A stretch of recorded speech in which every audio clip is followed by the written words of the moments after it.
смотрите программу «Лав о главном» на информационном портале «Лав.МД». Сегодня мы поговорим о политических событиях ушедшей недели. И всю прошлую неделю медиапространство обсуждало интервью Дмитрия Константинова, председателя Народного собрания, Анатолию Голю на ТВ-8, и о том, что говорил Константинов на вопросы, связанные с тем, почему он ездил в Тель-Авив и присутствовал на съезде Блока Победы в Москве. Об этом и других событиях сегодня мы поговорим с нашим постоянным гостем Иваном Терзи, председателем Общественной ассоциации «Народный контроль Гагаузии». Здравствуйте, Иван Алексеевич. Добрый день. Прошу прощения за мой голос, но вы, наверное, смотрели интервью целиком, и в том числе эти вырезки и мемы, которые заполонили молдавское интернет-пространство, и то, что отвечал Дмитрий Константинов. Давайте послушаем один из фрагментов из этого интервью. Диалога не хочет Илан Шор, который контролирует большинство депутатов Народного собрания. Никакого мы не имеем отношения к Илану Шору.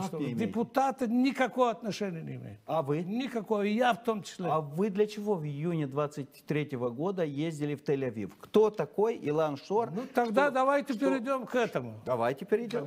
Выборы закончились в Народном Машкана. Да, в Вы мае, знаете об в мае этом. 23 года. Да. Да, я уже говорил, что я на выборах и моя команда, мы предлагали и бегали и баллотировали, значит, предложили Крайтора, вы знаете. И об этом я, значит, поговорил с Гроссом. Он знает. Он сказал, что да, он профессионал большой, он будет очень сильным. Мы с ним бегали. Но, к сожалению, вы знаете, в финал вышли двое других. Мы, когда увидели ситуацию, наша группа не участвовали вообще. Выиграл человек, потом, который все удивились. И в том числе и мы удивились. Начали думать, что дальше делать. Мы знаем, где принимается, я знаю, где принимается центр решения. Центр находится в Тель-Авиве. С Машканом, вы понимаете, нельзя было думать о будущем. Мы приехали туда со сторонниками, как вы говорите, Влах и Узун. Мы поговорили только об одном, чтобы он в политику не лез, и чтобы исполком избрался по закону. Вроде бы договорились. Когда вернулись назад, вы знаете, перед исполкомом, на площади Илан Шор формирует исполком. Я звоню, не поднимает трубку. С твоим сторонником. Они говорят, так принято решение. Они выиграли, они будут. Ага, так. Меня там не было. Вы видели, кого они предлагали там? Мы утверждали в зале заседания. И в том числе сторонник Влак, зная гагаузский язык, его нету в списках. Он был замом у Шора. У его нету в списках. И 2 года мы с ними контакт потеряли. Об этом все службы знают. Но вам не интересно. Вы смотрите «Лав о главном». Это было мнение Дмитрия Константинова по поводу того, почему он после выборов главы Гагаузии летел в Тель-Авив и встречался с Иланом Шором. Иван Алексеевич, наверное, вопрос о том, верите ли в то, что говорит Константинов, как бы будет излишним. Но та риторика, которую он поддерживает сейчас, во-первых, несмотря на то, что он говорит о том, что не было согласовано представление исполкома, но Народное собрание голосовало за исполнительный комитет и утвердило его в сентябре, после того, как его представлял Илан Шор. Да. Вот вы что можете сказать по этому поводу, и какие у вас комментарии, и какие у вас были впечатления и чувства, когда вы послушали это интервью? Ну, вы знаете, честно говоря, я после вот этого вот интервью разговаривал с многими жителями Камрата и не только. И вы знаете, Гагаузия бурлит в отношении того, что сказал господин Константинов на этом интервью. И ни от одного человека я не услышал, что он хоть на какую-то долю секунды верил в то, что говорит господин Константинов. Сегодня все же знают, кто такой Константинов. И его это крылатое выражение, что я хозяин своего слова, слово дал, слово забрал, помнят очень многие. И как можно вообще такому человеку верить. И вот эти вот выражения по поводу того, что вот мы поехали туда, там, где центр принятия решений. А если бы центром принятия решений были бы, скажем так, руководители какой-нибудь там бандитской группировки, там, международных террористов, которые скрываются где-нибудь так в каких-нибудь пещерах там Афганистана или еще где-то, он бы туда поехал бы. Конечно, поехал бы, если бы ему заплатили точно так же, как я думаю, что Шору туда он не бескорыстно поехал. И вот то обстоятельство, что на сегодняшний день вот эту проблему обсуждают у нас простые люди, обсуждают люди, которым не безразлична дальнейшая жизнь и будущее Гагаузии, а не обсуждают те люди, которые, по сути дела, должны обсуждать для того, чтобы принимать правильные решения. Я, по сути дела, не слышал и не видел, чтобы этот вопрос обсуждали так называемые наши депутаты, которые находятся в парламенте Республики Молдова. Никто из них ничего не сказал. А они же вроде бы как бы наши, правда? Нам представляют их. Поэтому не зря говорят о том, что своя собака больней кусает. И типа это не наше дело. Что значит не наше дело? Ты депутат Народного собрания. Ты председатель Народного собрания. На территории Гагаузии не должно быть ни одного вопроса, который не входило бы в круг твоих прав и обязанностей. Ты должен следить за всем, что делается, что творится на территории Гагаузии. И реагировать тем или иным образом законно на любые события, которые происходят. Вот могу сказать следующее. Ярким проявлением вот того, что большинство депутатов Народного собрания и возглавляемый ими господин Константинов является село Ферапонтьевка. Далеко не надо ходить. Уже на протяжении ряда лет сложилась очень интересная ситуация. Примар села Елена Односталка. Ее сын Владимир Односталка, депутат парламента Республики Молдова, многих созывов.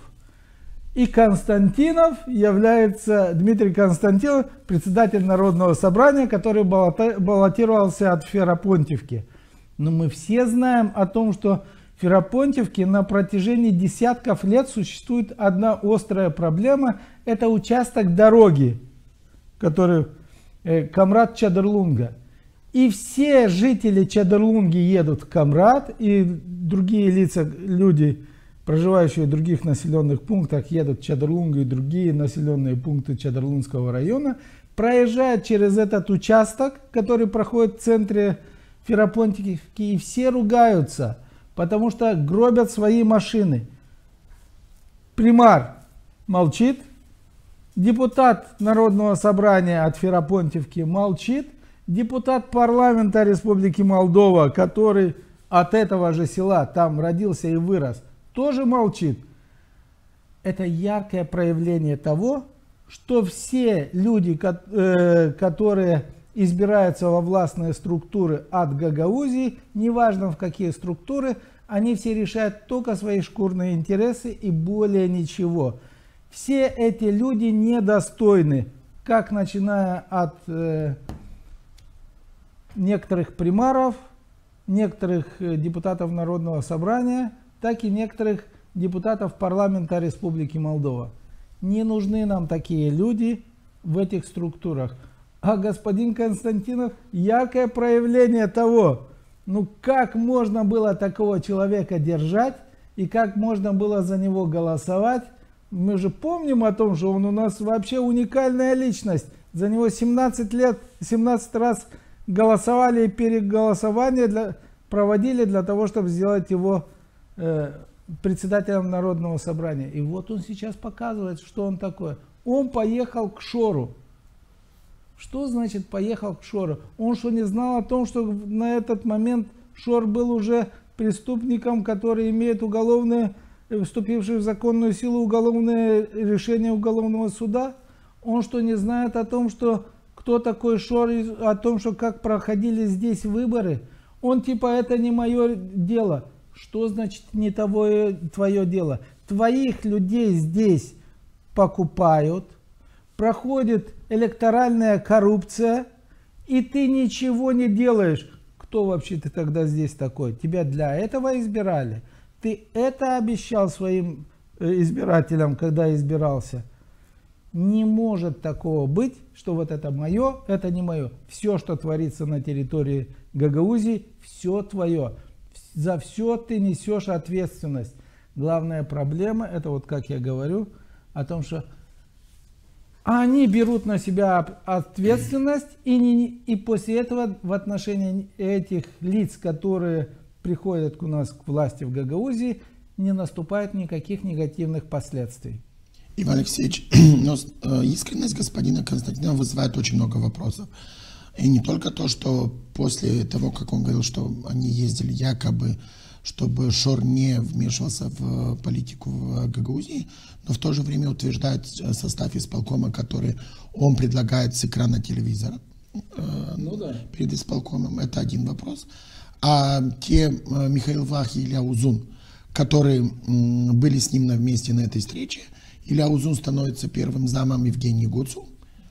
И это как бы в условиях того, что они уже договорились, что Шор не вмешивается в кавычках в политические вопросы в Гагаузии. Сейчас Илья Узун исполняет обязанности главы автономии.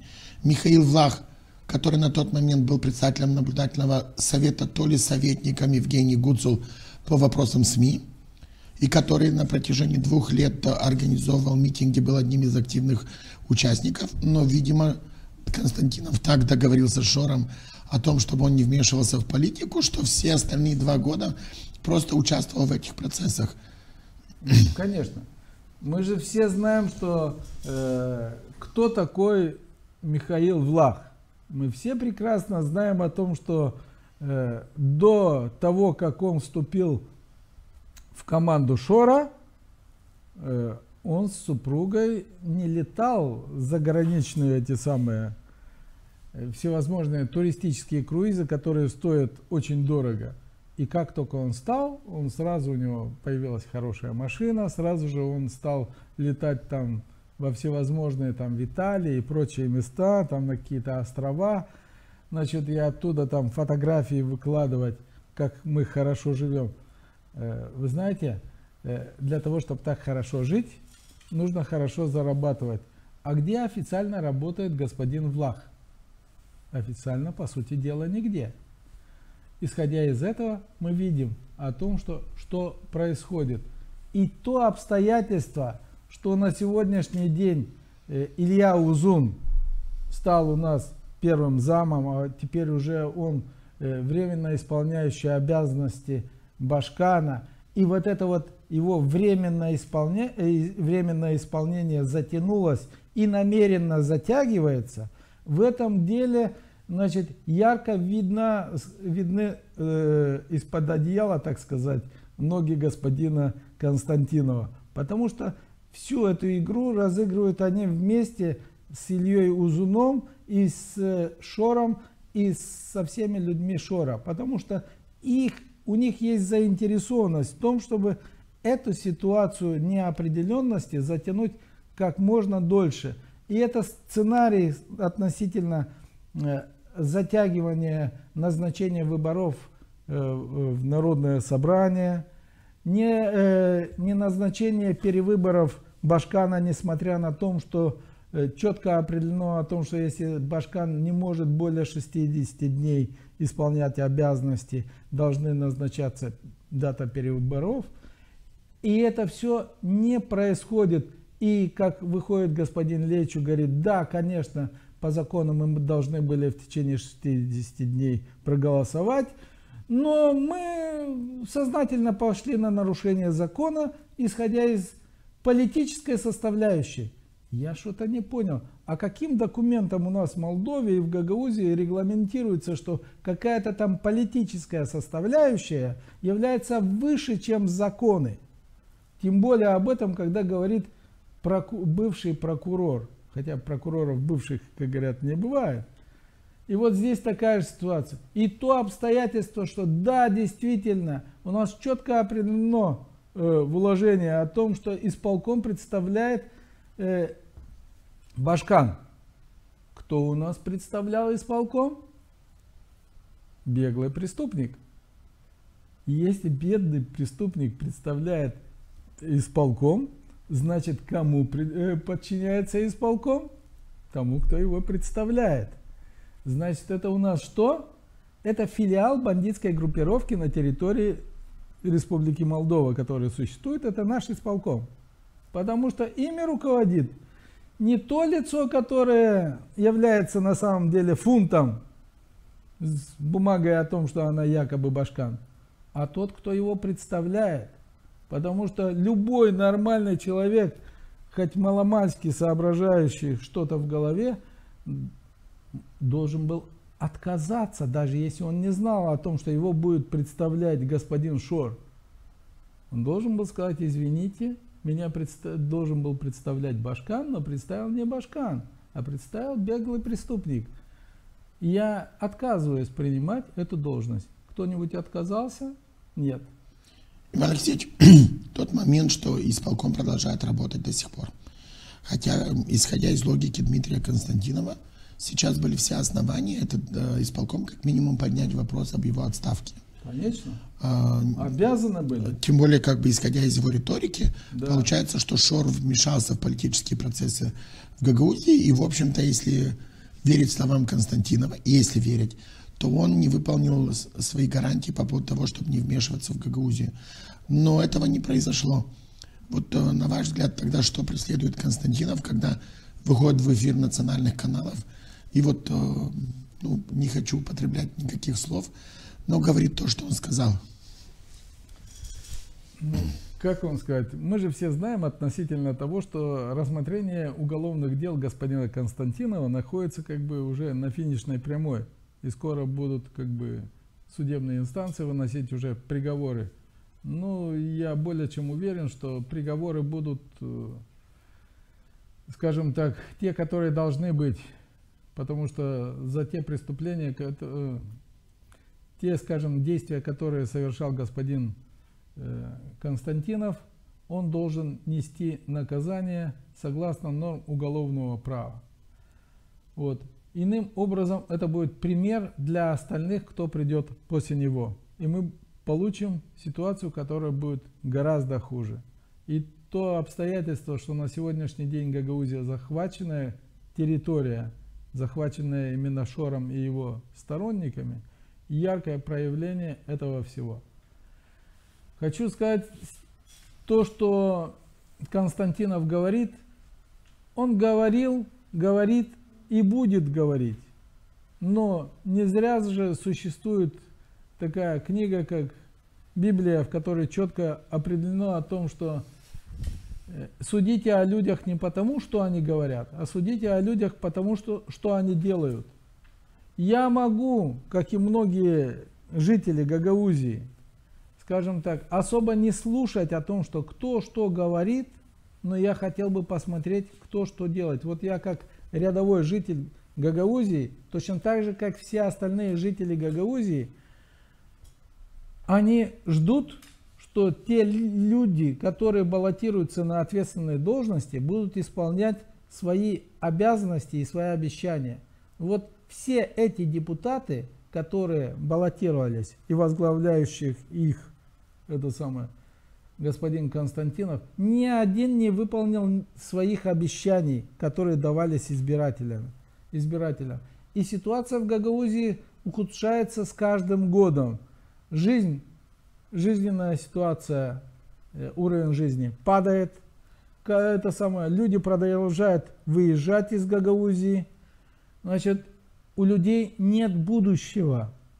А Константинов говорит о том, что вот с нами не согласовали, с нами то, этот самый, значит, Шор не выполнил своих обязательств, то, что он не будет лезть в политику, а он типа полез и все-таки участвует в руководстве. Да, но ты председатель Народного собрания. У тебя есть целая группа людей, которые идут за тобой, так называемое большинство Константинова. Вы могли, согласовав эти все вопросы с другими депутатами, поговорив с населением Гагаузии, не допустить всех этих злоупотреблений на территории Гагаузии. Вплоть до того, чтобы поднять вопрос о том, что импичмент Башкану. Они этот вопрос подняли? Нет, не подняли. Обещания Башкана были? Да. Кисельные реки и молочные берега, или наоборот, молочные реки и кисельные берега. Обещания были? Были. Не исполнены? Нет. Так чего ж ты, господин Константинов, делал все это время, кроме как грабил Гагаузию? Иван Алексеевич, давайте вот сейчас послушаем еще один фрагмент интервью из Дмитрия Константинова о том, почему он участвовал на съезде Блока Победа, так называемого, который проходил в Москве. Что касается Москвы, я отдыхал у дочки. Ну, вы знаете, вы нас рассмешили. Ну, рассмешили, я говорю, а у вас другие аргументы, вы дадите другие аргументы. Я отдыхал у дочки, мне позвонила Башкан, сказала, у нас съезд идет. Я пригласила меня, я пришел на съезд. Если меня пригласит любая партия, я пойду, я на должности. ПАС, любая команда, любая партия, я пойду и выступлю, свое мнение скажу. И что тут? Что тут, скажите мне?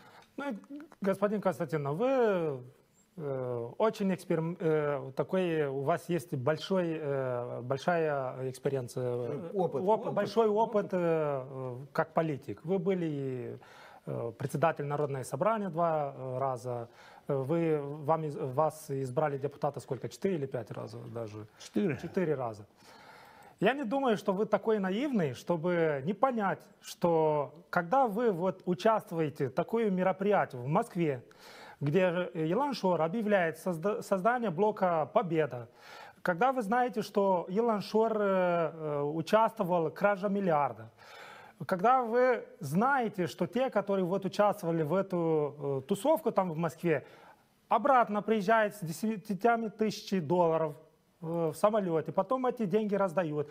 Вы знаете, что когда вы собирали вот эти педагоги в прошлом году на стадионе в Камрате, и всем педагогам дали по 500 леев папки. Было такое? Я не участвовал с деньгами, чтобы вы понимали. Ну, конечно, вы сами не раздавали, но вы все это знали. Я никакого контакта. Вы слышали про это? Вы слышали, что вот в Гагаузии раздают вот деньги Шора? Знали про это? Слышал, говорили, я не видел Ну, не ничего. знали. Это не моя работа. Это не моя работа. Когда вы говорите, что вы отдыхали у дочки в Москве и вас пригласили на съезд, и Позвоните дочке. вы пошли... И я там не один раз бываю. Вы пошли просто Дочка так. живет в Москве. Просто так на съезде. То Семья есть, там. То есть вы становитесь в этом случае соучастником вот этой преступной группировки Шора. То, что был на заседании, Так или нет? Конечно. заседании партии. Конечно. Партия... Никакую партию нельзя У ходить. вас не возникал вопрос, почему эта партия, этот блок Победа создается за границами Республики Молдова, чтобы участвовать в политической жизни в Республике Ну, Молдова? есть вопрос. Вы как ну, опытный есть вопрос, политик, да, вы есть вопрос. не задавались таким вопросом? Я не связывался с ним вообще. Как не связано? Вы сколько раз встречались? Один раз только там, и в все. Тель-Авиве? Больше никогда. А в Москве даже не здоровались? Не вообще даже. Участвовали в съезде и не здоровались? с Вообще и Иваном рядом Ивановичем? не был. Как рядом не были? Вы сидели в одном ряду, по-моему, в первом ряду. Не, даже на сцене вы вместе были, есть фотографии. Не рядом. Я не рядом. Не рядом. Там 10 человек был на сцене. За одним столом. Вот сегодня вы можете сказать, что 10 рядом, человек. рядом Когда со вышли на Штефаном вы сцену, не меня сидели. башка взяла, идем туда. Я даже не знал, что там делается. А вы смотрите «Лав о главном». Иван Алексеевич, ну, наверное, вспоминаю известный русский афоризм о том, что это бы не было так смешно, если бы не было так грустно. Но вот эта риторика, она не просто удивляет, потому что складывается впечатление, что если кто-то хочет на свою куматрию пригласить представителя Народного собрания, он должен ему просто позвонить, и он, в общем-то, просто придет и поприсутствует там. Ну, а потом окажется, что он ни при чем, что там происходило. Вот как это вообще все можно комментировать? Потому что вы живете давно в Гагаузии, вы неоднократно говорили, что вы знаете Дмитрия Константинова очень давно, были даже соседями. Вот у вас какие чувства вызвали эти высказывания? Ну, знаете, Дима Меделян – это Дима Меделян. Это уникальная личность, которая нисколько не меняется, даже с возрастом. Обычно люди, которые как бы взрослеют, они обычно мудреют. Но мудрости у господина Константинова я не заметил ни на грош. Это только лишь изворотливость и ничего больше. Вот он изворачивается из того, что вот он, скажем так, попал в то, во что он попал. И типа, я здесь ни при чем, я отдыхал у дочки, меня позвали, и я пошел. Хорошо. И говорит, я пошел бы в любую партию. Хорошо. А если бы его позвали бы в партию неонацистов, которые призывают к тому, чтобы восстановить этот самый геноцид и прочие вещи на территории Европы и всего мира, и куда бы он пошел и находился бы там, где обсуждались бы вопросы, как проводить теракты и массовое уничтожение людей, он бы там тоже бы находился, он бы там тоже бы сидел до конца. И после этого говорил о том, что не-не-не, я там рядом не сидел, между нами, говорит, и предводителем этих, значит, террористов находилась его любовница, а я рядом с ним не сидел. Это что, именно вот так вот? Не обязательно сидеть? Тогда я хотел бы сказать, да, может быть, его как-то завлекли, скажем так, каким-то обманным путем на это мероприятие. И он ничего плохого, допустим, не хотел. Хорошо, ну почему ж ты не ушел? Дим, что ты не ушел? Хорошо, закрыли двери, сказали, мы тебя пристрелим, если отсюда выйдешь. Ну что ж ты, Дима, когда пришел, не созвал пресс-конференцию и не сказал, друзья мои, меня обманули, меня обманным путем туда привели, меня держали под страхом смерти. Но вот я вам сейчас признаюсь в том, что вот я там был среди преступников, среди людей, которые скрываются от возмездия, от правосудия, но я не такой. Вот я пришел, я вам все говорю. Почему ты этого не сделал, Дим? Наверное, ты имел очень хороший интерес. Зная тебя, ты никогда в жизни ничего не делал без своего шкурного интереса. Поэтому ты ничего и не сказал. Иван Алексеевич, но вызывает еще один вопрос, потому что мы никогда не можем представить ситуацию, что, например, какие-либо политические партии из Российской Федерации приедут в Кишинев или какой-то другой город и будут там проводить съезд и объявлять о создании блока. То есть я думаю, что эти люди или бы не въехали на территорию России уже больше никогда, или бы их уже ждали в аэропорту, одели бы наручники, и они до сих пор бы сидели в местах не столь отдаленных, потому что это разные вещи абсолютно, и здесь явно было нарушение закона. И здесь большой вопрос, нужен ли нам такой представитель Народного собрания, который, ну, вообще особо делает вид, что он даже не видит разницы между тем, что он был в гостях у дочери и пришел на объявление блока «Победа», которое происходит в другом государстве, и будет продвигать, понятно, интересы другого государства. Что вам сказать? То, что нам такие люди, как Константинов, не нужны во властных структурах, это ясно и понятно абсолютно всем. Но нам и не нужны те, которые его туда выбрали в качестве председателя. И все это время, значит, его там держали. И мы все прекрасно знаем, что были несколько раз попытки, значит, депутатов Народного собрания, которые не входят в банду Константинова, прошу прощения, команду Константинова, вот, которые пытались, значит, снять его с должности председателя, но никогда не набирали должного количества голосов, потому что та группа, которая кормится с руки Константинова и иных лиц, всегда голосовали против. Почему и говорят о том, что не так страшен тот преступник, который убил человека, как страшен тот, который нанимает этого преступника, чтобы он убивал людей. А вот эти вот лица, которые избрали Константинова, которые себя считают представителями народа, слугами народа, они являются представителями интереса Константинова и некоторых лиц, которые находятся в бегах, по которым тюрьма плачет. И представлять только их интересы, но не интересы людей. Иван Алексеевич, ну, меняя тему, как бы, ну, слишком мы достаточно уделили время высказываниям Константинова. В Гагаузии на прошлой неделе прошли публичные слушания по поводу инициативы Георгия Лейчо о том, чтобы создать временную Центральную избирательную комиссию, которая организует выборы. Давайте посмотрим сюжет наших коллег с Молдова-1 о том, как проходили эти слушания. В Гагаузии нарастает политический кризис. Полномочия нынешнего состава Народного собрания истекают ровно через неделю, 12 ноября. Но новые выборы до сих пор не назначены. Процесс заблокирован судебными спорами. Власти не могут определить, какой состав Центральной избирательной комиссии имеет право организовать голосование. Чтобы выйти из тупика, в автономии предложили создать временный ЦИК. Эта инициатива стала главной темой публичных слушаний, прошедших сегодня в Камрате.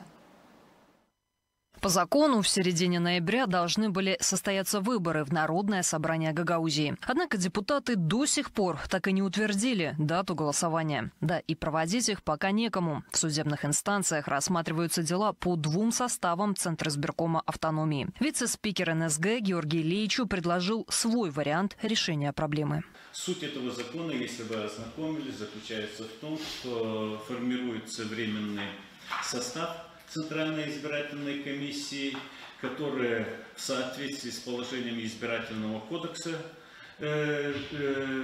Гагаузии организовывает и проводит выборы 8-го созыва. Георгий Лейчо предложил, чтобы в состав временного ЦИКа Гагаузии вошли 9 человек. 3 представителя исполкома, 3 от НСГ и еще 3 должна предложить судебная инстанция. Слушания посетили и несколько экс-чиновников Гагаузии. Некоторые при этом выступили довольно резко, считая, что против Гагаузии ведут войну. Мы не должны давать возможность нашим недругам проводить на территории Гагаузии выборы.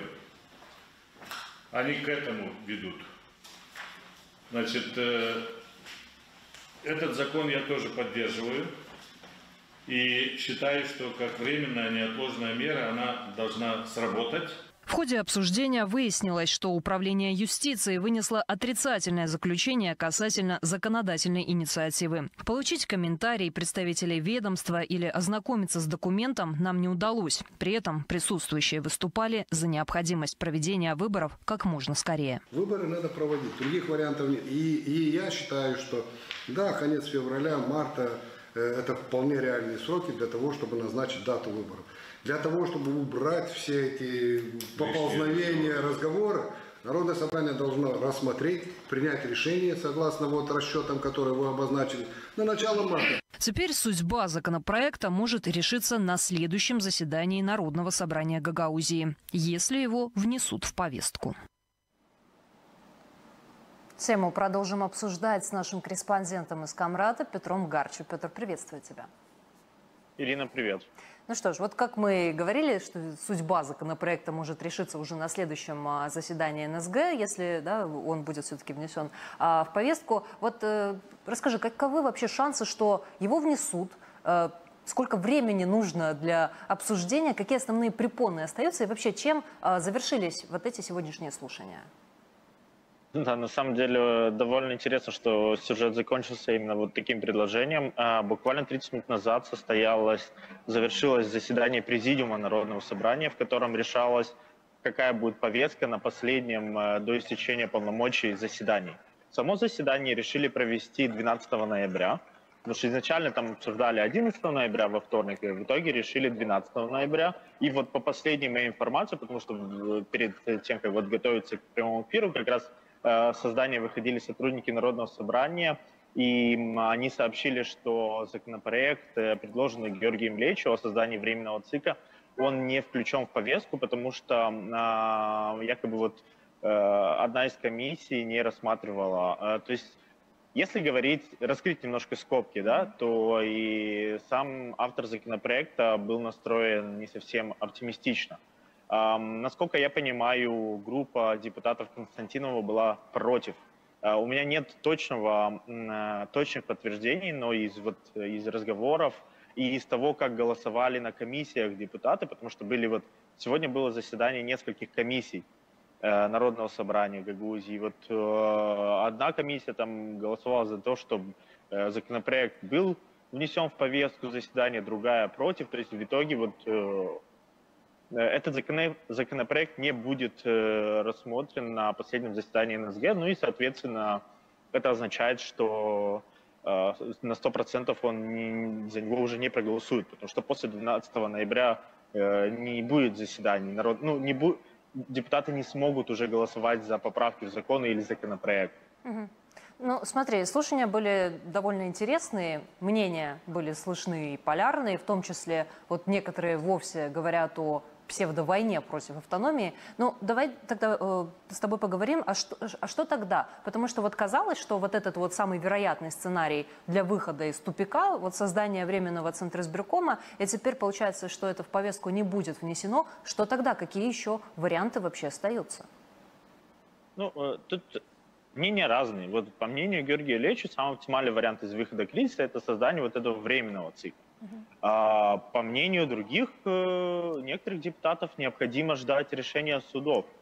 То есть я напомню, что Гагаузия ждет решения суда Высшей судебной палаты по законности решения Народного собрания, связанного... Ура, там брате свет дали улично. По решению суда Высшей судебной палаты речь идет о изначальном составе ЦИК Гагаузии. И плюс еще есть судебные инстанции рассматривают законность поправок в избирательный кодекс, то есть который вот летом этого года, когда новый состав ЦИК депутаты приняли.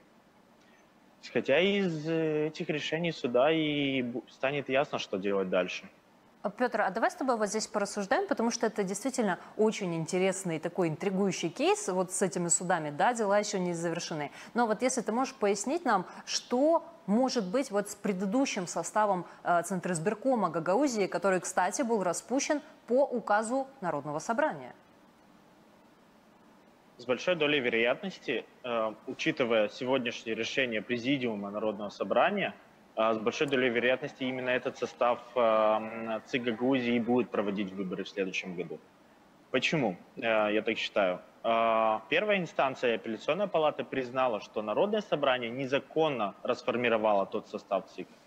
В конце ноября будет заседание Высшей судебной палаты. То есть должно быть уже решение Высшей судебной палаты. И с большой долей вероятности ВСП оставит в силе. То есть и таким образом депутаты Народного собрания придется как раз снова принимать вот именно тот состав ЦИК Гагаузии. Хорошо, и по логике, вот если мы увидим, что ЦИК, да, ЦИК автономии Гагаузии будет сформирован, я правильно понимаю, что не остается больше никаких препятствий для того, чтобы депутаты все-таки назначили эту дату выборов, а времени у них остается буквально неделя? Депутаты до истечения своего мандата уже не смогут назначить, но если я не ошибаюсь, по-моему, дата выборов назначается постановлением. Возможно, я ошибаюсь. То есть с большой долей вероятности они смогут. Просто это будет, например, не в ноябре, а в декабре решение. А я напомню, что для формирования ЦИКа, для подготовки к выборам необходимо 90 дней. То есть в любом случае около 3-4 месяцев с момента, как они назначат дату выборов, вот выборы можно будет провести. То есть это весна следующего года. Только вопрос в том, какой именно месяц. Потому что есть группа депутатов, вообще группа чиновников, которые, конечно же, хотели бы посидеть в креслах подольше. Ну, а тебе, как кажется, вот даже судя по последним событиям, весна – это довольно оптимистичный прогноз? Какова вероятность, да, что мы все-таки увидим местные выборы в Гагаузии именно в эти сроки? Или, возможно, есть предпосылки для того, чтобы это откладывалось еще и еще? А невозможно откладываться, потому что это политический кризис. То есть, представляете, скоро мы дождемся решения по Евгению Гуцу, апелляционной палаты, да? То есть вполне возможно ситуация такая будет, что к зиме автономия останется без Башкана, уже прямо официально, да? И плюс Народное собрание не сможет принимать законопроекты или поправки в закон.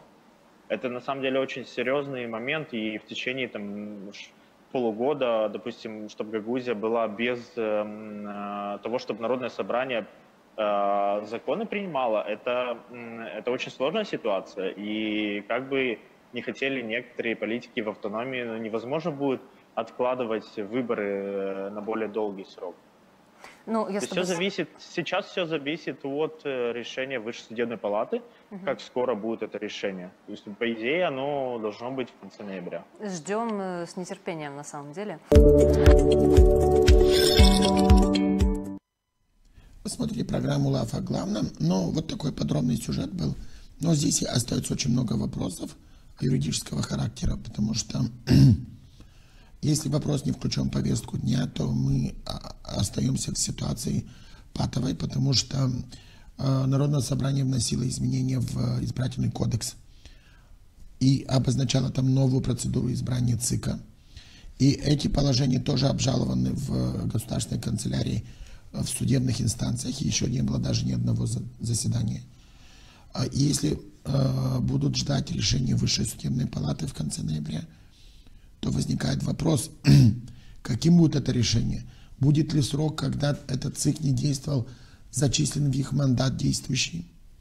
И вынуждены, как прогулы сотрудников ЦИКа, то не получим ли мы ситуацию, что 4 года мандата их истечет, и нужно будет формировать новый ЦИК? Да. Если даже Высшая судебная палата вынесет решение в конце ноября, то оно не будет немедленно к исполнению. То есть, опять же, должно будет быть Народное собрание, которое отменит свое постановление. А я замечу, что это решение меняло закон, а не постановление, потому что они меняли избирательный кодекс Гагаузии. И, по сути, они должны будут проголосовать за то, чтобы отменить это изменение в закон. И мы опять стукнемся в штангу, что они не могут принимать законы. Конечно. И здесь как бы возникает вполне закономерный вопрос. Потому что хороша идея или плоха, это другой вопрос дискуссии. Но как минимум это был один из вариантов, который бы позволил хотя бы технически организовать выборы. То что сейчас? Ну, сейчас классическая ситуация сложилась, о которой говорили еще греки, относительно того, что хочешь узнать, кто совершил преступление, спроси, кому это было выгодно.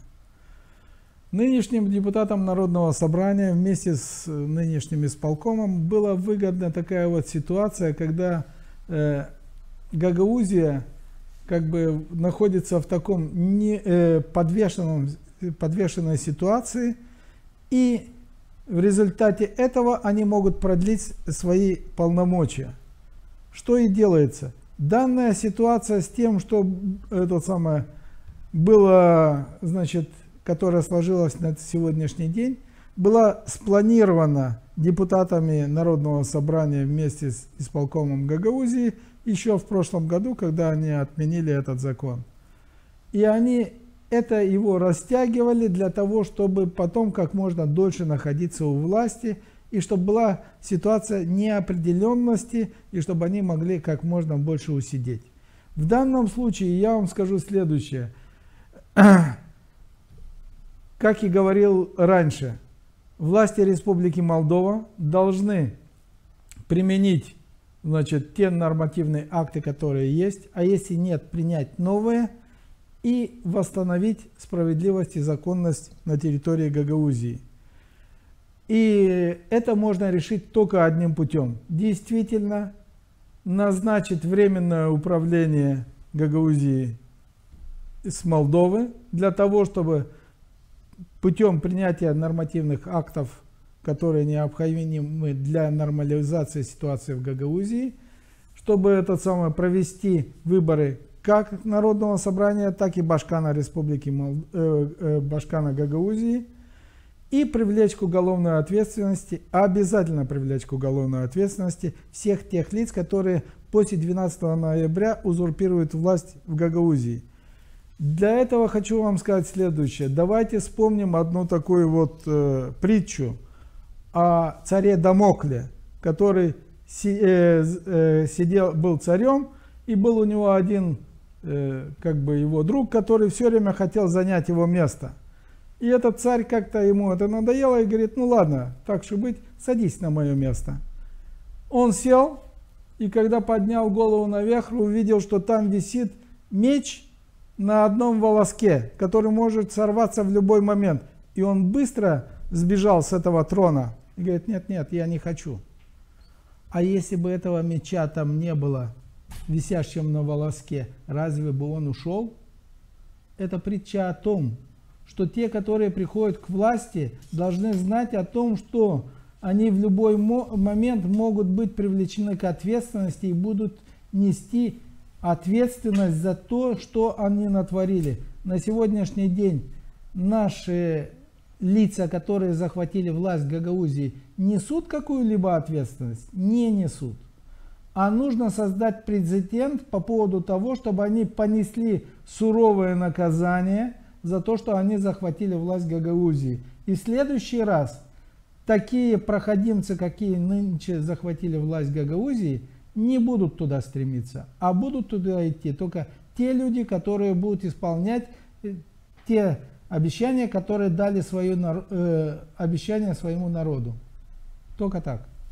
Я благодарю вас за то, что вы были сегодня у нас в студии. Напомню, что вы смотрели программу «Лав о главном» на информационном портале LAV.MD. Не забывайте подписываться на наши платформы в социальных сетях и оставлять ваши комментарии. Сегодня мы говорили о главных политических темах уходящей недели. Оставайтесь с LAV.MD.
«Время для себя» – это программа о том, как заботиться о своем здоровье независимо от сезона. Я, Алла Бюки, наш эксперт по здоровому питанию, нутрициолог Анна Георгиев. Сегодня расскажем, как сохранить здоровье и укрепить иммунитет в холодное время года.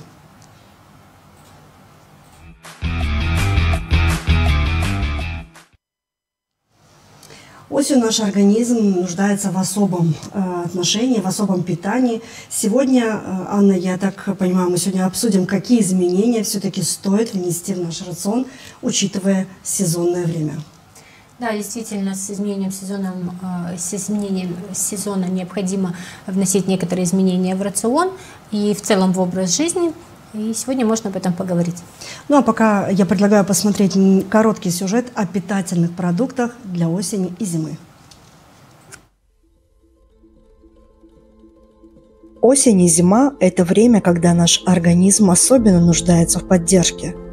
Питательные продукты помогают укрепить иммунитет и сохранять энергию даже в самые холодные дни. Первое, на что стоит обратить внимание – это сезонные овощи и фрукты. Тыква, морковь, свекла и картофель богаты витаминами и антиоксидантами, которые помогают бороться с воспалениями и повышают сопротивляемость организма. А цитрусовые, такие как апельсины и мандарины, отличный источник витамина С. Не забудьте о жирах и белках. Жирная рыба, например, лосось или скумбрия, содержит полезные омега-3 жирные кислоты, необходимые для поддержания иммунной функции. Орехи и семена также богаты полезными жирами, которые питают клетки и помогают организму справляться с холодом. Ферментированные продукты, такие как квашеная капуста и натуральный йогурт, содержат пробиотики, поддерживающие микрофлору кишечника, что играет важную роль в укреплении иммунной системы. Теплые блюда, например, костный бульон или супы, помогают не только согреться, но и насыщают организм полезными веществами. Бульоны содержат аминокислоты, поддерживающие здоровье суставов и способствующие быстрому восстановлению. Добавив в рацион эти питательные продукты, мы можем поддерживать здоровье и энергию в холодные сезоны. Помните, что правильное питание – это не просто защита от холода, но и вклад в ваше хорошее самочувствие. Вообще я не особо люблю осень. Я все-таки сторонник лета и весны, лето, потому что летом очень большое разнообразие вкусных продуктов. Это зелень, это овощи, это фрукты. Когда ты не думаешь о том, что же приготовить, да, взял быстренько, приготовил там салатик и все, слава богу, все, еда есть, да, и кусок хлеба там. Осенью возникают у многих проблемы, что же приготовить, как переключиться из того рациона на новый рацион, более жирная пища, более тяжелые продукты. Все-таки вы как нутрициолог, какие можете дать рекомендации, как мягко перейти без вреда для здоровья от летнего сезона к осенне-зимнему?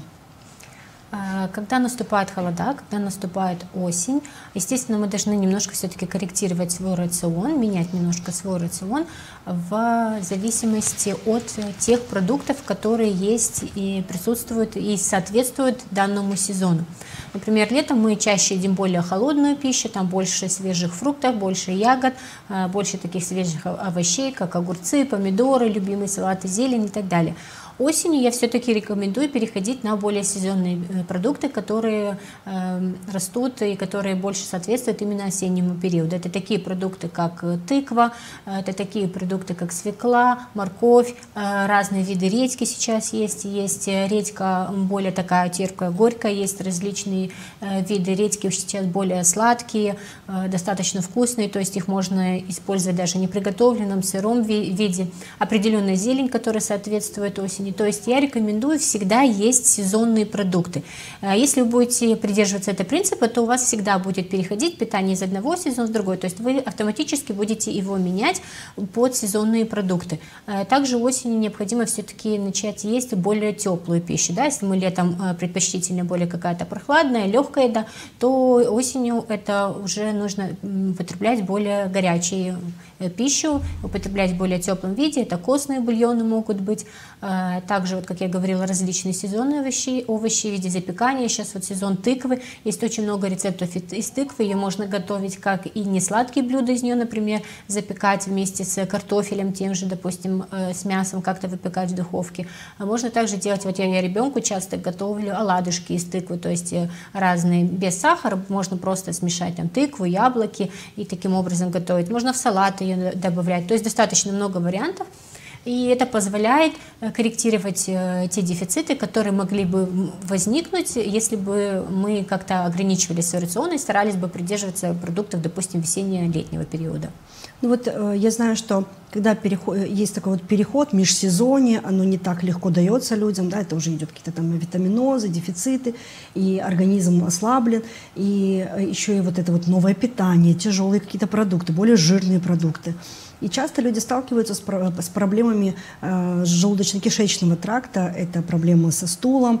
Как вот здесь все-таки помочь, чтобы новый вид еды, да, там более тяжелые продукты, сделать так, чтобы они легче усваивались и чтобы организм не травмировался? Ну, смотрите, если мы говорим о каких-то неприятных, скажем, симптомах со стороны ЖКТ, связанных именно с питанием, тут иногда такое может быть из-за того, что летом мы едим меньше мяса в силу жары и того, что не хочется просто есть такую тяжелую пищу, меньше мясных, жирных продуктов, и потом, когда осенью переходим на такое более, скажем так, тяжелое питание, это может вызвать некий дискомфорт. Чтобы это потребление более жирной пищи, я все-таки сильно жирную не рекомендую употреблять, рекомендую использовать все-таки запекание, то есть не большое, чтобы не готовить это в большом количестве жира. Но тем не менее, если есть какой-то дискомфорт у вас при употреблении мясных жирных продуктов, то я рекомендую их совмещать с овощами и с зеленью. Это улучшает, стимулирует пищеварение, это улучшает переваривание именно тяжелой белковой жировой пищи, особенно если эта пища жирная, содержит жиры, допустим, какое-то жирное мясо и так далее, то это можно сопровождать также горечами, такими как, ну, допустим, зеленый лук, руккола. Есть много различных горечей, которые также стимулируют желчеотток и тем самым улучшает именно расщепление и переваривание жиров, и эта симптоматика будет облегчаться. Ну, здесь, конечно, не могу не спросить про ферментированные продукты, потому что это один из любимых процессов, наверное, в нашем регионе, когда всей семьей там заквашивают капусту, там помидоры и другие какие-то овощи. И насколько это полезно, да, и потому что там содержание соли немаленькое в классическом таком, в классической рецептуре. И как сделать так, чтобы они были более полезными? Да, конечно, осенне-зимний период – это прекрасное время, это сезон вот каких-то ферментированных продуктов, это просто, вот как модно сейчас говорить, суперфуд. Это бесконечно полезный продукт. Помимо того, что это овощи и там большое количество клетчатки, из-за того, что продукт ферментируется, то есть там вырабатываются определенные бактерии, которые являются питательной средой, то есть отлично питают нашу микрофлору кишечника. Поэтому ферментированные продукты я рекомендую включать ежедневно в свой рацион. Да, если это касается каких-то солений, где большое количество соли, то там все-таки лучше как-то соблюдать дозировку. То есть можно есть регулярно, но не в сильно больших количествах. Это может быть чревато отечностью, да, ну и плюс у кого есть проблемы какие-то, например, с почками и так далее, там с давлением, там тоже стоит... Задержка жидкости происходит, да, в организме? Да, но задержка жидкости при употреблении более соленых продуктов – это вариант нормы, то есть так организм реагирует, так должно быть. Если вы поели, там, допустим, сегодня много соленой пищи, у вас задержалась вода, это нормально, так должно быть, это физиологично для организма в течение там суток-полторы, если у вас здоровый организм, эта отечность пройдет, то есть это не проблема. Что касается просто ферментированных несоленых продуктов, таких, ну, особо, допустим, как квашеная капуста, да, если вы ее готовите еще без добавления сахара, это вообще просто прекрасный, идеальный, я бы сказала, продукт, помимо того, что там много витаминов, там много витамина С, потому что это крайне важно, его не так легко получить, потому что он термически вообще очень сильно чувствительный, при температуре 60 градусов он разрушается, поэтому желательно все, что содержит витамин С, есть в сыром виде. Вот как раз-таки ферментированная квашеная капуста, там просто огромное количество витамина С, которое необходимо для иммунитета, и там много как раз-таки пробиотиков, он является таким пробиотиком для нашей микрофлоры, что тоже будет влиять на качество иммунитета, да, на нашу иммунную реакцию, иммунный ответ. Поэтому вот эти продукты просто должны быть обязательны, чем больше, тем лучше.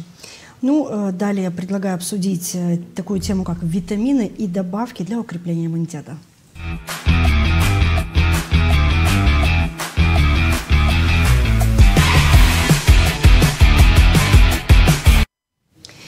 Анна, сегодня очень модно заказывать банками витамины, БАДы. люди очень начали увлекаться этой темой. Это, конечно, я думаю, что это все-таки прекрасно. Это хорошо, что люди все-таки заняли своим здоровьем. Может быть, не всегда правильно, может быть, не всегда профессионально, не используя, не обращаясь к специалистам, да, а чисто по интуиции, либо по совету там, подруги, родственницы, соседки. Да, кто-то там выпил какой-то витамин, и там он почувствовал крылья за спиной. И тут хочется такие же ощущения. Но насколько все-таки сегодня вот, погоня за витаминами соответствует той необходимости у человека вот, в восполнении этих дефицитов? Да, сейчас это, даже не знаю, как сказать, к счастью или к сожалению, очень модно пить какие-то постоянные добавки для иммунитета, там, для мозга, для энергии, еще для чего-то, пить витамины дополнительные и так далее. Но тут есть два нюанса. Как я всегда говорю, не устаю повторять, никакие витамины, никакие добавки не принесут вам пользы, если у вас нет сбалансированного рациона, если у вас нет регулярной физической активности, то есть если у вас не выстроенная база, никакие витамины не будут, они могут принести какой-то кратковременный, незначительный эффект во время, пока их пьете. И то не всегда, и достаточно этот эффект будет мало заметен. Вот, поэтому, если вы думаете, что вы можете там несбалансированно питаться, то есть у вас может быть дефицит по белку, там вы не едите овощи, вы там предпочитаете какие-то там полуфабрикаты и так далее, и при этом вы будете извне пить витамины, и тем самым вы компенсируете, нет, не компенсируете, так, к сожалению, это не работает. Если бы это так работало, это было бы все гораздо проще. Это один момент. То есть мы сначала выстраиваем базу, рацион. Все-таки, как расшифровывается, да, БАД – это биологически активная добавка к еде. Это не замена еды никоим образом. То есть мы добавляем при необходимости, при обнаружении дефицитов. Да? И здесь мы переходим плавно ко второму этапу. Любые витамины, они все-таки, я рекомендую их принимать по назначению специалиста, будь то нутрициолог, будь то какой-то врач. И многие витамины требуют все-таки сдачи анализов для диагностики. У вас может быть не быть дефицита, да? Либо у вас может быть дефицит, например, такой витамин, как витамин D, его нельзя принимать самостоятельно. То есть для того, чтобы определить дозировку, вам нужно знать его уровень. Да? Если вы уровень не знаете, вы не можете подобрать дозировку. Это жирорастворимый витамин, поэтому он не такой, он не водорастворим, как витамины группы В. Да? Если вы чуть-чуть много выпили, вы там сходили, грубо говоря, в туалет, и все нормально. Витамин D все-таки с ним посложнее немножко. Здесь есть риск передозировки, что чревато тоже с осложнениями, поэтому... Мне кажется, насколько я знаю, там для усвоения тоже нужны и другие элементы, которые Конечно, здесь есть много нюансов. Вопрос в том, как у вас усваивается тот или иной витамин. Да? Если у вас есть какой-то дефицит, надо смотреть, почему у вас дефицит. Вы его не доедаете, либо он у вас плохо усваивается, либо у вас из-за каких-то причин там большой расход, допустим, наличие каких-то заболеваний или хронический стресс и так далее. И тоже все эти факторы сопоставлять и работать по всем направлениям, потому что просто попить сверху не поможет. Вы можете, пока вы будете пить, он у вас поднимется, но потом обратно вы перестанете пить, и он обратно спустится. Но вы же не можете постоянно всю жизнь пить. Вам нужно решить причины, почему. Если у вас низкий вид, допустим, какой-то витамин из-за того, что вы плохо питаетесь, и вы просто пропили баночку, он у вас там чуть поднялся, вы сдали анализ, увидели, что все хорошо, и вы радостно счастливы. Но у вас через месяц-два он может опять провалиться в дефицит из-за того, что вы так и не скорректировали свой рацион. Это один из пунктов. И плюс все-таки различные витамины, добавки, особенно если это не лекарственные препараты, а это БАДы, там все-таки меньше контроля, да, в производстве. Поэтому все-таки я рекомендую обращаться к специалисту, который разбирается в составах, в качестве продукта, потому что есть продукты, где не соблюдается дозировка, есть где некачественное сырье, есть где много лишних дополнительных ингредиентов. Поэтому это все-таки не такой, да, если вы там выбиваете какой-то витамин там 1-2 недели, как часто бывает, баночку купила, там 2 недели пропила и забыла, то, конечно, это вряд ли вам принесет какой-то вред, если у вас нет каких-то серьезных, да, нарушений либо противопоказаний. Вот. Но если вы все-таки хотите как-то оздоровиться, как-то действительно восполнить дефицит, то лучше подходить грамотно к этому вопросу. Ну, давайте посмотрим сюжет, все-таки роль витаминов и добавок в сезон ОРВИ. С приходом холодов наш организм нуждается в особой поддержке, ведь риск простудных заболеваний значительно возрастает. Один из способов укрепить иммунитет – это правильное применение витаминов и добавок. Один из самых важных витаминов для иммунной системы – это витамин D. В осенне-зимний период солнечного света недостаточно, и организм не вырабатывает витамин D в нужных количествах. Уровень этого витамина влияет на защитные функции организма, а его дефицит ослабляет иммунитет. Рекомендуется либо увеличивать количество продуктов с витамином D в рационе, либо принимать добавки. Витамин С также играет важную роль в поддержке иммунитета. Он обладает антиоксидантными свойствами и защищает клетки от повреждений, которые могут ослабить защитные силы организма. Включите в рацион больше свежих овощей и фруктов, особенно цитрусовых, киви и ягод. Еще один важный элемент в сезон простуд – это цинк. Он помогает организму бороться с инфекциями и способствует восстановлению тканей.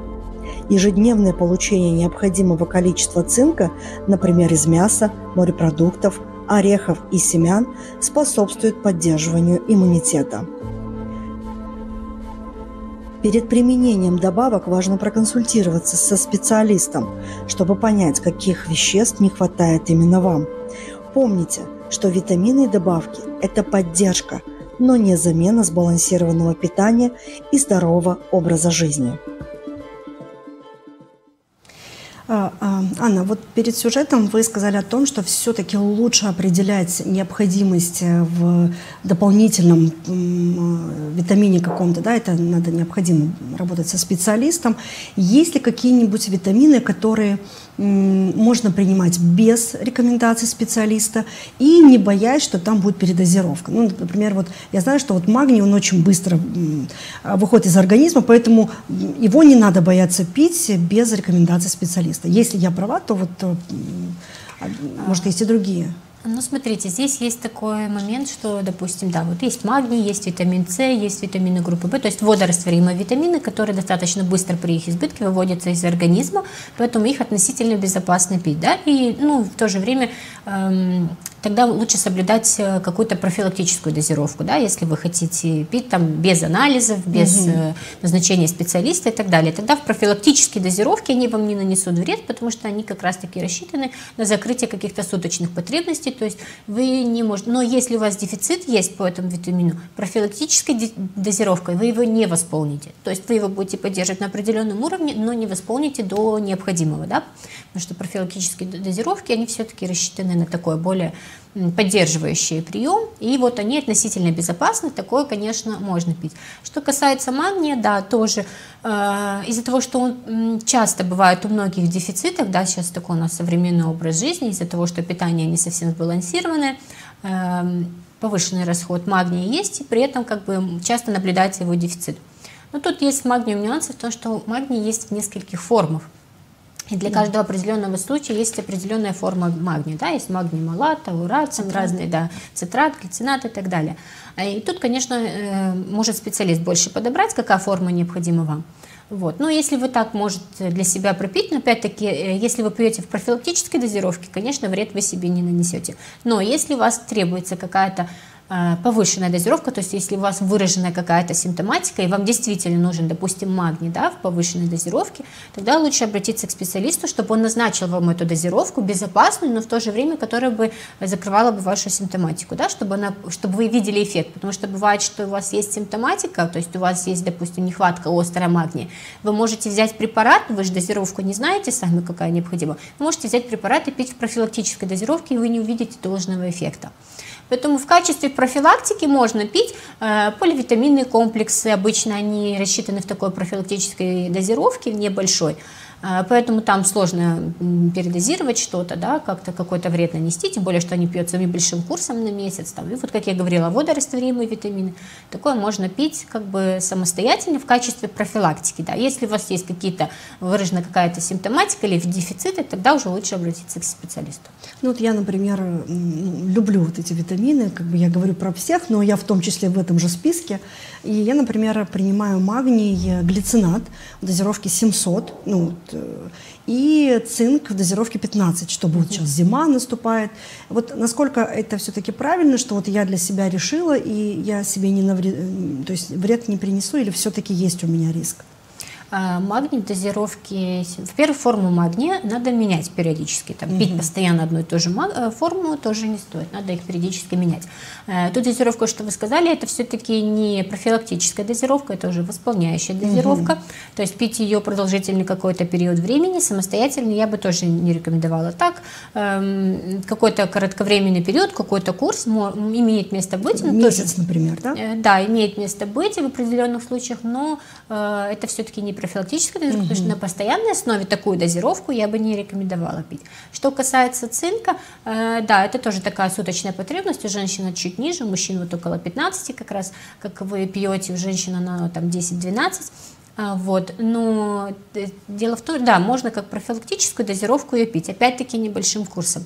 Но тут еще надо смотреть, для чего вы это пьете, да? То есть с какой целью вы пьете тот же магний, тот же витамин цинк. Если вы пьете цинк с целью укрепить иммунитет, то это, как, знаете, как капля в море, потому что для того, чтобы укрепить иммунитет с точки зрения именно витаминов, то есть микроэлементов, которые участвуют в формировании иммунитета, то тут надо смотреть на ряд других витаминов, которые в этом участвуют. Да? Если косвенно связаны друг с другом. Да, конечно, они вместе связаны с друг другом, и если, допустим, вы хотите укрепить иммунитет, и вы почитали, там, что цинк, да, участвует в формировании иммунитета, то важно учитывать, что витамин D участвует в формировании иммунитета, количество белка, то есть общий белок тоже влияет, да, на иммунитет, железо влияет на иммунитет, витамин С влияет на иммунитет, витамин А тоже определенным образом влияет на иммунитет. И то есть если у вас по другим пунктам дефициты, то один цинк вам особо ничем не помогет. Да. Понятно. Ну, БАДы это понятно, витамины в капсулах это тоже все понятно, но не у всех есть возможность сегодня, естественно, приобретать эти БАДы, потому что на самом деле это не дешевое удовольствие, давайте будем честными, и не каждый может осилить эти затраты. Могут ли люди сегодня восполнить эти дефициты из обычных продуктов? И если да, то в каких продуктах? То есть термически обработанные продукты все-таки содержат эти витамины, или здесь надо будет сочетать еду, приготовленную с чем-то сырым? Да, это очень важный момент. Значит, смотрите, что касается получения питательных веществ, в том числе витаминов, из рациона. Если вы относительно здоровый человек, у вас нет каких-то там заболеваний, да, которые требуют повышенных затрат каких-то микроэлементов, либо у вас нет проблем с пищеварительной системой, то есть у вас все хорошо с усвоением, с перевариванием, и вы полноценно питаетесь, то необходимость в дополнительном приеме витаминов бывает крайне редко. То есть если у вас, вы можете достаточно компенсировать, ну, то есть свою необходимость своего организма. Но такое бывает сейчас редко. То есть чтобы было сбалансированное питание, чтобы не было проблем с ЖКТ, чтобы не было каких-то повышенных затрат, особенно сейчас все, практически большинство живут в хроническом стрессе, это тоже повышенный затрат микроэлементов различных.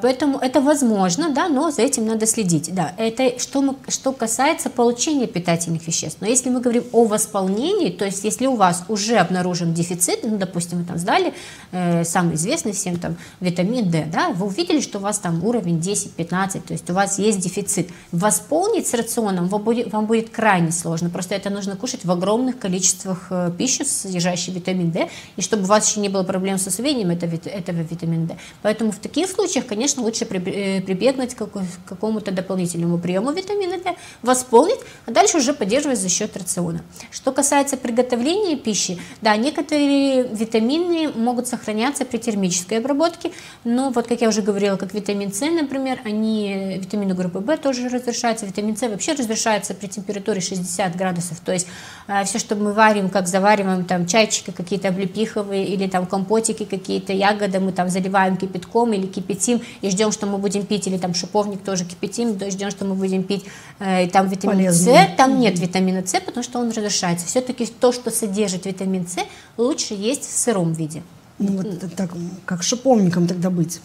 Как шиповником быть, смотрите, есть вариант такой. Во-первых, вы можете не заливать, допустим, вот я как делаю, я его настаиваю. То есть я его заливаю горячий, но не кипятком воду, то есть ну, примерно 50 градусов, да.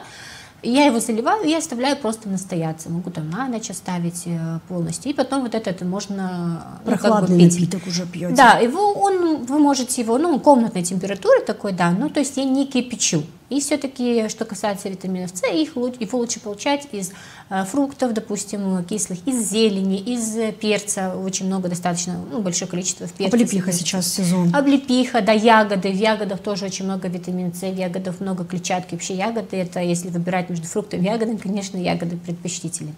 Поэтому такие моменты, кое-что стоит есть все время, кое-что все-таки термической обработки не требует. Ну, если мы не говорим о какой-то долгой термической обработке, когда мы там что-то варим или тушим часами, да?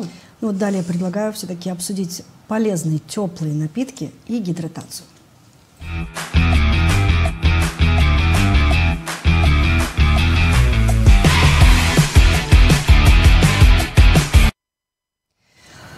Холодный месяц – это всегда время про теплые напитки, и я, допустим, на самом деле люблю пить горячее, и многие мои знакомые тоже любят какие-то горячие напитки, но всегда вот в этот период хочется не просто чая, и не просто там какого-то компота, да, а хочется чего-нибудь экзотического, там добавить какую-то облепиху, там клюкву, добавить туда обязательно там апельсин, лимон, все это сдобрить ложкой меда, да, и вот этот оранжевый красивый напиток подать на стол и насладиться этим вкусом.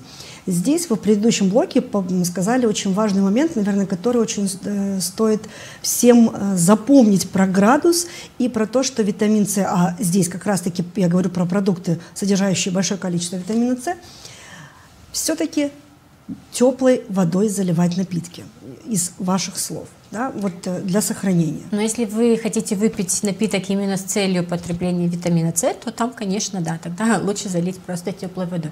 Если вы, надо помнить, что в тех продуктах, что вы перечислили, содержится не только витамин С, там есть и другие питательные элементы, другие витамины, да, тоже, которые выдерживают температурную нагрузку, поэтому не могу сказать, что это полностью бессмысленное дело. Да, если вы хотите получить витамин С, вы должны понимать, что с такого чайчика кипяченого вы его не получите.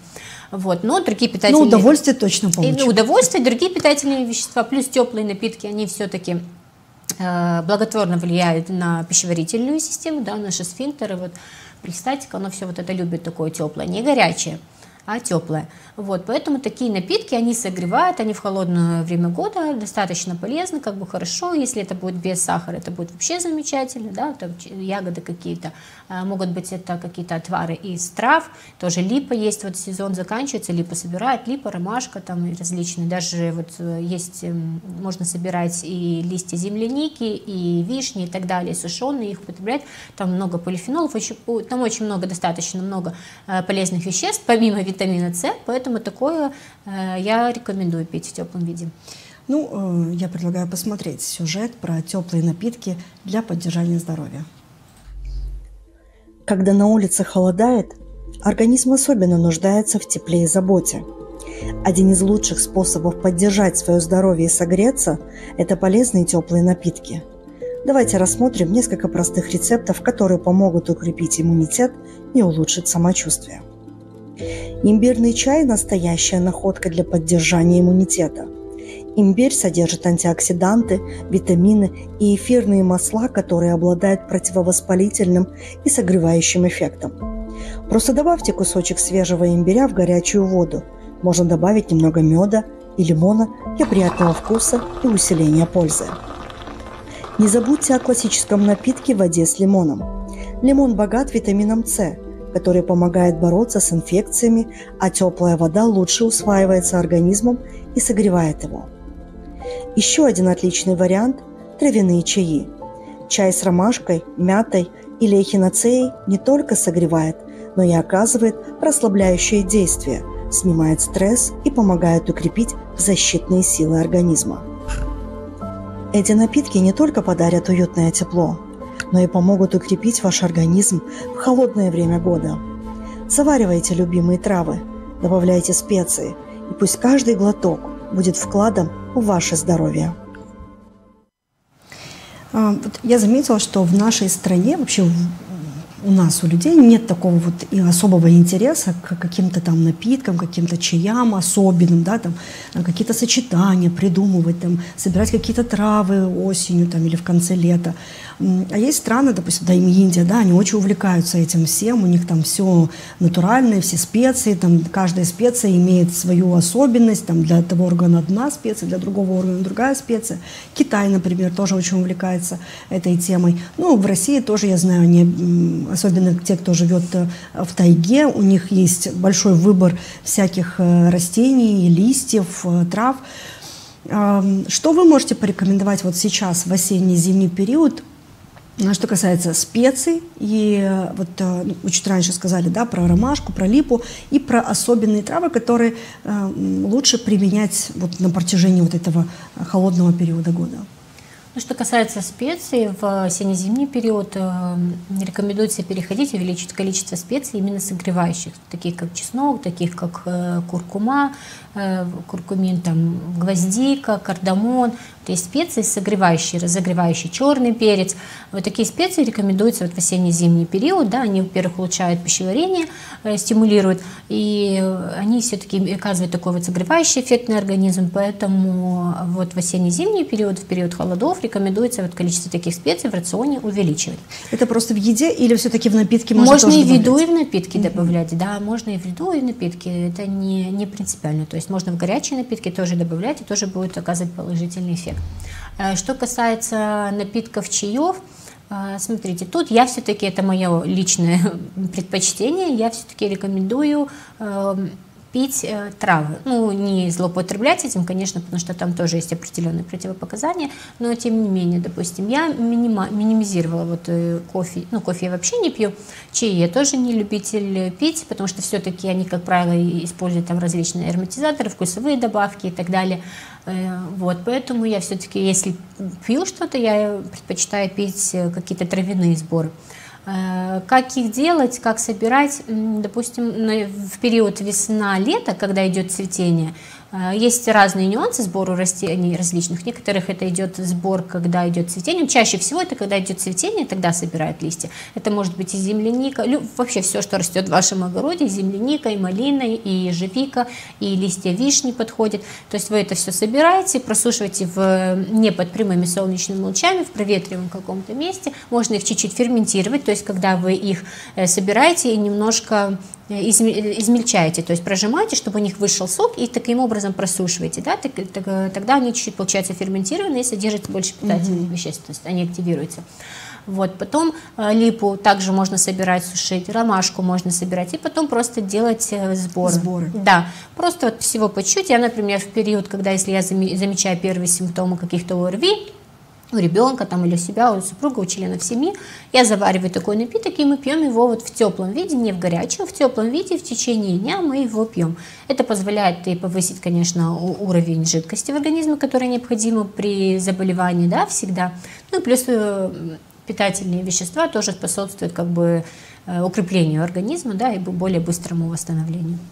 То есть мы можем сами создать, да, такой, так скажем, свои чаи и уже принимать, тем самым помогать организму насыщаться необходимыми элементами, микроэлементами. Да. Ну, для тех, у кого нет времени на это, продаются готовые травяные сборы, продаются в аптеках, есть в специализированных магазинах, есть где сбор цельный, есть где отдельно сборы, то есть отдельно липа, отдельно ромашка, отдельно листы, это, то есть можно вполне приобрести. Сейчас период, когда люди очень любят готовить глинтвейн.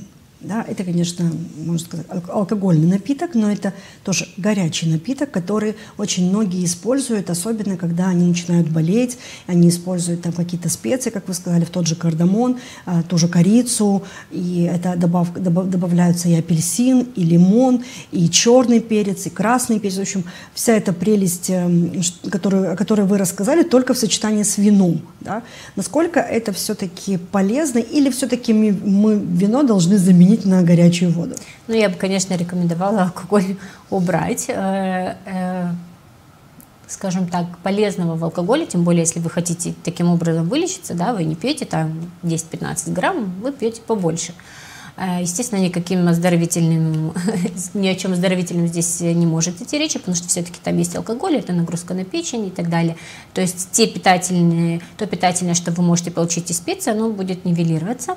Здесь единственное работает эффект согревания, может сработать эффект согревания за счет специй, за счет горячей температуры напитка, может сработать эффект согревания. То есть когда вы вас разогреваете, это может улучшить отток отделения слизи, да, допустим, если у вас есть там насморк или вот, допустим, есть мокрота и так далее. Но то же самое вы можете добиться и более полезными горячими напитками с добавлением тех же специй. Поэтому все-таки лечебным этот напиток я бы не назвала. Я совсем недавно под руку мне попалась программа, где ученые рассматривали напитки и физическое состояние и состояние тепла в организме. Да, какие напитки позволяют человеку согреться, а какие все-таки делают так, что он может замерзнуть после этого выпитого. И вот как раз-таки там алкоголь – это тот элемент, который тебе дает ложный сигнал в мозг о том, что твой организм в тепле, а на самом деле он очень быстро выводит тепло из организма, а вот бульон как раз-таки собирает тепло в центр организма и позволяет человеку не замерзнуть. Насколько это Да, так? это абсолютно верно. Да. Потому алкоголь на самом деле вызывает ложное ощущение того, что вам тепло, да, ложное ощущение согревания.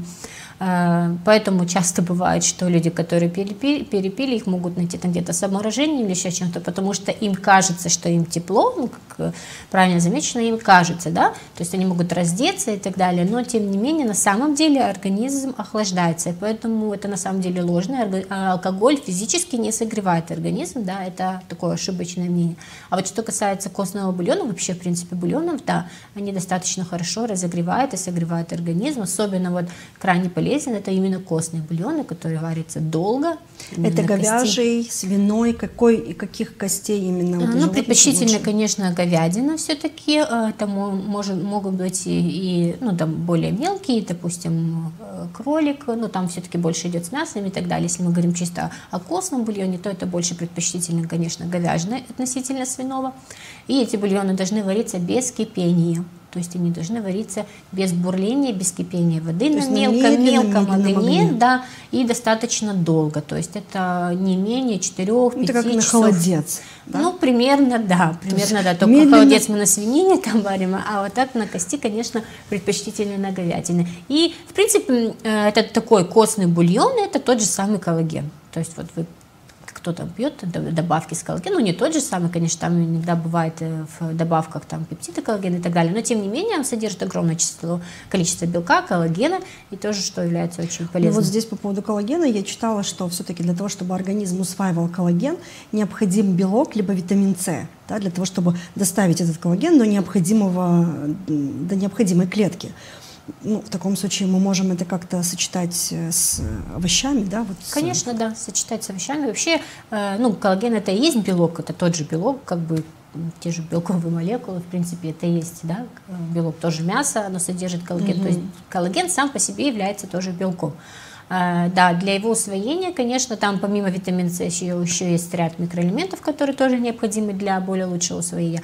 Конечно, да, это лучше компенсировать для лучшего усвоения с продуктами, содержащими витамин С, с теми же овощами, зеленью, ягодами и так далее.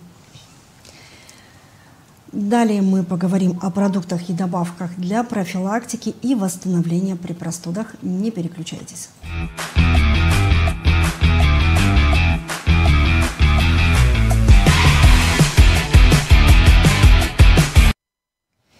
Осень – любимый сезон простудных заболеваний, ОРВИ, ОРЗ и других каких-то нехороших самочувствий у людей. Поэтому здесь, конечно, очень важно подготовить свой организм, профилактировать, чтобы все-таки организм вошел в сезон готовым к бою, так скажем, да, и к обороне, потому что выжить в этой волне вирусов различных форм, различных вирусов не всегда удается, да, потому что организм все-таки это тоже не одинаковый, не каждый организм одинаково воспринимает вирус. Кто-то словил, а кто-то даже не почувствовал, что заболел.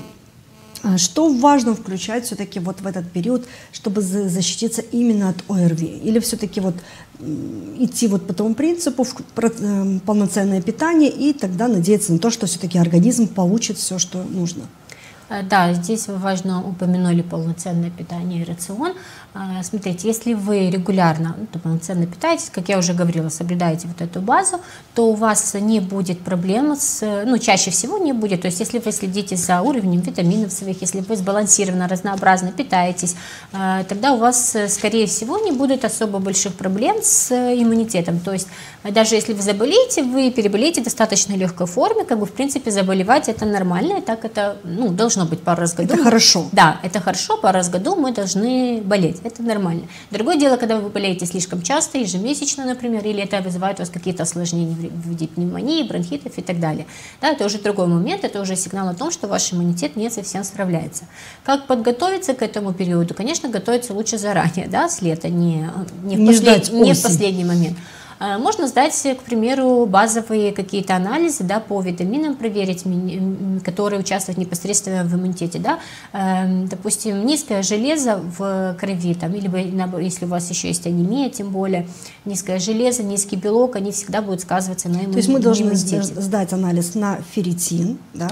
Ну, там не только ферритин, там смотрится совместно гемоглобин, там общий анализ крови, это идет ферритин чаще всего, да, общий белок также важен, витамин D важен. Ну, витамин С, водорастворимые витамины вообще смысла нет особо проверять, потому что они могут быть сейчас один, там через пару часов другой анализ, то есть их уже больше по симптоматике смотрим. Но витамин D сдаем. Витамин D сдаем, да, потому что его уровень нужно проверить именно по анализам. По анализам, да. И если есть какие-то дефициты, то, конечно, их лучше закрыть. Тогда у вас у иммунитета будет больше ресурсов, да, чтобы справляться, потому что эти микроэлементы участвуют в иммунной реакции, формировании иммунного ответа, в формировании иммунных клеток. И если есть дефицит этих микроэлементов, как понимаете, иммунитету не из чего будет, да, достаточно хорошо реагировать. Это еще один момент. Второй момент все-таки, что касается именно почему очень важно соблюдать сбалансированный рацион. Потому что только так мы можем нормализовать работу кишечника и микрофлору кишечника.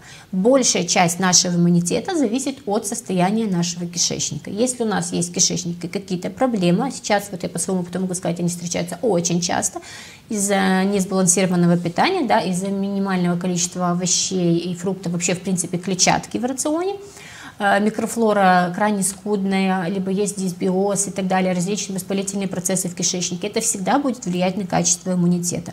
Поэтому просто попить витамин D, витамин С, цинк и ждать, что у вас будет хороший иммунитет, при том, что у вас есть проблемы с кишечником, так не будет. Помните всегда, когда вы говорите об иммунитете, о здоровье ваших детей, да, о том, как дети будут ходить в сад, и вот как они постоянно болеют. Если ваш ребенок сбалансированно, полноценно не питается, у него будут проблемы с кишечником, с микрофлорой кишечника. И там, естественно, будут проблемы с иммунитетом.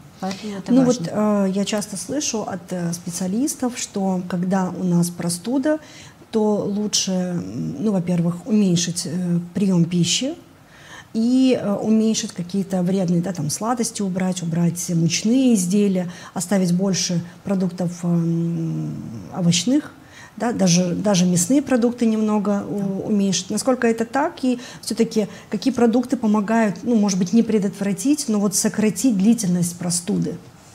Ну, смотрите, что касается продуктов питания, что касается того, что исключить, если вы уже заболели, да, тут, конечно, да, во-первых, что касается объема порций, количества приема пищи, их нужно сократить и есть столько, сколько ваш организм просит. Вот если вы испытываете чувство голода, вы едите. Если у вас нет аппетита, не страшно, что вы не едите. Иногда, как в детстве, да, мама говорит, ешь, я иногда наблюдаю такую картину, да, у детей, что ребенок болеет, он плохо себя чувствует, он может иметь температуру, и мамочка говорит, вот он целый день ничего не ел, надо что-то запихнуть. Не надо запихивать. Организм борется с вирусом, с инфекцией, да, у него повышенная температура, у него, может быть, не хватает энергии на качественное пищеварение. То есть, если не надо дополнительно нагружать организм, лучше дать ему, когда организм будет в силах, аппетит появится, и поэтому всегда наблюдаю, что снижается иммунитет, когда снижается аппетит, когда мы заболеваем. И тянет ко сну. Да. И не нужно, надо дать возможность организму отдохнуть, не нужно его нагружать и насильно есть. Что касается продуктов питания, я бы рекомендовала сократить продукты, которые увеличивают слизеобразование. То есть это молочные продукты, это глютеносодержащие продукты, потому что нам все-таки надо эту слизь выводить. Больше акцент делать на овощи, особенно ферментированные овощи. Как это уже, если даже ваш ребенок не ест там квашеной капусты и так далее, можно вот этот сок с ложечки прям давать, который собирается, там можно давать. У меня вот дочка очень любит его, он такой кисленький, правда, но тем не менее можно его давать. Тоже белковую пищу немножко уменьшаем количество, тоже предпочтение отдаем все-таки больше такой более легкой пищи, да, обязательно обильное, теплое питье, обязательно. Постельный режим, то есть отдых, питание по необходимости. Конечно, стараемся есть продукты, содержащие витамин С, там, то есть в сыром виде желательно, да, но какой-то, скажем так, супер эффекта вы того, что там вы сидите 2-3 апельсина, вы, конечно, не видите. Организм должен быть подготовлен заранее. Но как-то облегчить, да, ускорить выздоровление можно. Я надеюсь, что мы помогли нашим зрителям подготовиться к непростому сезону, и они теперь вооружены и точно не заболеют. Да, я тоже на это надеюсь. Вообще всегда профилактировать лучше, чем уже лечить. Поэтому я рекомендую следить за своим здоровьем, соблюдать питьевой режим, соблюдать, да, правила сбалансированного рациона, чтобы быть готовым к любому заболеванию, чтобы у организма всегда были ресурсы с этим справиться. И всегда, конечно, к осенне-зимнему периоду лучше готовиться заранее.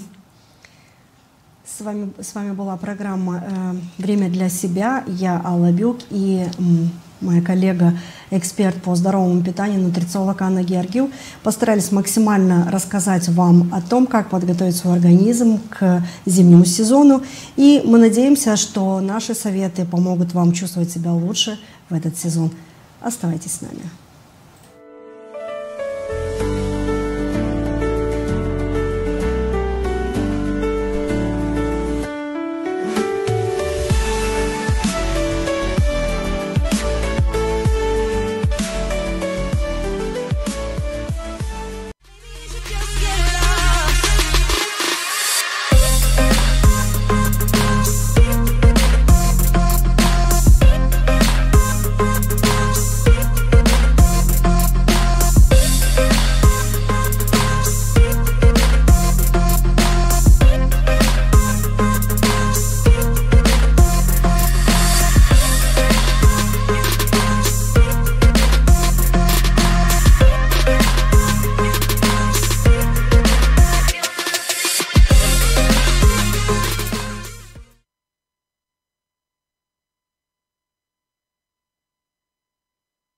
Обманул финансовый брокер, мы, адвокаты, поможем вам вернуть деньги, оформить процедуру чарджбэк. Вот мы вам вернем, только нужно, чтобы вы заплатили налоги, чтобы вы заплатили комиссии, тарифы за перевод и так далее. В голове у обычного пользователя уже сложилась картина, что не может компания постоянно привлекать деньги от новых пользователей и постоянно выплачивать всем им, потому что это математически невозможно. Если мы говорим про какие-то общие инвестиции, то ориентироваться нужно на цифры финансовой власти и в целом власти Молдовы.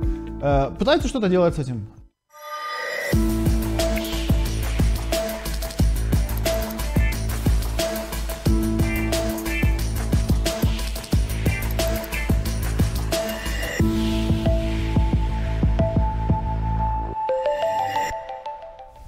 Здравствуйте, вы смотрите подкаст LoveMD, в студии Петр Гарч, и сегодня вместе с финансистом Владом Грати мы будем разбираться, чем отличаются надежные финансовые организации от финансовых пирамид, в которых люди теряют тысячи, сотни тысяч леев, евро, долларов, у каждого по-разному. Во-первых, добро пожаловать, Влад, рад тебя видеть. Привет. Тема на самом деле такая актуальная, да, то есть и она была актуальна и 3 года назад, но чисто визуально мне показалось, что в последнее время все больше и больше даже появилось рекламы. Ты заходишь в YouTube, ты заходишь в какие-то другие там социальные сети, и обязательно должна выйти какая-то реклама там стопроцентной вот такой вот финансовой организации для тех, кто хочет прям вот очень сильно поднять свой капитал. И она довольно-таки агрессивная, особенно для тех, кто не разбирается. И поэтому хотелось бы, во-первых, чтобы ты пояснил, на что обращать внимание, в первую очередь, да, и вообще в чем отличие надежной, допустим, какой-то финансовой организации, в которую можно вложить деньги, да, и вот от таких вот мошенников. Ты затронул как раз только часть вот этой агрессивной рекламы, которая есть по финансовым инструментам. Первая часть — это мы вам там дадим 200% в месяц, инвестируйте, надежная платформа, подставляют туда лица разных людей, разных компаний, вот такие дивиденды мы платим, естественно, никакого отношения это не имеет ни к каким людям и так далее. Но есть и вторая часть. Ты когда заходишь часто в YouTube или там на Facebook, появляется другая реклама. Вас обманул финансовый брокер, мы, адвокаты, поможем вам вернуть деньги, оформить процедуру чарджбэк. Там все это, конечно, какие-то важных дядек в пиджаках подставляют и так далее. На самом деле это часть ровно той же схемы. Сначала людей обманывают на том, что типа привлекают их деньги в инвестиции, кидают их, эти пирамиды потом схлопываются, не возвращают деньги под разными предлогами и так далее. Потом подключаются те же самые адвокаты, которые ровно в соседнем офисе сидят и говорят: вот мы вам вернем, только нужно, чтобы вы заплатили налоги, чтобы вы заплатили комиссии, тарифы за перевод и так далее. Поэтому, когда мы говорим о финансовых пирамидах, опасно думать, что о финансовых пирамидах или о каких-то мошеннических проектах, потому что они там не всегда пирамиды. Есть, которые строятся по принципу пирамиды, которые первое время платят, потом схлопываются, потому что не могут оплатить. Есть другие мошеннические проекты, которые изначально никому ничего не собираются возвращать, просто привлекают деньги и под разными предлогами их не выводят. Я правильно понимаю, вот финансовая пирамида — это примерно принцип МММ, то, что было в 90-е годы, да? То есть люди Вот об этом я и хочу сказать, что ошибочно думать, что вы увидите современную финансовую пирамиду, которую вы видите в интернете, чтобы она была оформлена по типу, как это было сделано в МММ. Что мы привлекаем деньги, вы нам даете деньги, мы вам выплачиваем проценты. И все. Это все, что там было, условно говоря. Просто приводите новых людей, вы будете больше зарабатывать, у вас будет больше отчислений, вы будете больше зарабатывать и так далее. Современные финансовые пирамиды маскируются под какие-то трейдинговые боты, под какие-то алгоритмы, которые умеют на финансовых рынках получать по 200-300% в месяц. И вот за счет этого мы вам выплачиваем прибыль. Потому что в голове у обычного пользователя уже сложилась картина, что не может компания постоянно привлекать деньги от новых пользователей и постоянно выплачивать всем им, потому что это математически невозможно. Почему условно схлопывается финансовая пирамида? Вот у тебя есть на балансе активы и пассивы. Да? Активы — это сколько у тебя денег или активов каких-то есть. Пассивы — это то, кому ты за это должен и сколько должен. Когда ты привлек в пирамиду 100 тысяч лей, ты должен этим людям сначала 100 тысяч лей, а через месяц ты им обещал 50%. 150 тысяч уже должен, да? А активов у тебя все еще осталось 100. И если ты привлекаешь новых, тебе достаточно, чтобы покрыть пока пассивы по предыдущим, но по этим ты уже опять не покрываешь. У тебя пассивы растут резко быстрее, чем то, сколько у тебя есть на самом деле денег. Ты должен, твои долги растут сильно быстрее, чем то, сколько ты успеешь привлекать денег. И как только у тебя одновременно много людей попросят эти деньги забрать, ты просто слопываешься, потому что ты не можешь расплатиться и просто забираешь эти деньги и говоришь всем до свидания. Как это было недавно с Туксом, условно. Например, вот, с Туксом, кейс Тукса довольно интересный, да, и он довольно громко прогремел в Молдове. Вот хотелось бы понять для себя, допустим, на что обращать внимание, когда мы выбираем, то есть какие есть красные флаги вот у ненадежных компаний, у мошенников? Первый и самый простой способ отсечь совсем уж такие низовые компании, которые там однодневки, которые просто сделаны на страничном сайте и просто перегоняют туда трафик. Я не говорю пока про Тукс, там еще есть еще хуже, ребят. Первое — это название вашей платформы просто не гуглится. Просто ко мне в месяц, если человек 20 не подходит с вопросом типа вот я там инвестировал на вот такой-то платформе, которую я в жизни никогда не слышал, хотя вся моя работа — это финансовые рынки. И вот я там инвестировал, вот у меня там 20 тысяч евро у меня уже прибыли, но не могу вывести, помоги вывести. Я говорю, что невозможно, это мошенники, все, что вы можете сделать, это больше не отправлять им деньги. И вот первый способ, чтобы отсечь вот эту категорию мошенников, это просто гуглите. Если вы инвестируете деньги в какого-то брокера, про него должна быть куча информации. Про него должна быть информация в интернете, что за брокер. Отзывы, примерно какая-то история работы. Какие-то видео по нему должны быть. Хотя бы лицензия какая-то, может быть, хоть какая-никакая, вы можете проверить это.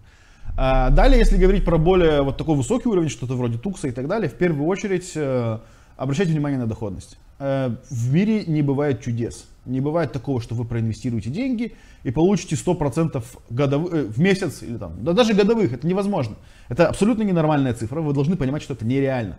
Если бы они могли генерировать прибыль с вероятностью 100% в год ожидаемо, им бы не нужны были ваши деньги, они бы уже были мультимиллиардерами. Я могу привести пример из фондового рынка, что есть такой Джим Саймонс, это основатель фонда Renaissance Technologies и там фонда Medallion, компания Renaissance Technologies, фонд Medallion. Это самый доходный фонд в истории фондового рынка, самый доходный, никто больше них не показывал результаты стабильно. И они показывали 60% годовых, это в 6 раз больше рынка, это огромная доходность. А здесь ребята вам какие-то непонятные, говорят, что они сделают там 100 в месяц. В первую очередь нужно обращать именно на доходность. Сейчас я объясню, на какие цифры примерно ориентиры, и что похоже на правду, что не похоже на правду. Когда мы говорим про то, что какой-то продукт или какой-то инвестиционный проект может приносить там хотя бы, если 50% годовых они говорят, да, то нам нужно подумать о том, почему, если есть инвестиционный продукт с доходностью в 50% в год, а они там иногда и более сумасшедшие цифры говорят, почему вот у нас есть банки, чья основная работа это собирать деньги и инвестировать в какие-то проекты, чтобы получать доходность? Зачем вот тогда вот эти банки выдают кредиты под 6-7% годовых, если вот здесь есть продукт с доходностью в 50% годовых? Они дураки? Или они не понимают, что происходит? Или они просто не нашли супер крутую схему криптовалютную, которая вам принесет кучу денег? На самом деле нет. Если посмотреть на исследования в целом, то и по трейдингу именно, давайте говорить именно о трейдинге, о спекулятивных сделках на финансовых рынках, то у нас есть большие исследования на азиатских трейдерах, где замеряли их результаты. И в реальности 15% из них не потеряют деньги, остальные 85% будут в минусе. И из этих 15% будет 1%, который показал какую-то очень высокую доходность, выше там 10-20% годовых. Такой процент есть, но мы не можем говорить, что этот результат, это следствие его навыков, или это вполне может быть случайный просто результат. Как кривая Гаусса. У вас точно будет те, кому сильно повезло, и те, кому сильно не повезло. И вполне эти люди могут быть вполне либо обладателями инсайдерской информации, либо тем, кому повезло. Но в реальности, когда мы говорим про трейдинг, там в принципе очень сложно заработать. Если мы говорим про какие-то общие инвестиции, то ориентироваться нужно на цифры, если мы говорим исторически по фондовому рынку, 10% годовых, 10-15% годовых. Все, что выше, уже не похоже на правду. Потому что вот историческая доходность фондового рынка это 10% годовых в долларах, в среднем. От минус 20 до плюс 25, но в среднем 10% за год. И вот если мы возьмем эту цифру и посмотрим на результаты крупнейших инвестиционных компаний США, хедж-фондов, там все умные дядьки, все в пиджаках, все с терминалами Bloomberg, все постоянно на созвонах, и все, они владеют всей информацией. Так вот, эти компании, 90% из них не обойдут даже 10%. Они покажут результат хуже, чем индекс, хуже рынка.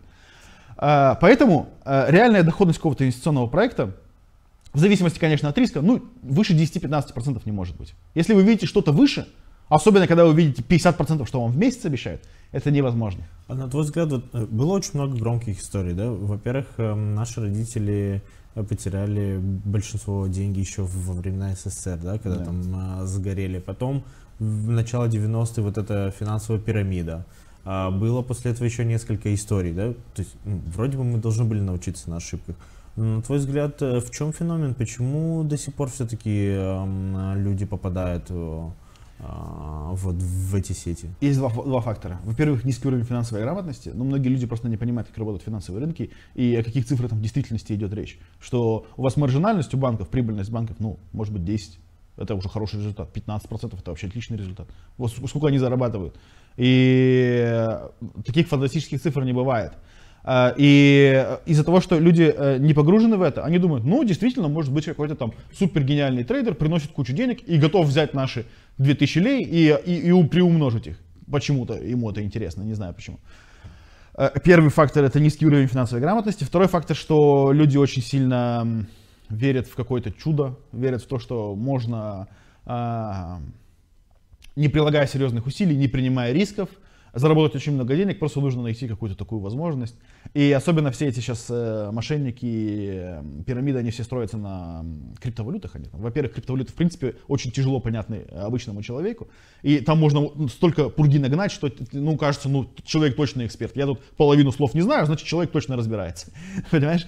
Во-вторых, у них там есть кейс биткоина условно, который вырос там на 1000%. Они говорят, ну вот, видите, вырос же, вот и мы так можем. Мы тоже можем сейчас найти какую-то монету, которая вам там принесет кучу денег.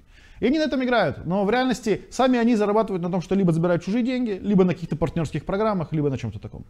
А если говорить, ну, меня как журналиста, например, интересует, что делает власть? Или вообще какие инструменты контроля вот за подобными финансовыми пирамидами, или там, которые проводят махинации, есть у государства. То есть роль государства в этой ситуации. Насколько вообще реально обезопасить, очистить и вообще вмешаться? Вот смотри, вот возьмем Тукс, даже что произошло, да? Я тебе скажу, как это работает на других примерах. Например, сомнительные трейдинговые платформы у нас были приравнены к казино. И есть такой термин бинарные опционы. Его нужно будет запикать, потому что YouTube алгоритм не очень воспринимает, он сразу реагирует, и его все финансовые блокеры просто запикивают. Это что-то облеченное в финансовые рынки, там графики, там вы предсказываете движение цены, но в реальности это, ну, то же самое казино, потому что ты просто делаешь ставку вверх или вниз, то же самое, что красное или черное, понимаешь? И такие у нас платформы у нас в принципе блокируются, они в принципе не открываются с браузеров, если ты не используешь VPN. Если ты используешь VPN, это, ну, ты уже сам решил, чтобы этот сайт у тебя просто открылся. То есть в этом случае уже есть такое есть. Второе, у нас в этом году был принят запрет на пропаганду и на использование публичных материалов термина CFD, контрактов на разницу. Это всякие форекс-трейдинги. И у нас власти запретили рекламировать это, запретили использовать в промо-материалах, потому что это тоже высокорисковый вид трейдинга. Его не назовешь мошенническим. Ты типа наугад, да? Ну, они думают, что они это делают не наугад, но наука показывает, что наугад. Они предсказывают, типа, куда будет двигаться валюта с вот такими плечами, с огромными, с кредитными деньгами. Они пытаются угадать и на этом заработать денег. В действительности, ну, там цифры примерно, как я сказал, что даже CFD-брокеры во многих странах им говорят вешать плашку, что 80% CFD-трейдеров теряют деньги. Вот прям обязательно им говорят это вешать, эту плашку. У нас просто запрещают использовать этот термин и продвигать в промо-материалах. Но ты в любом случае все не запретишь. Я могу завтра создать сайт, который стоит на хостинге за пределами Молдовы, который стоит на домене за пределами Молдовы, не .md, любой другой. И он будет показываться в Молдове. Пока власти его найдут, пока идентифицируют, пока разберутся, хороший это сайт, нехороший, подпадает ли он под запрет, не подпадает, я уже несколько месяцев поработаю, порекламирую его и могу условно выстроить такую же финансовую пирамиду. Ты понимаешь, что ты просто не уследишь физически за всеми сайтами, которые стоят на зарубежных хостингах, на зарубежных доменах. Даже если это есть какая-то компания с какими-то счетами, она может стоять в офшорах, и иди достань информацию про них, и иди обменяйся данными и так далее. В этом проблема интернета, что тебе, чтобы действовать в Молдове, тебе не нужно физическое представительство в Молдове. Ты можешь это сделать где угодно, и твой сайт будет открываться в Молдове. И с этим есть проблема. Поэтому финансовые власти и в целом власти Молдовы пытаются что-то делать с этим. Какие-то крупные платформы блокируют. Некоторые, которые более-менее белые, их не блокируют, но сильно ограничивают, в том числе в промо. Но ты за всеми не угонишься. А я правильно понимаю, вот если говорить про Тукс и то, что с ним произошло, что он считался, не сказать, что прям мошенническим таким. То есть они попытались создать образ надежной платформы, частично им это удалось, ну, учитывая, что люди все равно туда пошли, да? То есть дали свои деньги. Это то, что я сказал в самом начале. Те финансовая пирамида на своем сайте большими буквами не будет писать «Мы финансовая пирамида». Они будут говорить: мы привлекаем ваши деньги, мы их прокручиваем на высокодоходных сделках. У нас боты с искусственным интеллектом, которые зарабатывают деньги. На деле она будет работать как финансовая пирамида, но они будут всячески мимикрировать под то, что они супер торговая платформа, что все четко и так далее. Но мне, например, когда в первый раз скидывали этот Тукс, это было месяца, что ли, до полтора, в сентябре. Когда он вообще открыл? Не знаю. Я его первый раз увидел в сентябре. Этого года? Мне скинул мой знакомый и говорит: что ты думаешь, что такой интересный проект. Я открыл его, и мне 10 минут хватило сказать, что это пирамида, такого не может быть. А какие там условия были? Я честно не помню по цифрам. Ну, какие-то сумасшедшие. Если я сразу понял, что это пирамида и что это не похоже на правду, какие-то сумасшедшие условия были. И я сказал, что нет, это пирамида, это такого не может быть. Рано или поздно схлопнется. И Туксу не повезло схлопнуться за неделю до того, как на криптовалютном рынке действительно был обвал, после того, как Трамп выступил опять с заявлением про пошлины против Китая. Буквально через неделю, как схлопнулся Тукс, на крипторынке был реально обвал. И они могли бы сказать, ну извините, риски мы не могли предвидеть, могли схлопнуться под более-менее таким правдоподобным поводом. Но они схлопнулись чуть раньше, потому что просто не хватило денег дальше вывозить эту пирамиду.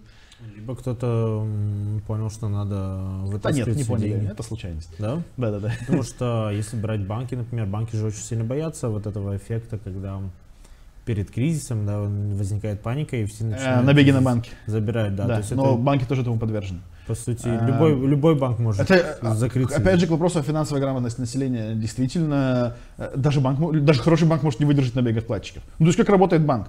Он привлекает ваши деньги, 10% по законодательству, или там, какой-то такой процент по законодательству он собирает в резерв, действительно их хранит. А дальше он ищет, куда эти деньги распределить, чтобы получить доходность выше, и отдать часть доходности вам, часть доходности оставить себе. Но в голове у многих людей банк просто берет их деньги и хранит их у себя, и вот по любому требованию может их отдать. Понимаешь? Смотри, в принципе, чтобы подытожить наш выпуск, давай сосредоточимся на 3 главных правилах, которые ты бы посоветовал людям, чтобы они не попались на различные мошеннические финансовые. Давай по степени сложности. Первое. Во-первых, просто прогуглите, куда вы отправляете деньги. Скорее всего, с большой вероятностью, если это какой-то очень мошеннический проект, он просто не прогуглится по названию, вы ничего не найдете по этому названию. Если это чуть более известный, чуть более долгоживущий мошеннический проект, он прогуглится, но там на первой же странице выдачи будет куча негативных отзывов со скриншотами и с тем, что не надо, не стоит. Второй уровень сложности, если более-менее все нормально, платформа гуглится, смотрите на то, что вам обещают. Если вам обещают высокую гарантированную доходность, выше, давайте, 20% годовых, все, что выше 20% годовых, это уже не похоже на правду, это уже сопряжено с огромными рисками. Вы не единственный, кто пытается разместить ваши деньги. Есть хедж-фонды, есть банки с неограниченным количеством денег, которые бы использовали бы это, если бы это было правдой. И третий, самый сложный, наверное, пункт самый сложный пункт для проверки. Проверяйте лицензии. Если вы ищете какого-то брокера для того, чтобы проинвестировать, либо для того, чтобы заниматься каким-то трейдингом, спекуляциями, осуждаю всячески, но если вам хочется, вы хотите позаниматься чем-то таким, заходите, проверяйте лицензию. Они обычно, брокеры на сайтах пишут, у нас лицензия кипрского регулятора, у нас лицензия BaFin немецкого регулятора. Номер там, да? Да. Но такую можно сделать за 5 минут в фигме, на это не обращаем внимания. Берете номер, идете на сайт регулятора, проверяете действительность лицензии. Если брокер регулируется, или эта инвестиционная компания регулируется каким-то регулятором, значит она уж откровенно не нарушает закон, уж откровенно бежать с вашими деньгами не может. Не говоря уже о фондовых брокерах, которые по факту даже ваши деньги и ваши ценные бумаги даже не хранят. Они хранятся в депозитарии, в отдельном банке. И брокер только с ними может какие-то операции по вашему запросу делать. Если вы видите лицензию, то хотя бы вывести эти деньги вы оттуда сможете. Потому что если брокер вам откажет в выводе денег, идете к регулятору, пишите жалобу, и там этому брокеру, поверьте, проще вам деньги заплатить, чем потом играться и иметь проблемы с регулятором. Вот 300 ступеней, очень простые. Во-первых, в целом погуглите информацию. Второе, смотреть на то, что вам обещают, примерно по цифрам. Третье, проверяйте лицензии и регуляцию. Я благодарю за этот выпуск. Конечно, надеемся, что эти советы будут полезны и как можно меньше людей будут попадаться на такие мошеннические схемы. Мы напоминаем, что вы смотрели подкаст на LoveMD, посвященный финансовой грамотности. Оставайтесь с нами и до новых встреч.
Здравствуйте. Здравствуйте. Мы заждались вас. Пройдемте? Проходите. Спасибо. Стала осень. Пришла пора уборки винограда. Какой сорт винограда вы собираете? Сорт винограда ЛГТ. А в общем, сколько у вас сортов и какие сорта у вас есть? Сорта ЛГТ, Ркотстели, Молдова, Сурученский. Много сортов. И столовых, и технических. И сколько по времени у вас уходит, чтобы прошла полная уборка урожая? Полная уборка, полдня. Уборка, потом выжимка, насяп. Полностью, чтобы вино сделать, 2-3 дня. Убираем виноград через дробилку, дробим его. Это все падает в шарабан. Сок стекается в шарабан, в емкость. После того сок сливается и наливается в приготовленную бочку. Дубовую. У кого нержавейка, у кого дубовая, по-разному. Ну, у нас деревянная бочка. По старинным традициям, как наши деды делали, все соблюдается по всей технологии. В бочке она стоит 40 дней, не меньше. После этого можно употреблять. 40 дней она должна отстояться.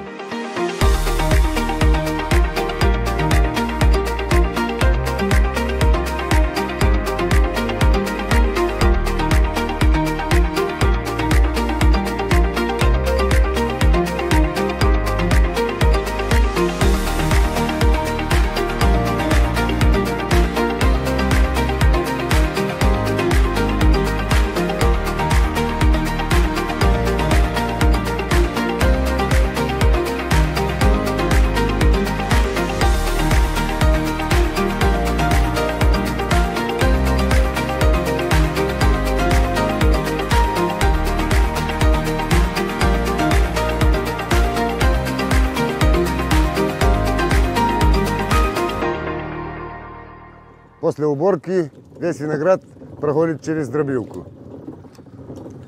Потом стекается весь муст в бадью. И из бадьи отправляется в бочку готовую, уже подготовленную, для процесса брожения. После отправления виноградного сока муста в бочку, в подвал желательно не входить в течение 40 дней. Идет процесс брожения, выделяется углекислый газ, можно отравиться. Вы покажете, как это нужно делать правильно? Да, пожалуйста. Так. Крутим. Не очень сильно, не очень медленно.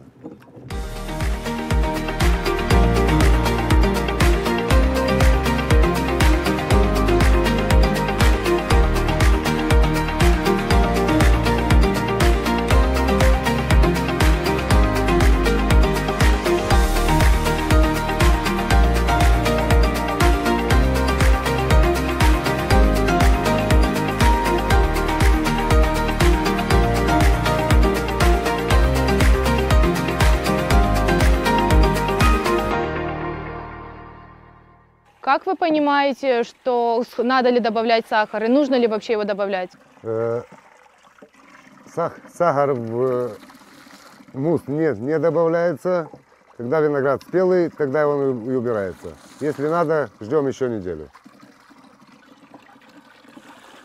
Муст процеживается, чтобы не поступала в бочку ни кожура, ни семечки от винограда. Все чистое.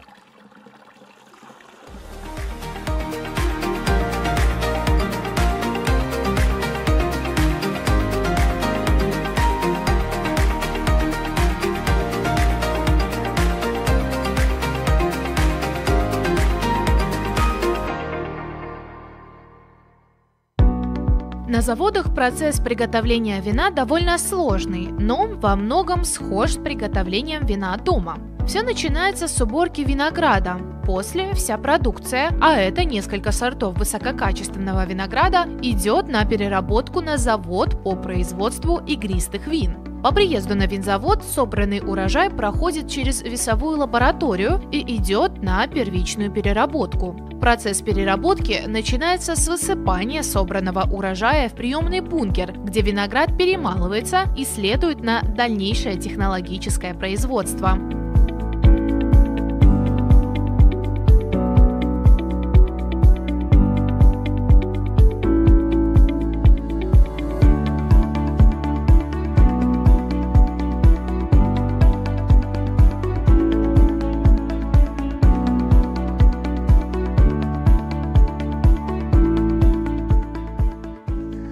Возьмите это подарок от нас, попробуйте наше вино, очень вкусное.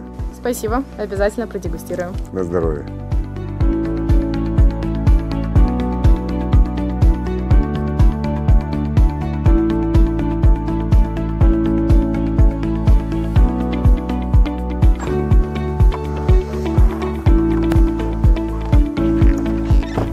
Вам спасибо.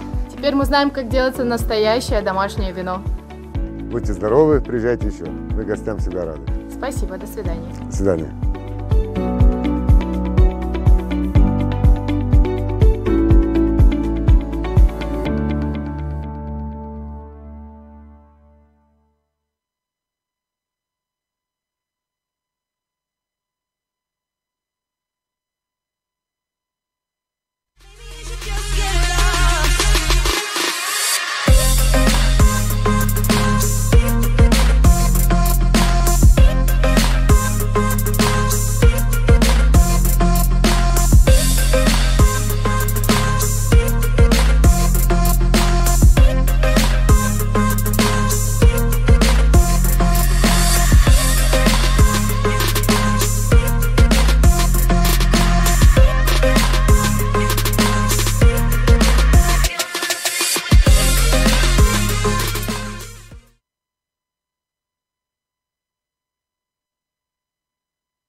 Вообще мой бэкграунд начинается с 2006 года, и начинается он с социальной сферы.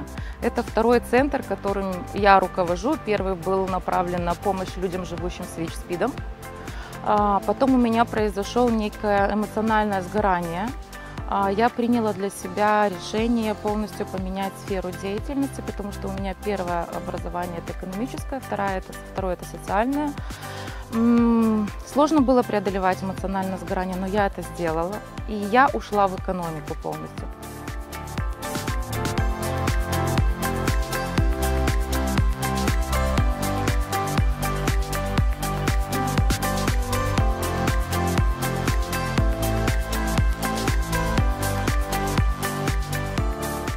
Агрессоры находили меня как директора, агрессоры угрожали мне как директору, агрессоры каким образом трактовали свои мысли, что ваш центр создан для того, чтобы вы учили женщин быть слишком умными и знать свои права. То есть, мало того, я вам хочу сказать, что я до сих пор хожу с шокером в сумке, потому что были пару попыток физического насилия по отношению ко мне.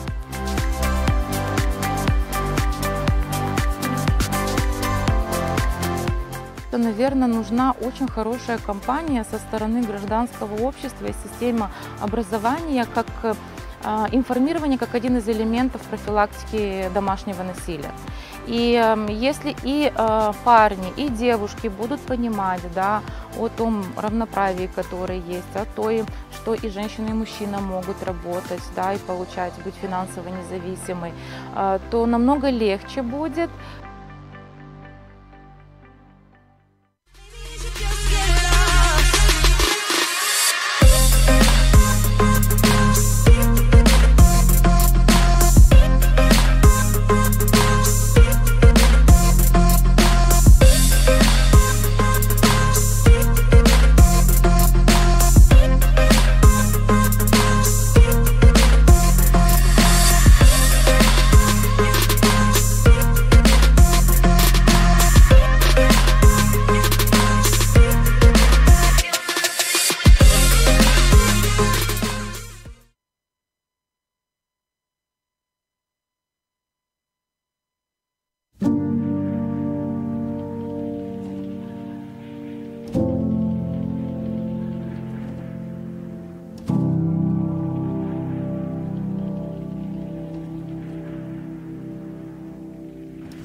Topladılar, kalmadı insanda yekin. Ve insan kaldı ağaç. İnsan taşırdı, köpek de. Geçirirler köpek yediğinde. Onun için getiriyor onu, o kesmeye getiriyor onu. İnsan giderdi, gelirdi. Hangisi çayır içinde kalmış, ölmüş. Hangisi gelmiş, kurtulmuş, kimliceymiş. Öyle gelmiş.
Vardı, yekin de vardı hepsi ama ki bu kolay beterini aldılar, soydular, nar oldu. İnsan kaldı ağaç. Ama zor çektik ağaçlığı pek. Aldılar hepsini yekinleri. Biz de uşaklar kalabaydık. İyi kalabalığı, babamlar iki, biz uşaklarda 3-5 can. Biraz zor çektik. İdik ölü bir yer de. Vurmuştular ne anda sen nerede Cevşere'de. Ne anda. Bizde de vardı bir büyük köpek. Değerli geldi al sizin köpeğe ver but. Alay cadutta ligacı da gider alay ver but. Güzel bir büyük but, doyan bir beygir. Dedi keser köpeğe. Kestirir gözüne ne kendi de yiyecek. Hem köpeğe keser hem kendine. Getirdi, bağırır babu. Koyma her bir çöğüne. Bıksaydı kaşa yeriz. İstemez öyle sale vurulma diye, beygir diye. O vakit beygirmezler de. Sonra dedi verirli dedi biri eski çüven. Dedi orada yapar katletti. Güzel koyar kokusunu. Yer dedi katletli bizim yanımızda, biz de kaşa yeriz. Değil şekerli ama şekersiz. Sonra açandattık, biz de başladık yine. Ve yedik ölü geldi. Zor çektik pek, kaşı verirdiler.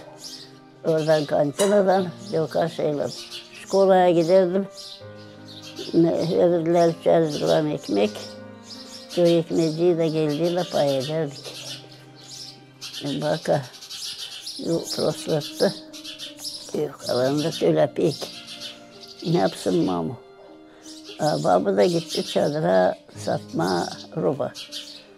Da alacak oradan ne verecekler? Papşoy bu, yeken mi, arpa mı neyse. Da büyük alanda değer olmayacak böyle. Ya gideyim ben sorayım diye vereceğim. Roba da değer versinler bir ekmecik. Sonra götürdü. Bir yufka çölenece değil bizim yufkalar gibi ama daha büyük karlar şöyle uzun harbalar üstünde vardı. Bir de bariz da bir ekmek de geldi. Sonra da yetiştirdi baba. Geldi da biz biraz gerildik. Giderdi bakın.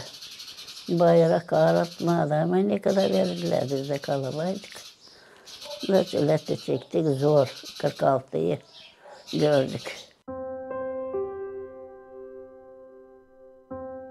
Topladılar kalmadı insanda yekin. Ve insan kaldı ağaç. Hangisinde vardı bekim vericiler verirlerine. Böylesiydi aldılar. Bizde de vardı ama. Açam yazı babı kulak sayılırdı. Ve onları aldılar hepsiciyle. Ve biz kaldık Karaağaç. Ve bize yerine sonra verdiler oradan da iyiydik. Şükür Allah'a insan taşırdı köpek de. Geçirirler köpek yediğinde.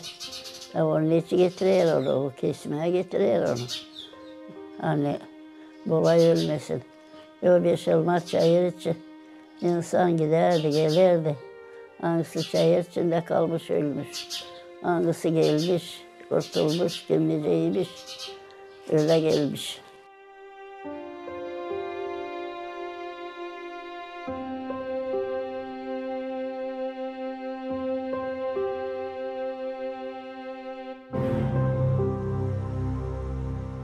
Gelerdi taliga, dibi yok. Hangisi başka bak, karı, adam hepsi bile yok. Giydirme de koyma kurçacık, ilaç, sandık. Hepsi birbiri üstü. Ben de kere çıktım bir kere Toka'da da baktım. Yok mu ölüsüz de derim yok. Da insan bakardı. Yüzüğünü alsınlar da kokmasın içeride. Açan getirdiler. Buradan bu yerli papşuymuş vardı damda kayamız köşede. Da çekerdik de Mahmut tartıyla avucunu. Da derdi ya yala kızım nice tatlı bu papşuy bunu. Da koymaz ki şeker de yapardık kaşa. Mesela insan pek çok öldü insan. Çok güzel oldu insan. Başladılar tüle vermeye insana. Bak tohumçu bak. Neyse arada verirler insana. Hangisi hani kayıt ne oyaz. Bunlar öyle de işler zor çektik. Ağaçlığı çektik gördük ağaçlığı.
Dear audience, my name is Valentina Kalidji, and today on LAFMD we are discussing in the framework of the talk show Moldova European Union.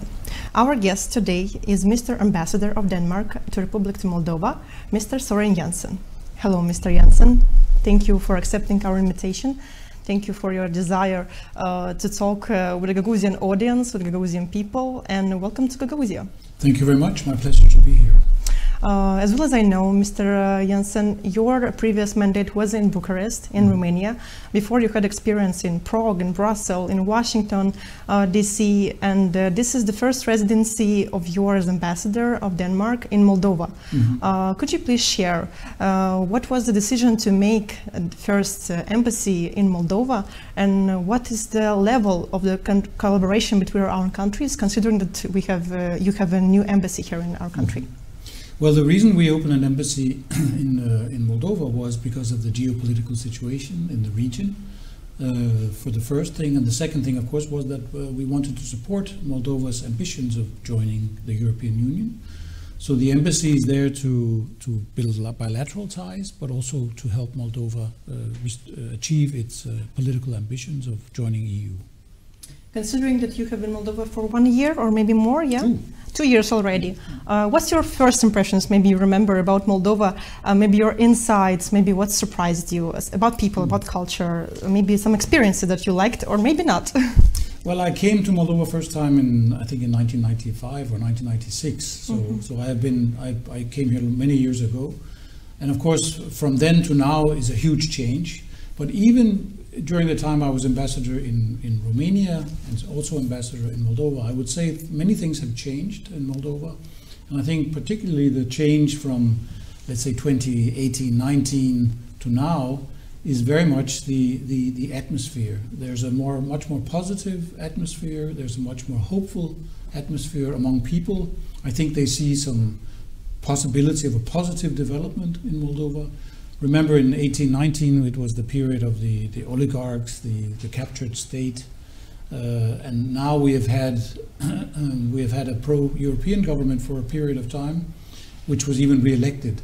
So there's a different sentiment, I think, and that is very visible.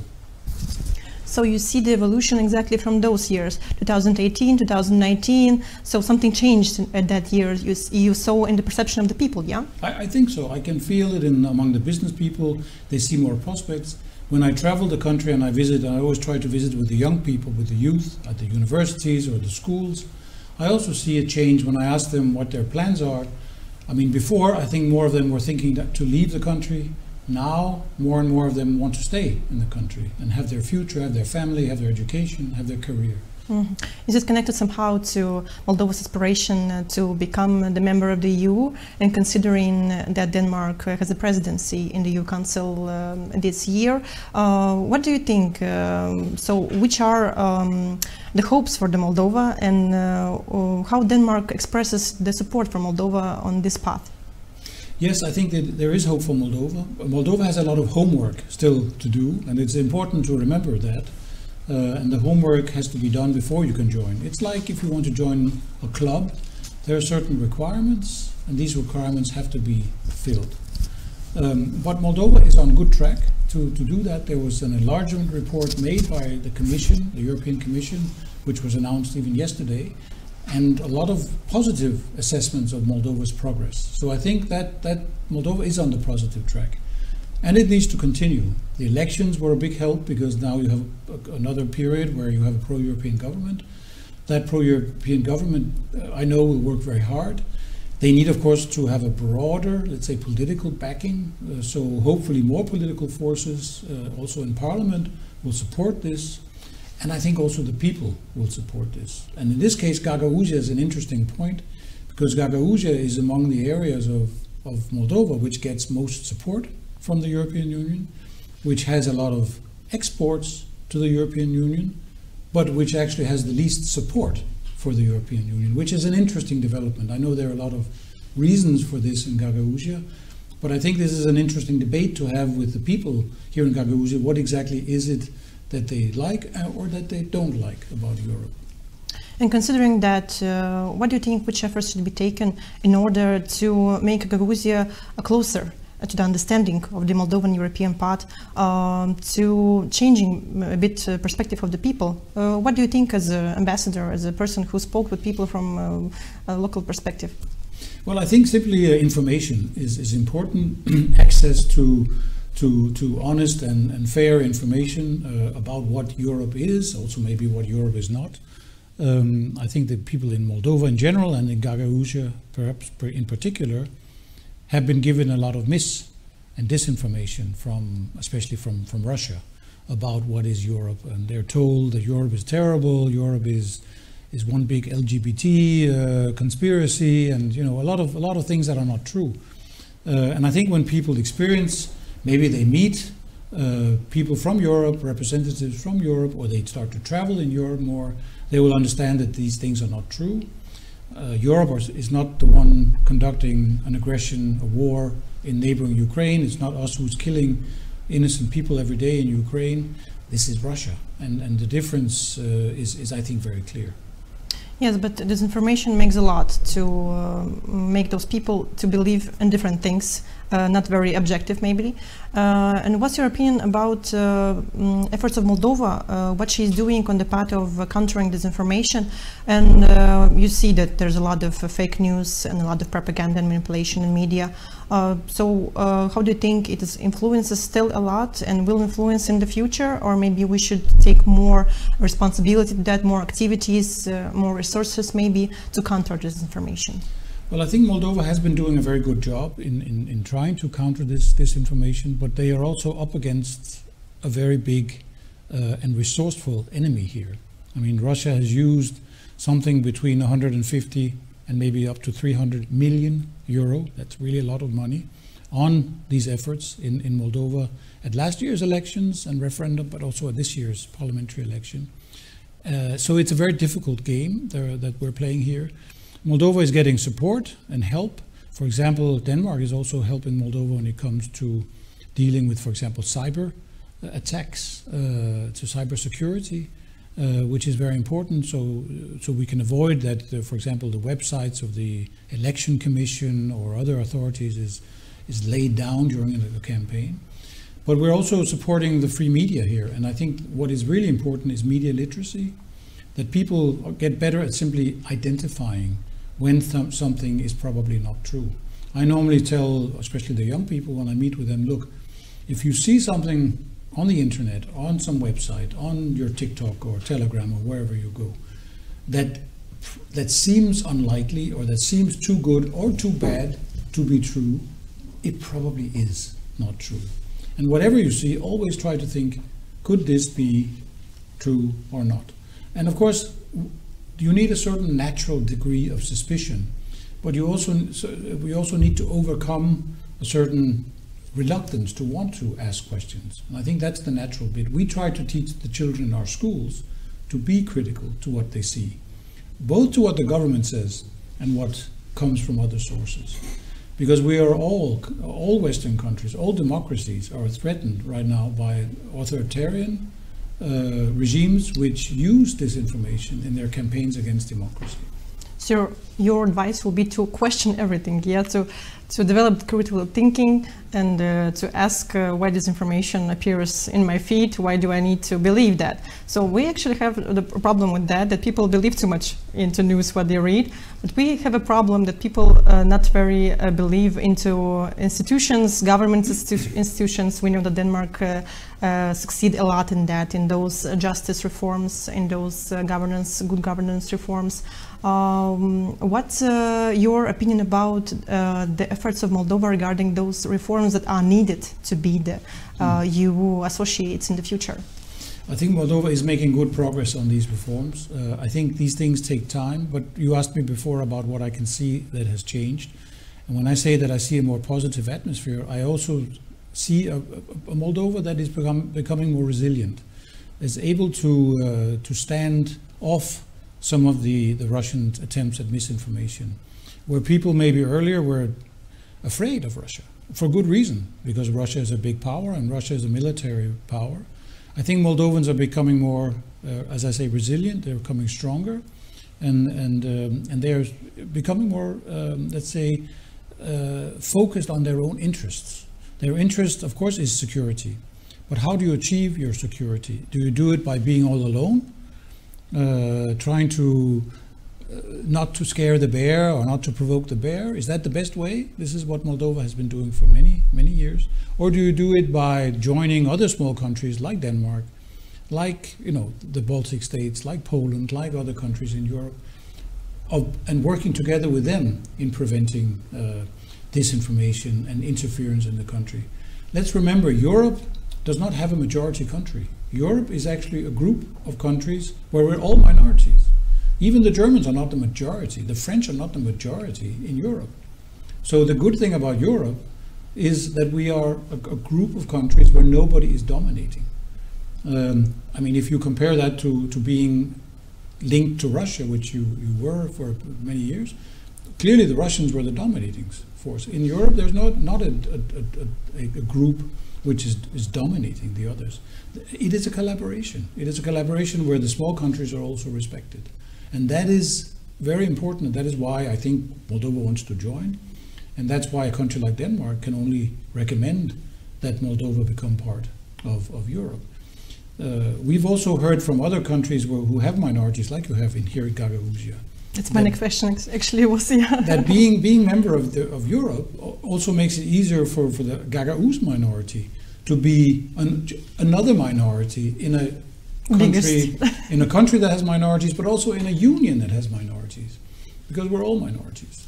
So I think, and of course there are ways Gagauzia can also learn from, I know from other countries who have, let's say, autonomous regions to various degrees. We have in my country also autonomous regions. We have Greenland, we have the Faroe Islands, which has, both of them have special status. So there are things we can learn from each other. The point is, though, not to fall in the trap and believe that the authoritarian approach or the authoritarian solution is the best one, because it is not. I mean, no one is going to thank you if you decide to accept or to be afraid. You need to develop the country for the best of the people. And Moldova tried for 35 years to be balancing between East and West. But if you compare what happened in Moldova to what happened in countries like Lithuania, Latvia, Estonia, who were also Soviet republics, these countries are much better off now. They earn much more money. They have higher pensions. On all parameters, they're doing better than Moldova, except for the wine, I have to say. Apart from the wine, these countries are doing better. And why is that? It's because they joined the community of free countries, of democratic countries, of economic prosperous countries. This is the difference. So the comparison and larger perspective shows that people hasn't to be afraid of that, of being small minority, because all the Europe is the minority is basically what's united together, and unity in diversity. I always say that motto, which is very important, and for Gagauz people is very important to understand and to hear from you these words. And speaking about the security, you said about the cybersecurity, and as well as I know, Denmark launched the support to Moldova, about 62 million of the euros in the past few years, in the next few years. Which areas also will be followed during this program of help? Well, our programs in Moldova are basically in 3 areas. One big area is energy, so it's about becoming energy independent. It's about having more efficient use of energy, and it's about having more green energy. And in a way, they all work together, because if you have more efficient energy, you're also more energy independent. If you have more green energy, you can produce it yourself. You're also more energy independent. For the individual Moldovan consumer, if it's a house owner or if they live in a flat or whatever, energy efficiency is extremely important, because the Moldovans are actually paying a lot more money for their energy today, not because it's more expensive, but because they use more, because they simply use more energy to heat their homes, because their homes are badly insulated. And this is a very simple, low-hanging fruit, something that's easy to adjust. It requires investment. The government has investments, and donors are willing to put more money into this area, because it's a very important area. So energy is one strong sector. The other sector is what I would call the democratization area. very much linked to the European Union approach, but we're, for example, supporting Moldova when it comes to the changing the legal system, vetting the judges, vetting the prosecutors, combating corruption in the legal system, which is very important, because if you do not fight corruption in the legal system, you're not going to get any investments. No one is going to put money in a country if they don't trust the legal system. It's that simple. Logical, yeah. Other areas are the civil society. We support civil society on a number of areas, and we support free media, as you know, here, because your medium here is one of the ones that receive support. We don't support it by paying the bills and by paying the salaries, but we support it by projects which are focused on, for example, critical journalism or media literacy. And the security sector programs we're helping you establish a crisis management capacity, so you're better able to deal with natural crises, but all man-made crises. We are helping you develop your cybersecurity, as I said already, and then we're also helping develop your capability in your military, which is basically a question of being able to defend yourself in situations. It's funny because the part of the propaganda when Denmark started this program was that we were force militarizing Moldova, which I couldn't help finding slightly amusing, thinking that Denmark, a small country, would come and force militarize Moldova. And we are also told that Moldova is neutral, so Moldova doesn't need an army. I mean, this is a very strange concept. I mean, if you're neutral, you need probably the biggest army because you don't have anyone to help you if you're attacked. I mean, in my country, we're members of an alliance, of course. So if we are attacked, we will be helped by our allied. But if you're all alone, you need to be able to protect yourself by yourself. Especially considering security risks that we have on the border, so that's... We saw what happened to Ukraine. They were alone. We saw what happened in Sweden and in Finland. After they saw what Russia did to Ukraine, they joined an alliance because they knew that we don't want to be alone. We don't want to risk being on our own in a situation with a neighbor like that. You know, so this is a lesson learned, I think, from these countries. They learned it like this. Moldova has a different situation. You have a constitutional neutrality, but it doesn't mean that you cannot have an army or defense that allows you to defend yourself, including from incoming drones, for example, including from incursions. Especially we had on the border the cases of those security risks, and we're basically in a hybrid war, informational war that's happening everywhere during the elections and during the other important political events in the country. So it's completely understandable that we need support and we rely on our European partners. Speaking about the people-to-people projects, if we speak about the youth projects, is there any projects that are on the exchange of the students, maybe some scholarships connected to Denmark? How youth from Moldova can connect to the youth from Denmark, for example? Well, first of all, we are, of course, as members of EU and as associate member of EU, you have access also to these EU programs, Erasmus as being the main one. So that's one option. That's probably the main option. But I should maybe also say about the Danish assistance that mainly we work through partners, and especially the part that would cover youth and cover other areas is a fund. We call it the New Democracy Fund, and basically Danish organizations, and it could be youth organizations, but it could also be employer organizations, it could also be handicap organizations, it could be human rights institutes. We have a number of organizations who have Moldovan counterparts. So, for example, the Danish Youth Federation is partnering with CNTM here in Moldova. National Council of Youth. Mm-hmm. And they do projects together, which then get funding from this fund. But so it's not me at the embassy or my colleagues in the ministry who are saying now we should do like this, you know, like 5-year plans. This is done really peer-to-peer. This is done between the people who have the knowledge in Denmark and the people who want to share that knowledge in Moldova. I think this is very healthy. For example, our Human Rights Institute is working with the Office of the Ombudsman here in Moldova. For example, our handicap organizations are working with your handicap organization. For example, our employer organizations are working with Moldovan employer organizations. For example, helping them how do they need to adjust, for example, their environmental standards to meet EU requirements. This is very practical. This is peer-to-peer. This is almost business to business, teaching them what has Denmark learned. How can we do this in a good way? And I think this is a very efficient way of working instead of having these. Often you have these overall programs where big agreements are signed. We also do that. We made one recently on energy, which I'm looking forward to implementing in the coming years. But I think the backbone of our support to Moldova is very much this peer-to-peer cooperation. You said about the business, and we can discuss about the trade. If any trade is happening between our countries, any business maybe investing in Moldova, because I know that we have dozens of companies with Danish capital already. So what's the perspectives in that area?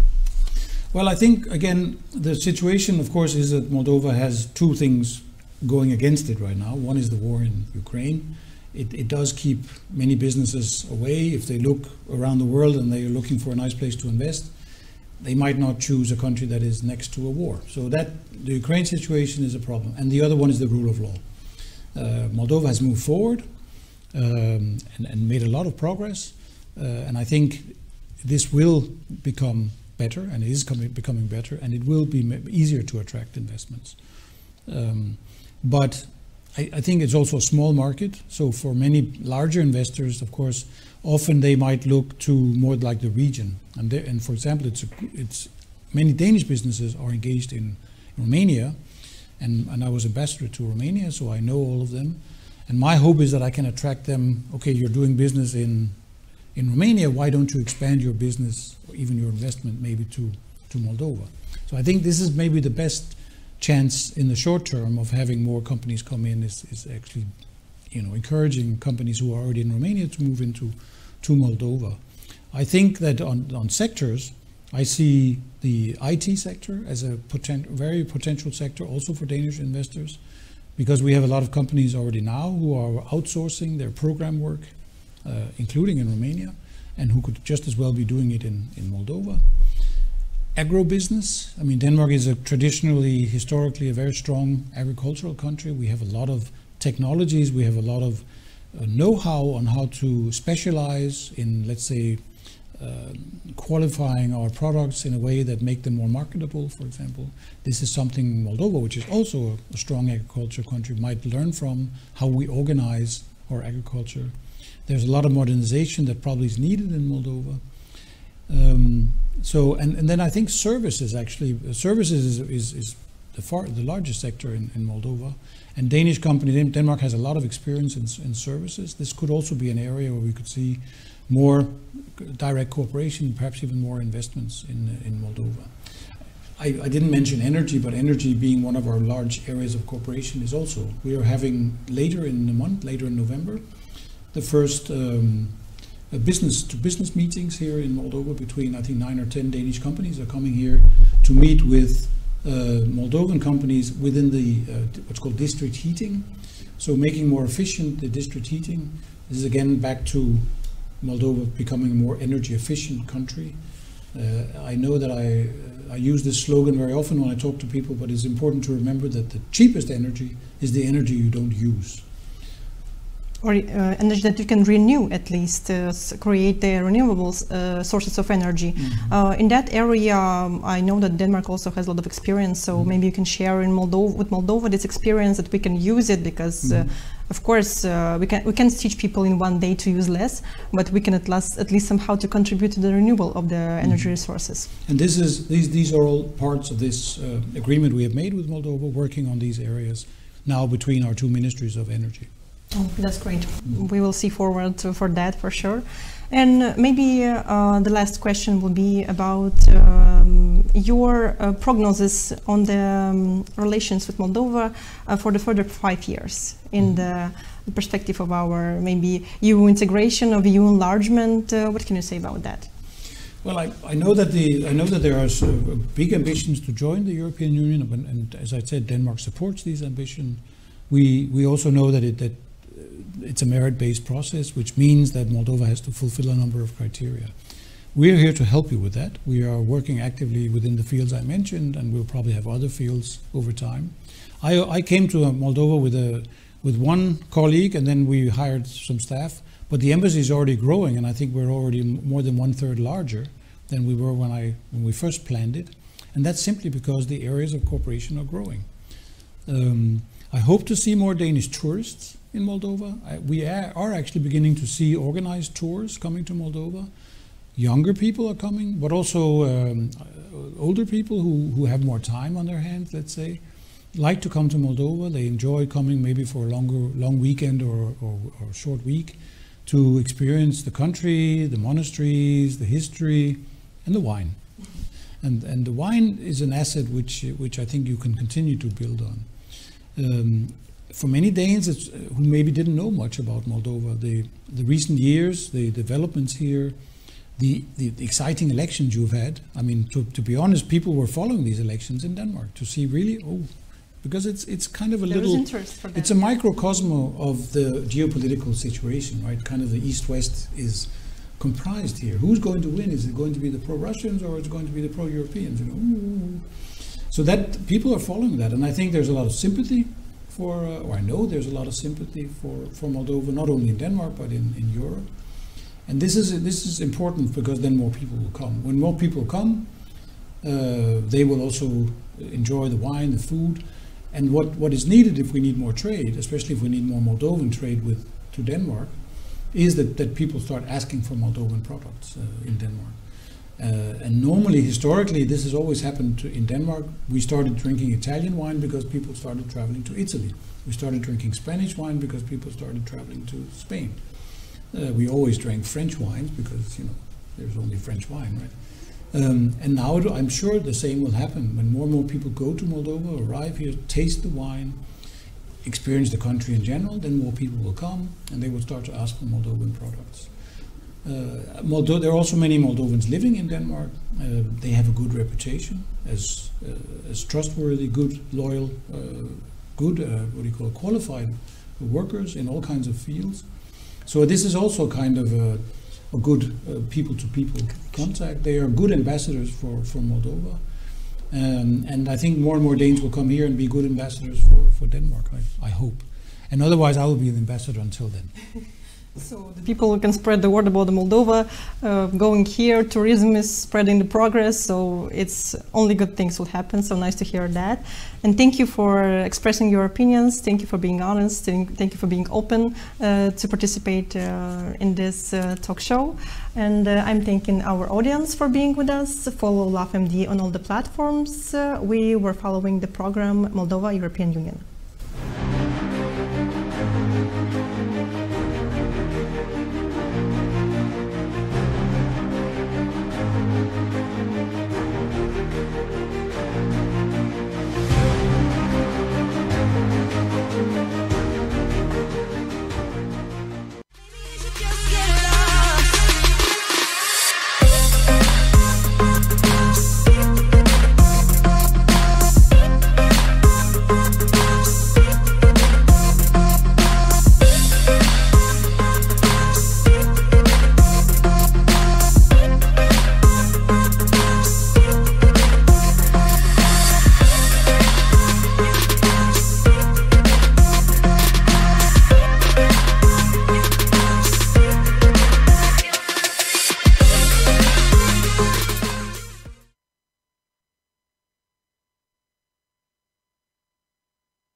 Натягиваешь вот эти пружины.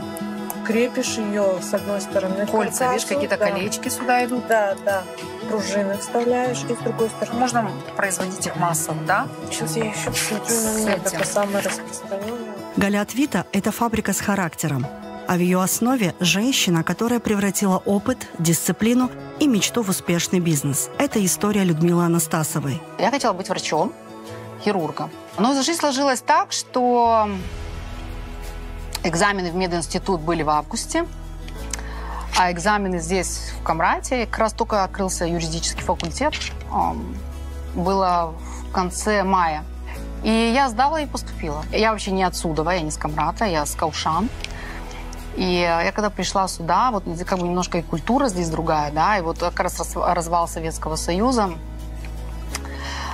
такая преступность была. Я молилась, чтобы быстрее закончился этот год и перевестись уже в Кишинев. Ну и в течение этого года я познакомилась со своим будущим мужем, который сделал мне предложение, и все закрутилось, завертелось. Я закончила университет очно. На последнем курсе я родила ребенка, то есть стала мамой. Так сложилось, что да, я родила одного и сразу стало 3. Но я старалась всегда воспитывать детей в таком формате, что не гнобить детей, не бить. Всегда ребенку давала, например, даже если какая-то проблема была, то есть всегда давала результат. Какой результат? Хорошо, вот ты поступил так, вот хорошо, кому ты сделал плохо, себе хорошо. Вот, то есть все действовало на анализе, то есть полный анализ. Ребенок анализировал свой поступок. Как он поступил, сколько он сделал, например, негатива, как он навредил близким, родным. Дети дружили между собой, никогда у нас не было таких прям очень резких конфликтов. Даже сейчас они поддерживают очень плотную связь. Слава богу, детей мы вырастили достойно. Детки все работают, все чем-то занимаются. Проблем нет, родители не напрягают, слава богу. Вот это самое главное. Luare mai deschis să fii mai frumoasă, da? Noi putem să calculăm și cu acestei. Да, putem să facem și așa model. Ничего проблемы. Noi putem să facem cum voi doriți. С моим мужем мы открыли компанию, вот то, чем мы сейчас занимаемся, но это было далеко, это было очень далеко. Только-только мы начинали, мне было очень сложно. Почему? Потому что, получается, 3 детей, да, 2 пасынка у меня получается, возраст 3-4 годика, и новорожденная, мне было очень тяжело. И бизнес, и университет последний, дипломный, и все вот это, да. Но я справилась удачно, на 10 баллов. Справилась удачно. Знаете, как говорится, что нас не убивает, делает нас сильнее, закаляет. Если я ставлю цель, я к ней иду четко, то есть независимо от того, если даже мне ставят преграды, я становлюсь еще упертее, иду. То есть упрямство в данном случае это хороший знак. Мы очень тяжело поднимались, вот, потому что тогда не было никакой грантовой составляющей, были кредиты под бешеные проценты, 28%, я помню, мы брали кредиты по 28%. Сейчас, когда нам предлагают по 9-10, и мы носом крутим, вертим, а 28% это была вообще неподъемная ноша. Если бы это было 20 лет назад, такие условия, как сейчас, например, как сейчас у нас в Республике Молдова, то, конечно, я думаю, что амбициозность планов была бы намного больше. Помню, с моим отцом они создавали, тут были пустые склады, пустые старые помещения. Они пытались создавать своими руками станки мебельные, то, что можно было максимально, чтобы начинали только с рабочих, наверное, всего было 3 человека, это она, еще помощник один, мой отец. Ну вот своими усилиями, своей настойчивостью, знанием языков, кстати, это немало было важно, они с Божьей помощью в течение 7 лет создали компанию, на которой работало более 100 человек. Всегда говорили, первому человеку надо дать зарплату, а потом остальные свои потребности. Когда даже учился в школе, и часто стоял на остановках в школу, ехать или обратно, и когда рядом стояли люди, видели наши 2 автобуса, да, они все говорили, как мне приятно было слышать, вот смотрите, вот эти Анастасову едут, они бесплатно и кушают, там, и их возят и привозят. В районе Скирцева были в основном большинство рабочих. Когда что-то могли позволить там, с отцом моим, что-то, там, как бы где-то сказать, попросили, к ней лишний раз никто, просто так вот, или там наглеть никто не позволял никому, потому что она так говорила. Особенно курение было очень строго у нас, чтобы не курили в цехах, потому что, последствия могли быть разные. Очень страховалась. Все приходили, может, поговорить там, с Сергеем Ильичем, чтобы Людмиле сказал, там, врач это штраф, говорит, нет, строго, что завтра они будут курить, послезавтра они будут пить, через 2 дня они руку порежут, а потом будем мы сидеть за них. Это очень важно. 130 человек контролировать один, тут не можешь 5 контролировать, не знаешь, что им дать, какую работу, чтобы они не стояли, чтобы они не порезались. Сейчас, когда тебе дают гранты, то есть ты открываешь только oda.md, и там смотришь, сколько и фемей на фачере, женщин в бизнесе, интернационализария, экологизария, и какие угодно проекты. Поэтому сейчас просто грех не пользоваться данной системой. Мы сейчас находимся в нашем главном цеху, находимся возле нашего станка. Это Наш станок можно назвать сердце предприятия. Мы участвовали в 2 проектах ретехнологизаре и интернационализаре. И написали и вот это оборудование, и солнечные панели. Это оборудование нам делали на заказ в Австрии. Мы хотели именно эту компанию. Почему? Потому что она себя уже зарекомендовала как очень качественное оборудование с гарантией 5 лет. И у нас как бы все мебельщики, они в основном отдают свое предпочтение данному оборудованию. Это оборудование полностью автоматизировано. Стоимость его около 70 тысяч евро. И, конечно, без поддержки правительства и европейских грантов, конечно, нам было бы сложно его приобрести. То есть нужно было бы брать кредит и опять рассчитываться с кредитом, и опять это ложится на себестоимость продукта, конкурентоспособную цену. Скорость работы выхода продукции увеличилась почти в 2 раза. Он не работает еще в нагрузку так, как мы можем. То есть capacity можно увеличивать, количество людей увеличивать, количество работы тоже можно увеличить. Он именно профессиональный. Мы уже делали экспорт в Германию, но сейчас, как вот эта пандемия началась, все немножко так припало. Поэтому мы амбициозно настроены работать и отправлять нашу мобилу на европейский рынок. Перед тем, как мы приобрели новый станок, мы работали на вот таких вот станочках. Это ручная работа. Деталь проводится по ней, то есть усложняла, очень намного усложняла нашу работу и по времени, и по самой работе. Значит, кромка оклеивалась. И для того, чтобы провести следующий этап, нам нужно было ее прочистить. После этого мы должны эту же деталь пропустить еще раз. То есть, если требуется по кругу, то у нас получается 4 раза мы должны ее пропускать. Но перед этим мы должны сначала ее почистить. Что касается того станка, мы там поставили, сняли и забыли. Благодаря этому станку, как бы, европейский стандарт или что, даже не знаю, как сказать, но изумительная штука. Мы вот таким вот макаром его ставим, и он сам готовую деталь вытаскивает. Все, отпускай. Отпускай, пусть сама идет. Когда мы проводим детали, все откромированные отходы попадаются сюда, в эти мешки. И мы вручную ничего не убираем. Соответственно, через определенное время это, отходы выбрасываем. Раньше, все на пол шло, выметали, подметали.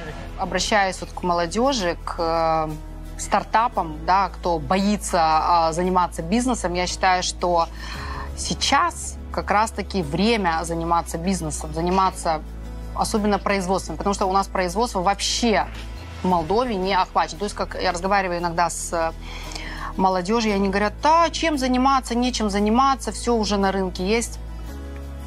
Послушайте старого волка, у нас на рынке вообще ничего нет. Если это смотреть лет 20 назад, то женщина в бизнесе, это, мне кажется, очень сложно быть. 20-30 лет назад, когда еще такой патриархальный, да, у нас был уклад, мужчины очень ревниво относились к тому, чтобы женщина вела такой более-менее самостоятельный образ жизни в плане принятия каких-либо решений. Женщина больше должна была сидеть дома, воспитывать детей. А сейчас я считаю, что нормально, несложно. Каркас деревянный и эти тоже? Нет, база скану, кадр динцава, металлика. 25 нет. Значит, только деревянные. Только эти планки можно делать. Можно их самой посчитать. Мы посчитаем их сами, да. Вообще с сотрудниками у нас мы всегда можем и пошутить, и всегда идем например, на помощь, если нужна какая-то помощь, или, например, если они отпрашиваются, вообще никаких проблем. То есть у нас очень хорошие, здоровые отношения, здоровая атмосфера и обстановка. Почему? Потому что у нас нет такого наускивания на кого-то, то есть если кто-то поставил глаз, начинают травить этого работника, боже упаси, у нас такого нет. Я вообще это не приемлю, когда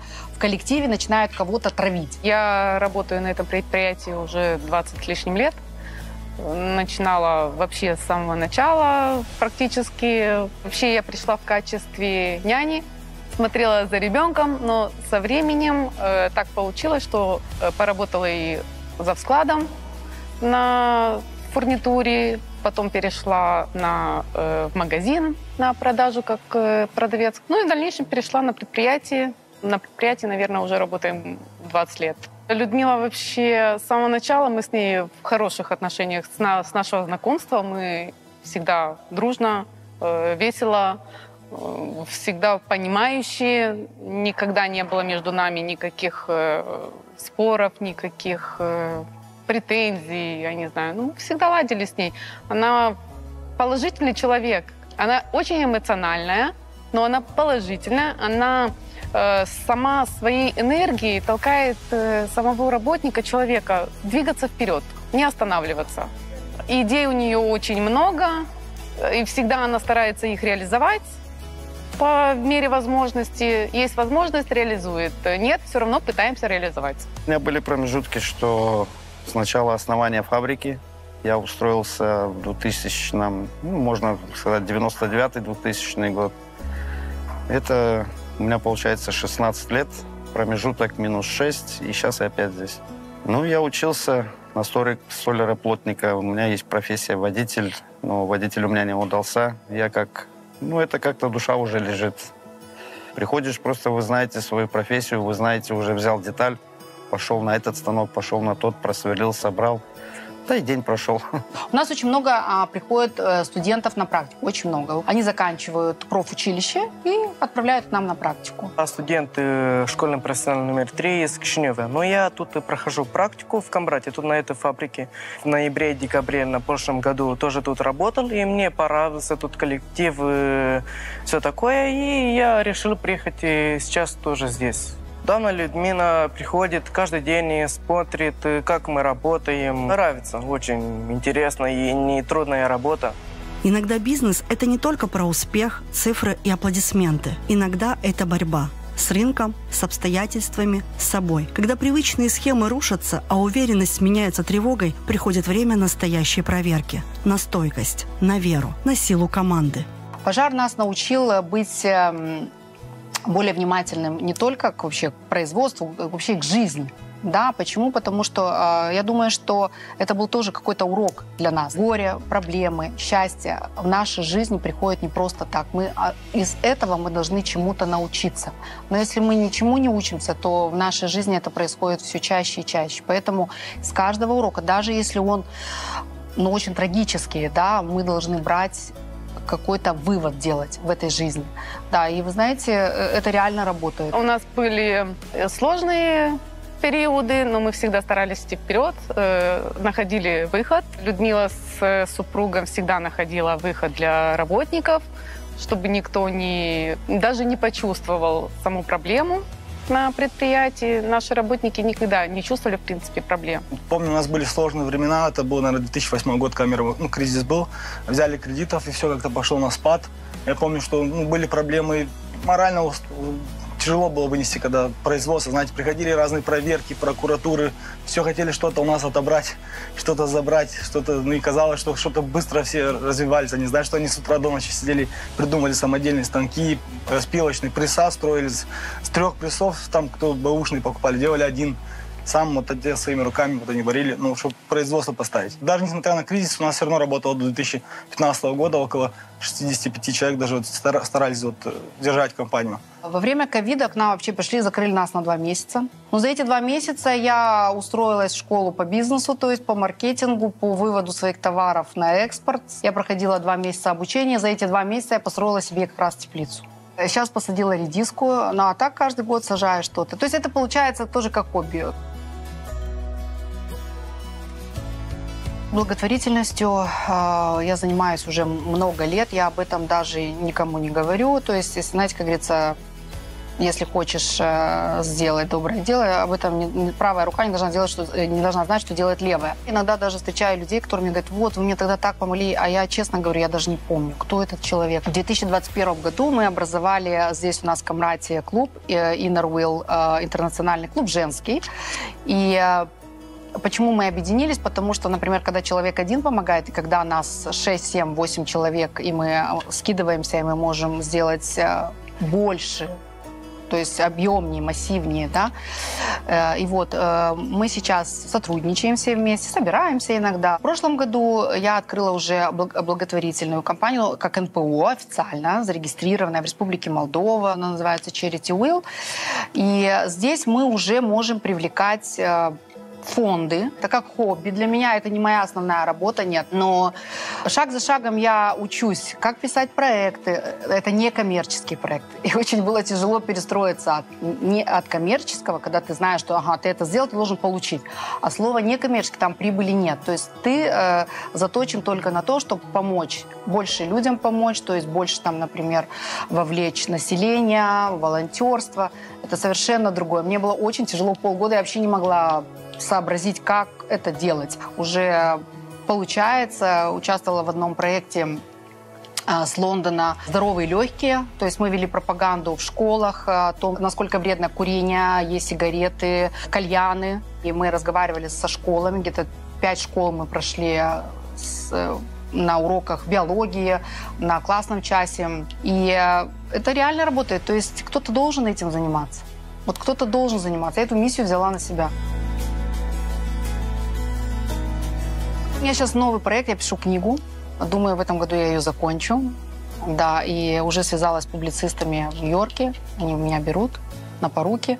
Я как бы не профессионал, я делаю это, стараюсь делать максимально в рамках литературных этих всех моментов. Книга основана на реальной истории, моей истории. Она сочетает в себе и мистику, и немножко историю, то есть как было во время Советского Союза, потому что я жила во время Советского Союза и после развала Советского Союза. То есть это тонкой нитью так проходит. Это история Людмилы Анастасовой. История о том, как женское лидерство может быть точным, решительным и вдохновляющим. Вообще, что касается планов на будущее, я очень бы хотела открыть рынки, например, в Румынии, потому что это наш самый первый сосед. И мы участвовали в ноябре месяце в Бухаресте на выставке. Да, то есть тоже набрали 6-7 контактов, которые постоянно со мной на связи, да. И я не знаю, чего они ждут пока, но они очень заинтересованы работать. Может быть, какие-то они знают больше, чем мы. Может, какие-то там преференции будут, например, на товары из Республики Молдова. Я ни о чем не жалею вообще. Вот если так обернуться назад, не жалею ни о чем. Только мелких каких-то нюансов, там, которые, например, можно было исключить. Да? То есть, например, в прошлом я больше такая была грымза, да, можно сказать. Да, то есть, если вернуть назад, я бы немножко поменяла бы свое отношение. Не была такая, была бы другая. Вот только в данном контексте. Почему? Потому что вот чем ты больше нервируешься, тем больше проблем создаешь себе. И другим, и себе в том числе. Поэтому вот, может быть, только этот нюанс. То есть просто я сейчас стала мудрее. Тогда еще была молодая, кровь горячая, а так вот больше ничего бы не поменяла. Все так бы и оставила. Я вообще, когда вижу людей, когда они говорят, все плохо, нет, а что ты сделал для того, чтобы было лучше? Ничего.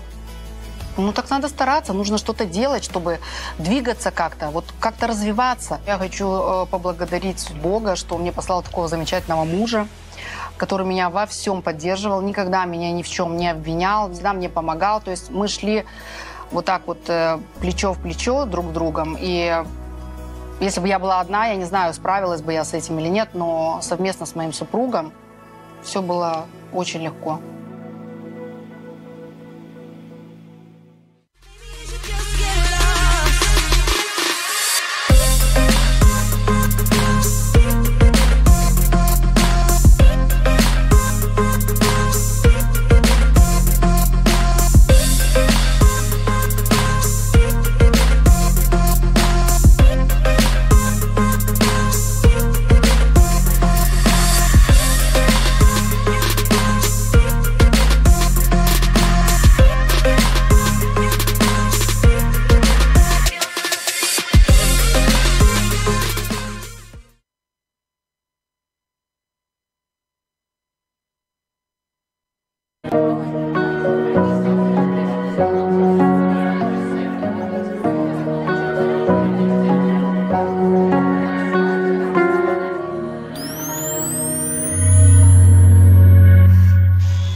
Здравствуйте, вы смотрите программу «Фокус» на информационном портале LoveMD.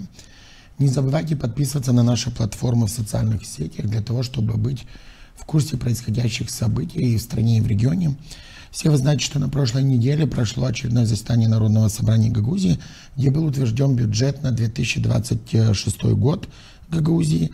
Общая доходная часть бюджета составила практически 1 миллиард 700 миллионов леев. И, как говорится в пояснительной записке к закону, рост составляет 7,1% по сравнению с 2025 годом.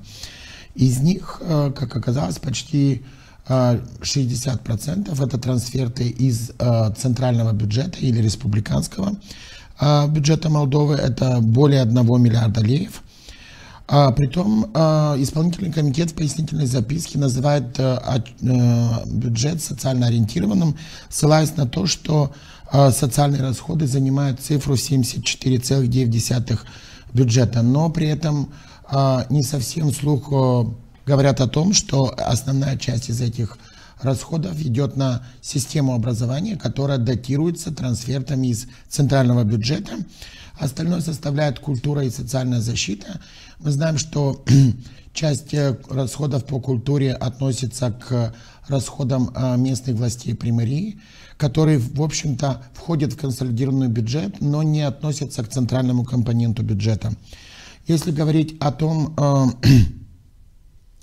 насколько этот бюджет социально ориентирован, то, допустим, Счетная палата в своем заключении говорит о том, что отсутствует достоверная оценка налогооблагаемой базы и аналитических инструментов для прогнозирования доходов, что снижает способность формировать реалистичный бюджет Гагаузии. О том, насколько сегодня бюджет Гагаузии соответствует тем реалиям, которые происходят в автономии, насколько он сегодня сбалансирован. Потому что мы знаем, что последние как минимум 5-8 лет показатели бюджета и его прогнозы, мягко говоря, были преувеличены. И последняя каденция и предпоследняя Ирины Влах, большая часть собственных доходов уходила на различные социальные программы, между которыми конкурировал исполком и Народное собрание. В итоге мы получили не бюджеты развития, а бюджеты, по сути, проедания. О том, что же ждать в этом году от бюджета автономии, мы поговорим с доктором административных наук Николаем Георгиевичем Гачтаном. Здравствуйте, Николай Георгиевич.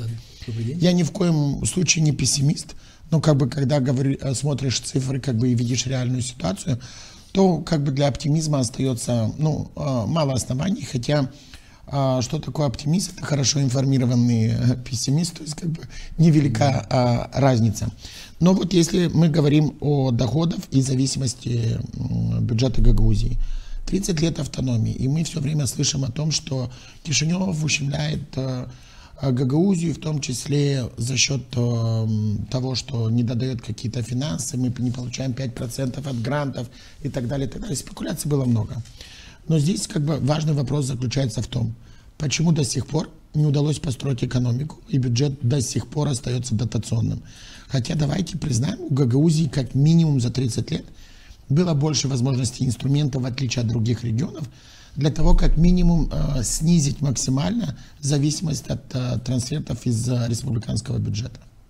Виталий, спасибо за вопрос. Вы очень точно подметили. Столько инструментов в Гагаузии есть для того, чтобы изменить ситуацию. Можно было изменить ситуацию за 30 лет, но мы его не изменили. Да, бюджет Гагаузии ничем не отличается практически по своей структуре от бюджетов других административных единиц районов и тому подобное. Да, 60% у нас в структуре бюджета региона это трансферты центрального бюджета из Республики Молдова в регион, и около 40% составляют собственные доходы. Оно не меняется из года в год. Увеличивается бюджет, но увеличивается как трансферты, увеличивается чуть-чуть и доходы, местные наши доходы. К сожалению, ничем не отличается структура по доходной части, если говорить о трансфертах и расходной части, от других областей. Если мы говорим о реальном увеличении собственных доходов, то есть для наших зрителей, чтобы было понятно, мы можем говорить, допустим, прямо и открыто о где-то 38-40% от миллиарда, то есть это те, скажем так, доходы, которые администрирует центральная власть автономии, потому что бюджеты примарий, они администрируются местными властями, А трансферты как бы нам как бы нет смысла обсуждать, потому что их все равно в любом случае выделят на систему образования и другие сферы, которые финансируются из республиканского бюджета. Так вот, в 2026 году прогнозируют всего на 2,9% рост. Откуда взялась как бы цифра, тоже можно иметь много вопросов, потому что мы знаем, что в Гагаузии до сих пор не рассчитывается региональный ВВП. То есть в этих условиях вообще есть много вопросов. Как же тогда реально оценить уровень роста, на какие цифры ссылаются, или берут общереспубликанские. Но мы понимаем, что климат, инвестиционные возможности в республике, они другие, чем в регионе последние 2 года. Да. То есть насколько для вас эта цифра реальна, которую заложил исполком? Ну, Виталий, давай ответим на вопрос один. 1 миллиард 677 миллионов вся сумма нашего бюджета, из которых 1 миллиард, вы правильно сказали, это трансферты, и 668 миллионов это наши собственные доходы, из которых 432 миллиона это доходы, которые остаются в центральном бюджете Гагаузии, центральном бюджете, да, и 232 миллиона это доходы примарии, которые остаются в местных бюджетах. Поэтому из 668 доходов мы должны четко знать, что 1/3 доходов остается в местных бюджетах, и 2/3 доходов поступает в региональный, ну, у нас нет регионального понятия бюджета, есть центральный бюджет автономной территориальной образованной Гагаузии. 1 к 2. Видите, какая разница? И в республике та же ситуация. Посмотрите, так устроена бюджетная система Республики Молдова, что подавляющая часть налогов собирается в центральном бюджете Республики Молдова, и оттуда идет трансфертизация, то есть возврат обратно этих сумм. У нас практически ничего не меняется. Мы говорили об этом раньше и сейчас говорим, что нужно сделать все возможное, особенно некоторые виды налога от предпринимательской деятельности. Зачем эти налоги перенаправлять в центральный бюджет Гагаузии, центральный бюджет, когда эти бюджеты могут сразу оставаться в местных бюджетах, чтобы увеличить долю местных бюджетов, собственных доходов, увеличить долю бюджетов. Вот эту вот проблему, к сожалению, мы не решили. Но мы, знаете, мы говорим сейчас, но я сейчас скажу одну цифру. Если мы возьмем образование, это лицейские классы, это гимназии, это начальную школу, около 550 миллионов, которые сидят в центральном бюджете Гагаузии. И если возьмем 214 миллионов, которые финансируются детские сады, но администрируют ее примарии, то если мы возьмем вот эти вот две крупные статьи бюджета, финансируемые примариями, директорами детских садов и директорами школ, около 80 с лишним процентов администрируют именно эти субъекты образовательные. Поэтому говорить о бюджете, о том, что мы будем развиваться, нет, абсолютно. Если мы возьмем трансферты из центрального бюджета по другим статьям, то у нас получается, что центральный бюджет автономного территориального образования администрирует 360-370 миллионов лей, из которых около 80-85 миллионов идут на содержание аппарата центральных органов Гагаузии. Если мы возьмем, распилим дальше от этой суммы, посмотрим 57 миллионов, где центральный бюджет отправляет примарии, да, на восполнение некоторых статей, то останется чуть менее 300 миллионов, которые расфасованы по различным программам.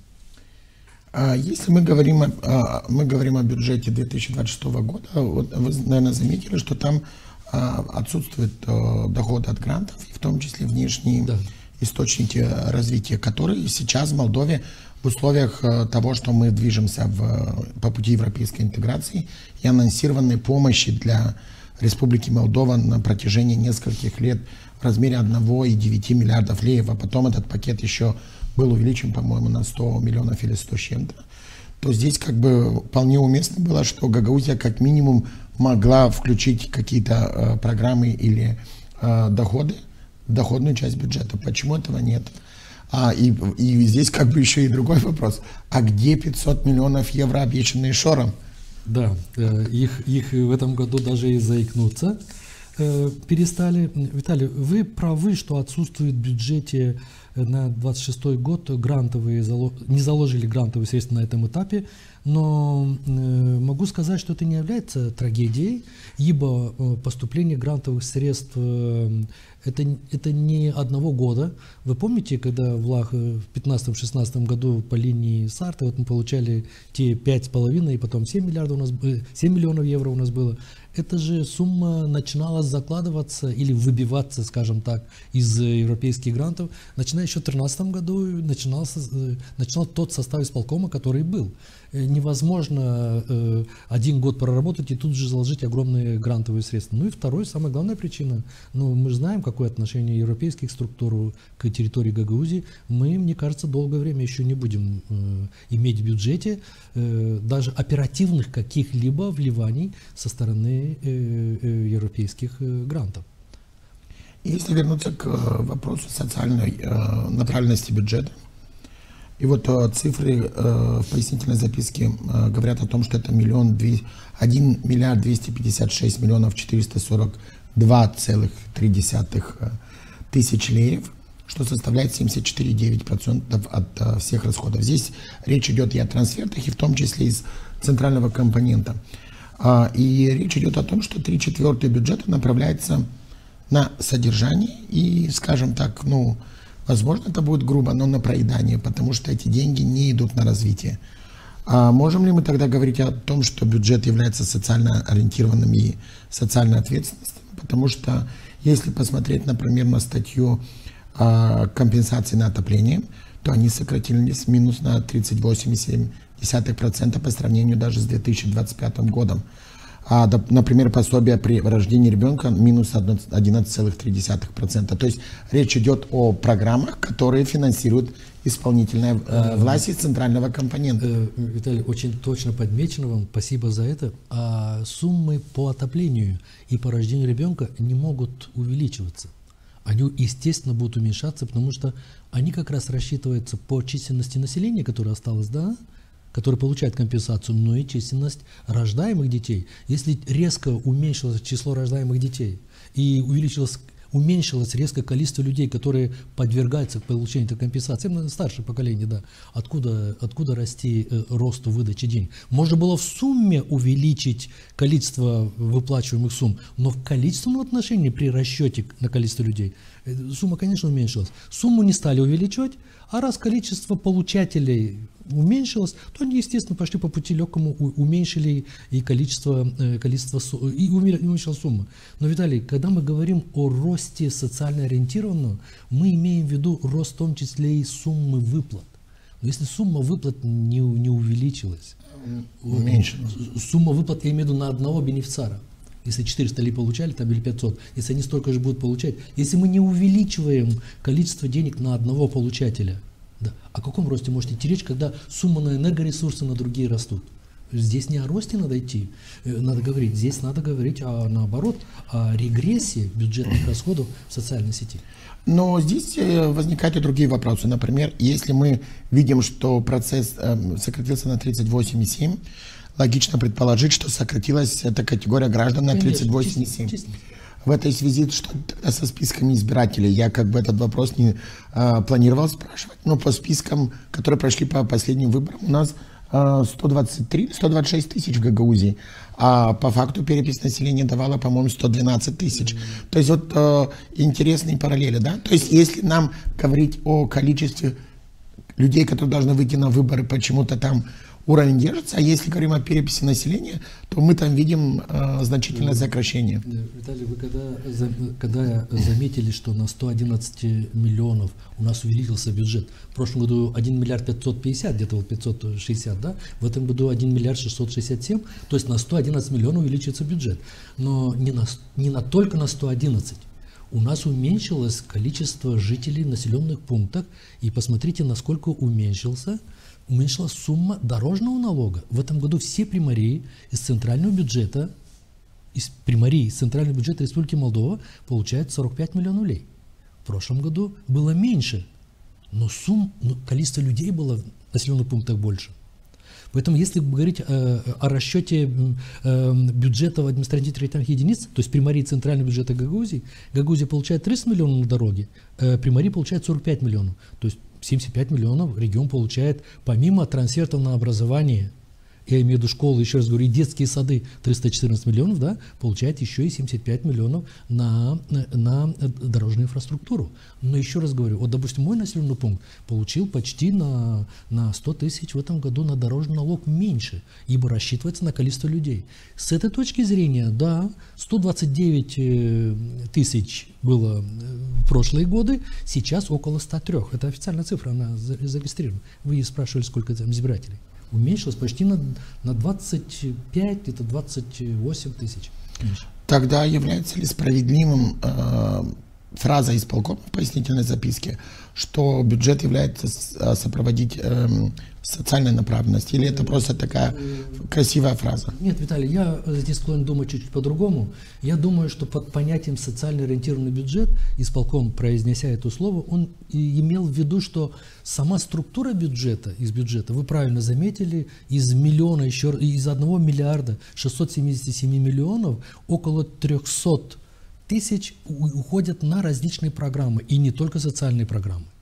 То есть большая часть, вы правильно отметили, большая часть бюджета проедается, то есть, ну как проедается, правильно, точнее по-научному сказать, на обеспечение функционирования бюджетной сферы, которая не производит, не занимается производством, не занимается увеличением налоговой базы и тому подобное. Хотя здесь тоже можно поспорить, ибо увеличение заработной платы бюджетникам ведет за собой, и привело, кстати, в этом году, приводит к тому, что увеличивается доходная часть, в том числе по подоходному налогу. Подоходный налог доходной части Гагаузии около 280 миллионов.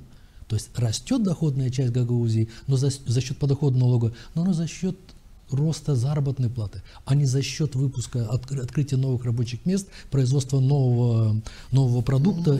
Здесь тоже такой относительный вопрос, потому что если говорить о бюджетниках и увеличении их зарплаты и удержании подоходного, деньги просто перекладываются с одного кармана в другой.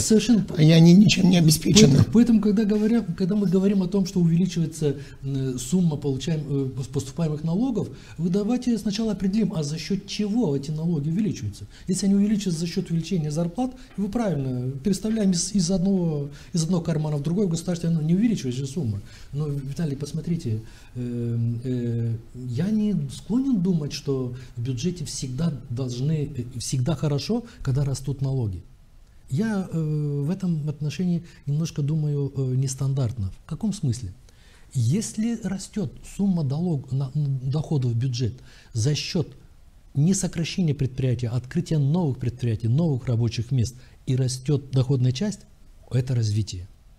Если растет поступление в бюджет за счет увеличения заработной платы бюджетников и увеличения подоходного налога, налоги растут, это не есть движение вперед. Абсолютно не есть. Это просто покрытие других социальных. Наоборот, может быть, надо думать государству не об увеличении налогов, а может быть о сокращении некоторых видов налогов для активизации производственной сферы? Ну, наверное, в бюджетной сфере вообще стоило рассматривать, может быть, вообще должен быть отменен подоходный налог, потому что ведь зарплату в бюджетной сфере регулирует государство на основании законодательства. Для государства огромная проблема нехватки финансирования статей бюджета. Очень огромная статья в государстве, да, у нас в регионе то же самое, огромная статья расходов на содержание, еще раз говорю, бюджетной сферы, да, и управленческого аппарата. В государстве эта же проблема существует. Не хватает в государстве всей этой суммы. Поэтому пока вариант идет так: увеличиваем налоги. Надеюсь, что когда комплексный подход все-таки превозбладает в Республике Молдова, будет проведена административно-территориальная реформа, которая должна резко снизить затраты на чиновничный аппарат, на административную систему. Вот тогда мы, может быть, будем говорить о снижении некоторых видов налогов. Но пока... Николай Георгиевич, депутат Александр Тарнавский в своем заключении говорит о том, что доля расходов на содержание чиновников достигла 17,1% против 15,5% в 2025 году. Рост финансирования управленческого аппарата 11,9%, тогда как собственные доходы увеличились менее чем на 3%. Это цитата из заключения Александра Григорьевича Тарнавского. И здесь возникает вопрос. Вот мы говорим с вами о том, что уменьшилось население, соответственно, сокращаем выплаты вместо того, чтобы увеличить их размер даже оставшимся, которые сегодня живут еще, да, ну, извините за столь циничный предлог, расходы на управленческий аппарат растут быстрее, чем доходы региона. С чем вы это связываете? То есть, соответственно, я понимаю так, если у нас меньше населения, то меньше нагрузки на каждого чиновника. То есть, соответственно, если у нас сократилось население на 25-30%, то мы минимум должны были сократить чиновничный аппарат на такую же цифру. Ну, давайте чуть-чуть, наверное, скажем так, минимум на 30% должны были сократить количество депутатов, раз на 30%, да, и количество функционеров, работающих в этом. Правильно вы ставите вопрос, Виталий, но вы задали вопрос, а за счет чего увеличились расходы на... Ну, вот сократили социальные пособия. Нет, здесь надо посмотреть очень четко. Дело в том, что заработная плата бюджетникам, она всегда закладывается его рост. Бюджетникам, всем бюджетникам, это учителям, это всем субъектам, районным администрациям, исполкомам, всем управлениям закладывается рост заработной платы, Виталий, и с ростом заработной платы, безусловно, когда не меняются другие показатели, с ростом заработной платы, ну, скажем так, функционерам, государственным служащим, растет и в доле расход. Да, ну вот сегодня, по данным, в Гагаузии 4480 штатных единиц, население сократилось. Вот мы можем много говорить, но давайте из 4480 оставим 4000, как минимум 4180, наверное, вот и будут вот эти 38,7%, которые сократили. Согласен, но хочу уточнить немножко. Когда мы говорим об служащих, о наших функционерах, почему-то принято говорить, что вот их около чуть больше 4000 в центральном аппарате нашего бюджета, да, администрируют. Но почему-то забывают штатные единицы, около 420 человек, которые сидят в райадминистрациях. Почему-то забывают о 3000 административных, скажем так, функционеров, которые сидят в местных органах. Если все суммировать, это почти 7800, почти 8000 у нас служащих в нашей административной системе, обратите внимание, которые администрируют бюджет в 1 миллиард 677. Но здесь я завершу мысль. Это получается на каждого чиновника в Гагаузии приходится 12-15 тысяч человек в администрировании. Посмотри, какая вот интересная штука. Вот я выявил, когда анализировал немножко бюджет, тоже, знаешь, интересные вот вопросы. Вот если вы посмотрите по управлению, по административным этим огородикам, ну скажем так, Народное собрание, исполнительный комитет, главное управление, я сделал очень простой математический расчет. Оказалось, что в среднем на одного работника Народного собрания, функционера Народного собрания, приходится расходов всех, и заработная плата, и газ, свет, бензин, машина, все расходы около 242 тысячи на одного работника. Самое меньшее в Гагаузии у работников Вулканежской администрации 168 тысяч, когда здесь 300, еще раз говорю, 340 с лишним. Я удивился, что на одного работника, на втором месте, на одного работника научного центра имени Маруневич 235 тысяч. В исполкоме на одного работника и то меньше, чем в научном исследовательском центре. Далее, должен быть инновационный прорыв.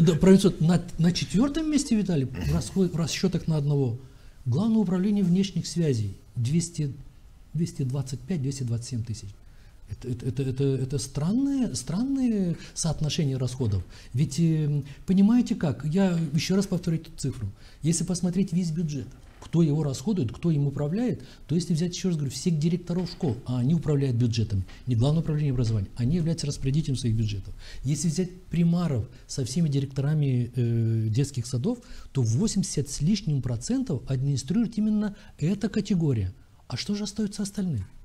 75 миллионов администрируют у нас районные администрации. Кстати, Виталий, это нонсенс. В администрациях 75 миллионов расходов, из которых около 40 миллионов расходов Челябинской администрации. Но почему-то в этих администрациях, районные администрации, оказывают услуги по спорту и культуре. То есть в администрациях районных сидят некоторые дома культуры и сидят некоторые спортивные школы. У нас спортивные школы администрируют все. Есть спортивная школа региональная, сидит в исполкоме. Есть спортивные школы, которые сидят в 5 примариях, кстати, получает 20 миллионов от центрального бюджета. Всего 45 миллионов, 46 миллионов получают все спортивные школы. Это у нас Чедрлунга, это у нас Камбрат, это Авдарма, это Кангас, это Копчак. Спортивные школы, получающие как примарии. И 26 миллионов получает районная администрация. Это получает Чедрунская администрация и получает Вулканевская администрация. Образовательные услуги около 20 миллионов. Также этим услугам занимается районная администрация. Зачем? Как мы можем в этой административной системе найти порядок и говорить о бюджетах, когда одни и те же услуги оказывают на различном уровне различные административные органы? Ведь нужно наводить порядок какой-то, если что было бы, если бы на этих 3 городах, скажем, Вулканештах, Камбрате и Вулканештах администрировали те же спортивные школы или культуры, примарии на тех местах, на локальных. Вообще есть много нюансов таковых. Если не называть фамилии, но люди, которые сейчас возглавляют исполком, да, думаю, что все понимают, о ком речь. Потому что этот человек был одним из критиков количества сотрудников в администрации, скажем так, Да. органов публичной власти Гагаузии. И сегодня он по факту в отсутствии Евгений Гуцул, ну давайте говорим о господине Узум, фактически как бы он представлял этот бюджет, потому что он исполняет обязанности главы Гагаузии. Притом он, будучи депутатом, очень резко критиковал исполком чуть ли не на каждом заседании. Но сегодня исполком не предложил ни одной идеи к тому, чтобы как минимум сократить административные расходы. Как вы думаете, почему? Потому что даже те примеры, которые говорили вы, там по разным управлениям, научному центру, мы же понимаем, как происходит это. То есть там есть вакансии, и за счет экономии просто идут премиальные там раз в квартал, или кому там по количеству работающих, или кто-то, будучи на одной должности, во время рабочего дня совмещает там еще и какую-то смежную должность. То есть сегодня даже не нужно было, как они говорят, выгонять людей на улицу. Достаточно было как минимум провести ревизию и убрать, допустим, часть вакансий, которые сегодня не заняты там, например, на протяжении 6 месяцев и более. Да? То есть даже идти по какому-то такому очень простому критерию, что 6 и более месяцев вакансия не занята, давайте мы уберем эти расходы из бюджета. Почему этого не происходит? Ну, любое сокращение штатных единиц, это очень пагубно влияет на саму власть, это же естественно. Я не согласен с точкой зрения, о котором часто высказывается и Александр Тарнавский, и высказывает эту точку зрения и господин Коса Владимир, о том, что ни в коем случае не нужно сокращать штаты в центральном аппарате, там, центральных органов власти Гагаузии. Административно-территориальная реформа, хотим мы этого или нет, к этому приведет. Другое дело, что да, мы не должны просто бездумно взять этих людей, которые, скажем так, лично набрали, взять их и выкинуть на улицу. Государства в мире имеют опыт реформирования своих административных систем, где принимается комплексная программа, где люди, которые освобождаются из системы, они будут освобождаться из системы управления, через переподготовку перенаправляются в другие сферы экономики. Не обязательно управленческую сферу здесь, которые у нас здесь в исполкоме есть. Мы же говорили о том, что нам хорошо было подумать, а какова судьба районных администраций. Мы не говорим о сокращении, а может быть все-таки управленческие функции, чисто линейную функцию по администрированию передать все-таки в администрациям как таковым, а исполком резко уменьшить количество отношений людей, которые бы занимались бы чисто выработкой политик в различных сферах, будь то в образовании, будь то в спорте, будь то в культуре. Но посмотрите, еще раз говорю, о каком развитии, принятии каких-то программ, политик в области культуры или образования едино может идти речь, когда, еще раз говорю, и районная администрация спортом занимается, и примарии городские занимаются спортом, и Главное управление молодежи и спорта тоже занимается. Нет единого центра управления. Хотим или нет, сокращать нужно людей, но за счет оптимизации освобождающийся, еще раз говорю, освобождающийся трудовой ресурс обязательно через государственную программу, через поддержку финансовую, даже на первоначальном этапе, перенаправлять в другие сферы. И эту проблему, Виталий, вы спрашивали, почему Гагаузия не решила. Не может одна Гагаузия, она и продемонстрировала, что она не может, но мне кажется, она и не могла. Не может отдельно взятый регион, как в данном случае Гагаузия, даже имея автономное территориальное образование, даже имея народное собрание, имея даже исполнительный комитет, не может провести глобальные структурные изменения в административной системе, если эти процессы не будут затрагивать всю территорию Республики Молдова. Ну, Поэтому... Опять позволю с вами не согласиться, потому что, окей, давайте сейчас не будем затрагивать тему подведомственных тех или иных учреждений. Да. Ну, например, что касается того аморфного состояния районных администраций в Гагаузии, и Гагаузия имеет право в том числе влиять на структуру местного публичного управления. Это не отсутствует в законодательстве Гагаузии.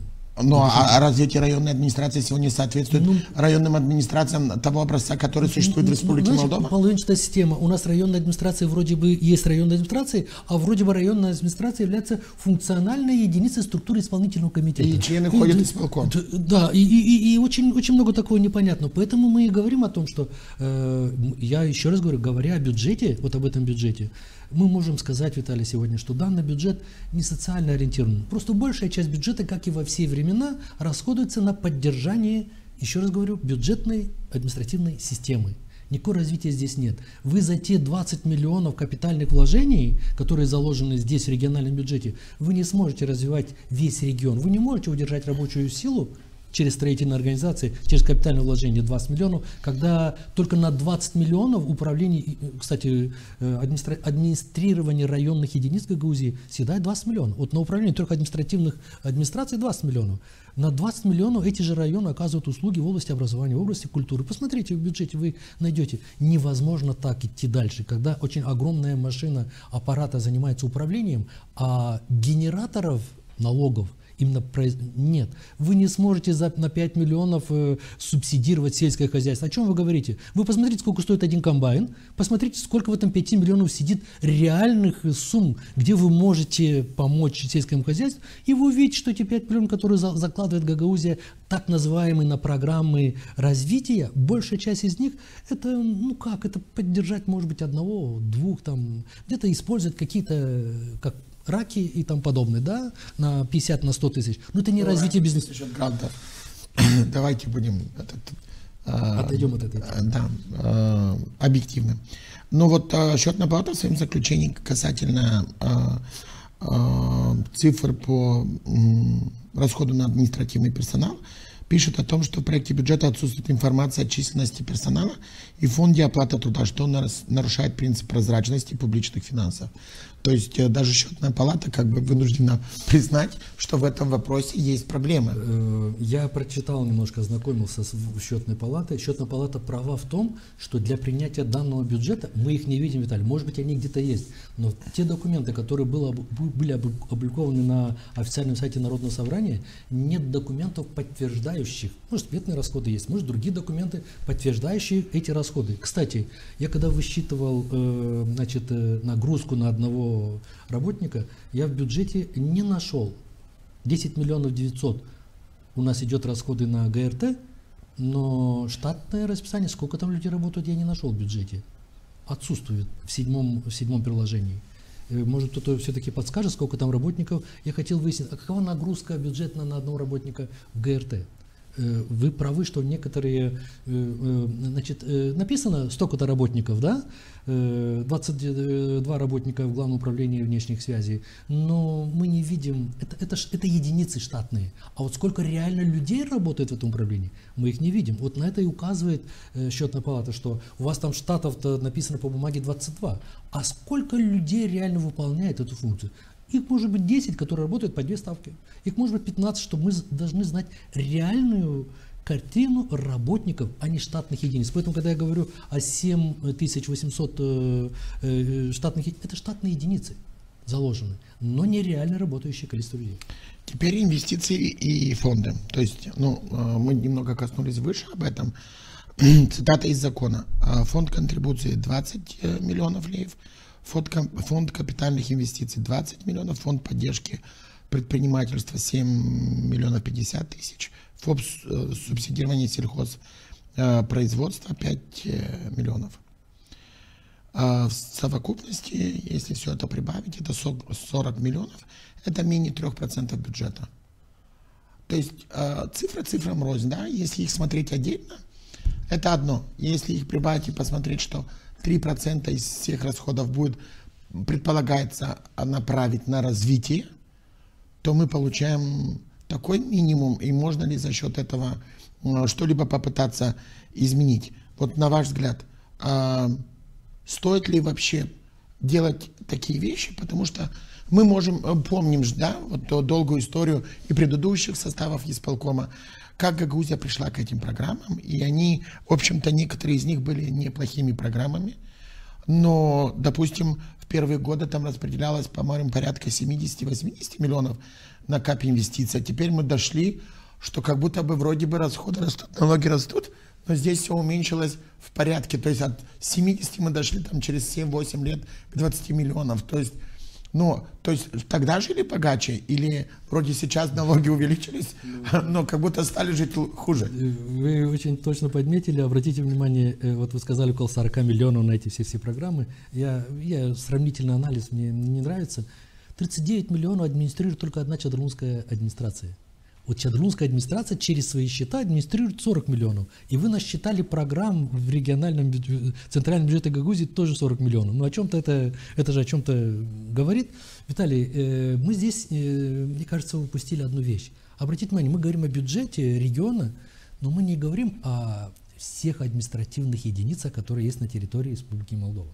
Мы говорим о 5 миллионах сельскому хозяйству. Это от центральных органов власти Гагаузии. Но мы не знаем, сколько через АИПу, через другие субсидии государственные регион получил в виде дотаций государственных бюджетов. Мы же не знаем капитальные инвестиции, которые получают, мы знаем, 75 миллионов минимум на дороге только идет в регион из центрального бюджета Республики Молдова. Мы же не знаем бюджеты деконцентрированных служб, которые также функционируют на территории административно-территориальной единицы Гагаузии и оказывают почти те же услуги, которые оказывают в том числе и наши местные административные органы. Вопрос разделения компетенций. А может быть, не нужно иметь столько административных органов, которые оказывают те же функции? А может быть, стоит консолидировать? Не то, что может, а это одно из необходимых условий оптимизации. То есть объединить под одним администратором услуги в области культуры, под одним администратором образовательные услуги, спорт и тому подобное. Вы понимаете, мы не наведем так, мы не увидим эти вопросы. Поэтому, когда мы говорим о 1 667 миллионов Гагаузии, мы говорим об определенной части бюджета Гагаузии. Но бюджет на самом деле, если говорить о территории административно-территориальной единицы, бюджет намного больше. Вы возьмите, еще раз говорю, бюджеты административно деконцентрированных служб, возьмите бюджеты правоохранительных органов, возьмите бюджеты всех медицинских, не только же главного управления, скажем, оказания услуг в области медицины. Давайте возьмем всю территорию, все административные единицы, да, которые находятся под ведомством региональных властей Гагаузии особого уровня, и мы увидим, что бюджет региона намного больше. И когда мы говорим об 1 миллиарде, мы говорим о той части бюджета, которая вроде бы администрирует региональные власти. Но мы когда анализируем, получается, что, еще раз говорю, примарии, директора школ и директора детских садов администрируют 80 с лишним процентов бюджета всей Гагаузии. Тогда кто же у нас администрирует бюджет-то весь? Что же такое бюджет Гагаузии? Это какие-то 40-60 миллионов, которые мы пускаем на те программы? Кстати, я возьму один вопрос. Знаете, Виталий, меня тоже это коробит по языку. Мы по языку говорим позже, давайте все-таки закончим по капитальным инвестициям, завершим. Потому что, да, вот интересная ситуация получается, как бы закон на самом деле был неплохой, и он впервые, я помню, тогда и глава Конгресса местных общин господин Фурды как бы приводил Гагаузию в пример, что это один из элементов того, что децентрализация может быть и такой, и Гагаузия показывает пример. Но сегодня мы пожинаем какие-то плохие плоды от этого закона, или его неисполнение, я не знаю, потому что вот я сошлюсь все-таки на цитату из заключения, простите, счетной палаты. Отсутствует расшифровка по объектам капитальных инвестиций, перечень проектов и приоритетность финансирования, что затрудняет оценку эффективности расходов. Здесь поясню, о чем идет речь. Потому что ведь закон о капитальных инвестициях предполагает два уровня распределения капитальных инвестиций.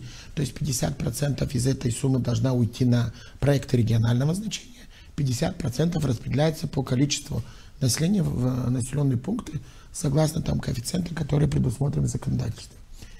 И здесь есть очень много нюансов. И в первом случае, и во втором.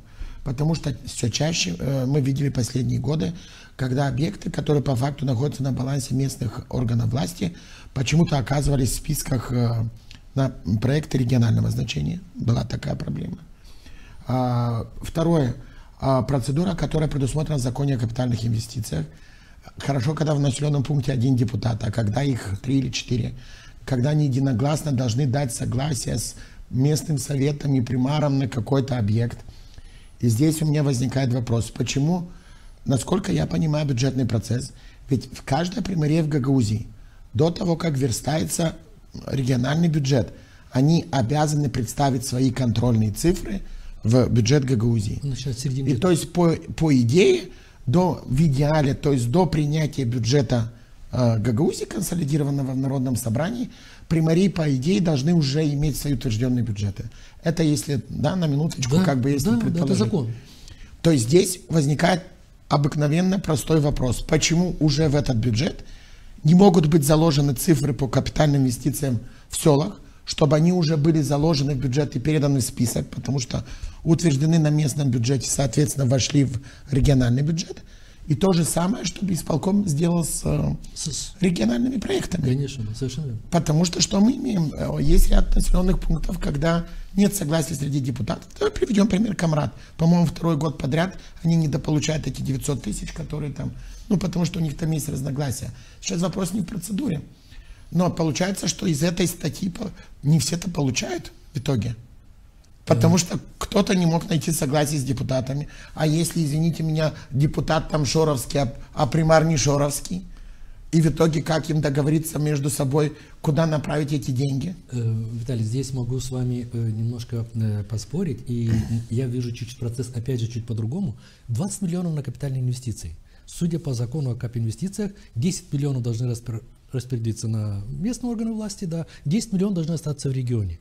Примарии, которые уже утвердили свои бюджеты, должны были утвердить свои бюджеты и предоставить контрольные цифры Народному собранию, они в обязательном порядке знают, должны знать сметы расходов своих объектов, и они уже знают на будущий год, какие объекты будут администрировать и ремонтировать или строить. Ту же самую процедуру, вы правы, должны были сделать и исполнительный комитет. Это если 50 на 50, эти 20 миллионов. Но я хочу задать вам один вопрос. Кроме 20 миллионов о капитальных инвестициях есть немалая сумма на контрибуции. Скажите мне, Виталий, а если взять еще и сумму контрибуции 20 миллионов? А если взять еще те уточнения бюджета, которые делает Народное собрание в течение года? А разве принцип 50 на 50 сохраняется при распределении региональных финансов? Это вы предугадали мой вопрос, потому что я хотел... Нет, я завершу. Нет, да. Нет этого. Первоначально, я к чему-то начал. Первоначально, когда данный закон обсуждался, мы что имели в виду? Тогда и примарский корпус, и господин Тарнавский работали с этим вопросом. Мы предполагали, что заканчивается финансовый год. Тот остаток финансовых средств на центральном бюджете Гагаузии распределяется следующим образом. Согласно закону, одну часть мы покрываем кредиторской задолженности на счетах центрального бюджета, а оставшаяся сумма на региональных счетах переводится в так называемые капитальные инвестиции, и мы его распределяем 50 на 50. Первый год так и было. Но во второй год, когда пошел процесс, исполком увидел, что остаток финансовой суммы есть значительная сумма. Что придумала тогда, во второй год? Исполком включил некоторые программы социальные, помните, несколько социальных программ, и из этой суммы, которая должна была распределяться по примариям населенных пунктов, она туда просто умыкнула на так называемые региональные проекты. На третий год Народное собрание решило не отстать от исполкома, и Народное собрание предложило свои социальные программы. Мы тогда примары говорили, что, обратите внимание, с этими социальными региональными программами вы доведете регион до того, что у нас не будет хватать в региональном бюджете столько сумм, на которые вы закладываете.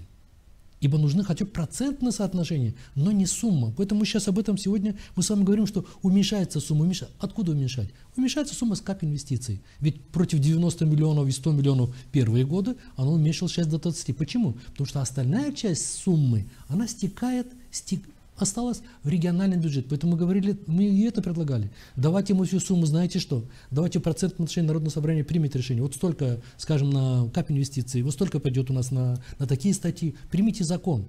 Но распределите эти финансы на начало года, распределите по примариям. Дайте примариям как бы так называемые закрепленные трансферты, которые примарии не имели права тратить на различные левые нужды.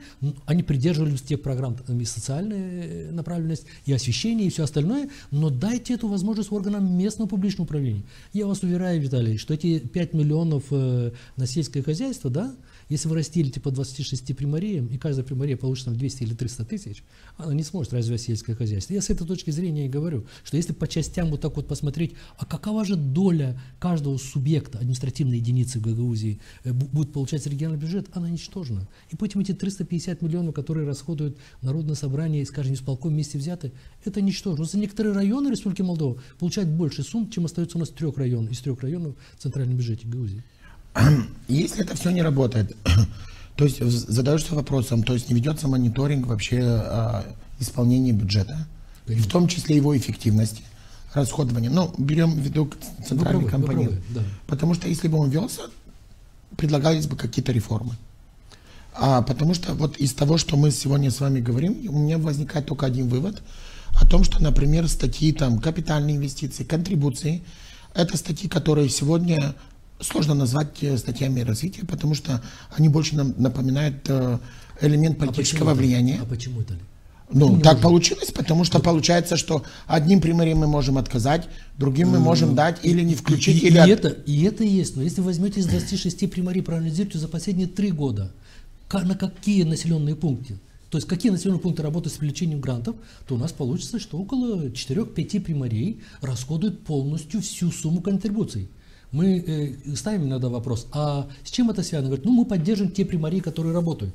Безусловно, некоторые примарии, если работают, привлекают финансы, надо региону помогать. Но это не означает, что остальные примарии, остальные около 20 примарий должны отсекаться от тех сумм контрибуций. И тем более вы правильно, из тех 20 тысяч, из 20 миллионов на контрибуции, если даже эти 5 примарий пользуются приоритетом, то есть участвуют в различных программах и выигрывают проекты, если уже и среди них существуют второсортные, то получается второсортные среди второсортных. Это получается элита, получается между 5 идет борьба, кому больше, кому меньше из этих, а остальные 20 примарий не участвуют в этом. И аргументируется как? Аргументируют, что в этих примариях не работают. Как работать примария, когда работников элементарно не осталось? С кем писать проекты? Мы говорили, когда регион возьмется, в конце концов, возьмите опыт 2003-2005 годов, когда в регионе существовало, при Главном управлении экономического развития, существовал центр, где центр помогал местным органам власти при отсутствии таковых финансовых переводчиков английского языка и много там других моментов. Они нам давали готовые некоторые проекты, кальки, где можно было вписать готовые цифры, чтобы нет специалистов в примариях вообще.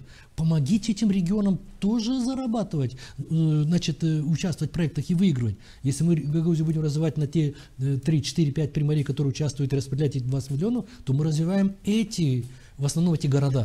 Но города у нас и так имеют ресурс и финансовый, и людской ресурс, и много других, и управленческого аппарата. А села-то у нас вымирают. Вы посмотрите, массовое количество, массовый отток населения. Это огромная проблема, Виталий. Поэтому я как-то сказал об этом. Давайте мы эти 20 миллионов контрибуций, а может быть мы назначение должны поменять. Может быть мы эти финансы направим на то, как бы молодых людей здесь поддержать. А может быть нужны какие-то покрытие каких-то суд банковских. Может быть, другое, чтобы дать возможность молодым людям задержаться здесь, иметь жилье, иметь работу, иметь какие-то покрытия каких-то расходов на содержание, еще раз говорю, в детском саду детей, что мы сейчас и пытаемся это делать и делаем, да. Может быть, на эти цели важнее направить финансы, чем на стройки. Мы построили и строим и тротуары, ходить по ним некому.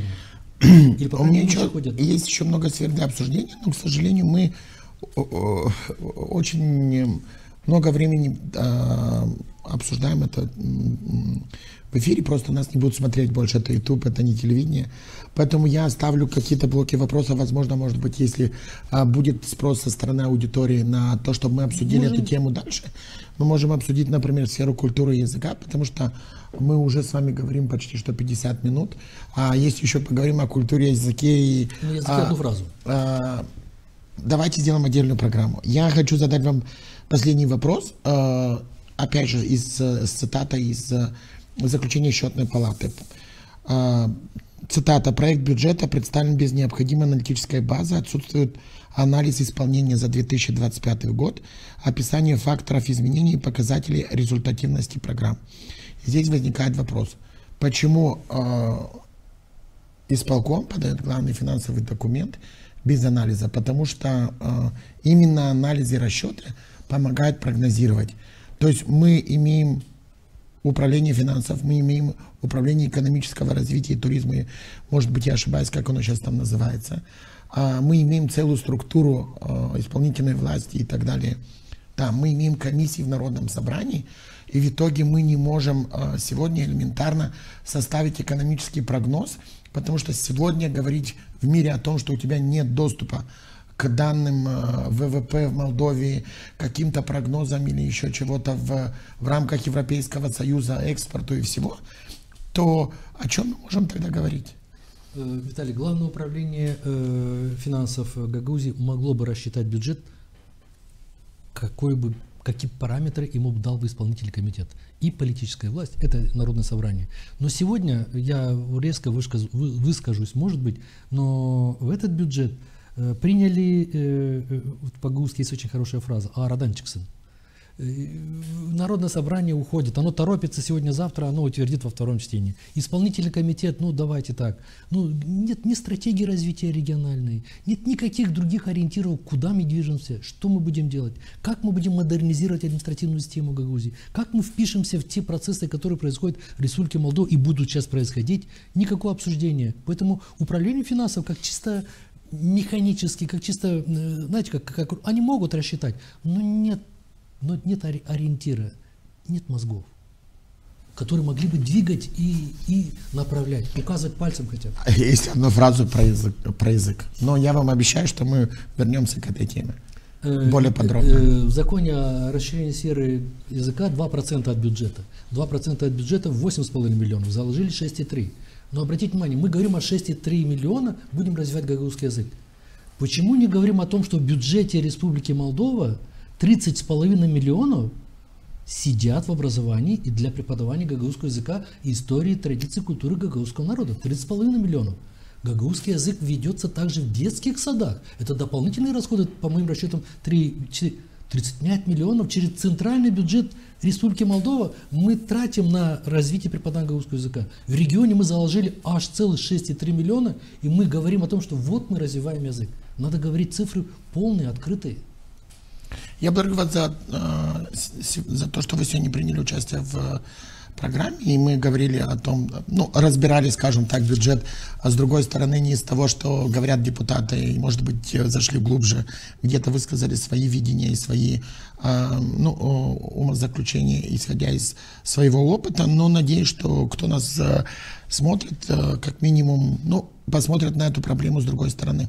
Я напомню, что вы смотрели программу «Фокус», и сегодня мы с доктором административных наук Николаем Катишаном обсуждали закон о бюджете 2026 года и что он может принести автономии. Оставайтесь с нами на LoveMD и подписывайтесь на наши платформы.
Gagauzlar Kasım yortusunu evvelden kutlayırlar. O çiftçilik yılını kapar, ondan kış başlar. Şimdiki zamanda Kasım noyabrinin 8'inde Ayozlu Dmitri gününde bakılır. Bugün Gagauzlar ta sabahdan kiliseye liturgiyaya giderler.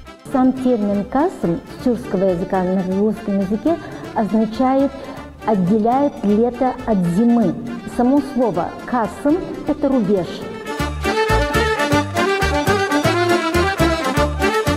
Bugün çorbacılar hayvanlarını kırdan eve getirirdiler. Hem çobanlarla ödeşerdiler. Çok sayıda koyunları varsa onların bir payını çorbacı keserdi. Hep bu zaman Kasım'da çorbacılar çiftçilik yılın sonuçlarını belli ederdiler. Hem güncülere iş parasını öderdiler. К этому дню должен быть собран весь урожай. Вся живность должна быть уже дома. Дом должен быть подготовлен к зиме. И этот день большей частью считается День урожая.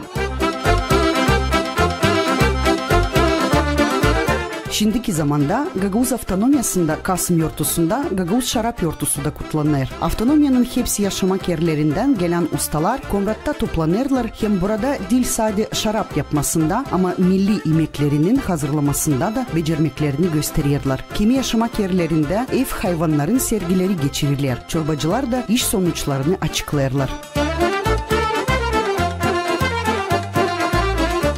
Вот эти фестивали, эти праздники, они объединяют людей. Одно и второе. Возрождается культура. Şarap yortusunda Gagauzya'nın şarap yapma çorbacılıklarına geziler yapılır. Sınır dışı hem Moldova'nın başka yerlerinden gelen turistlerin olayır kolaylığı dil sade datma şarapları ama onların yapılmasında da pay alma.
Здравствуйте, вы смотрите программу «Молдова. Европейский Союз», в студии Петр Гарчо. И сегодня вместе с политическими аналитиками Виктором Чабановым и Алексеем Тулбурем мы будем обсуждать актуальные темы молдавской политики.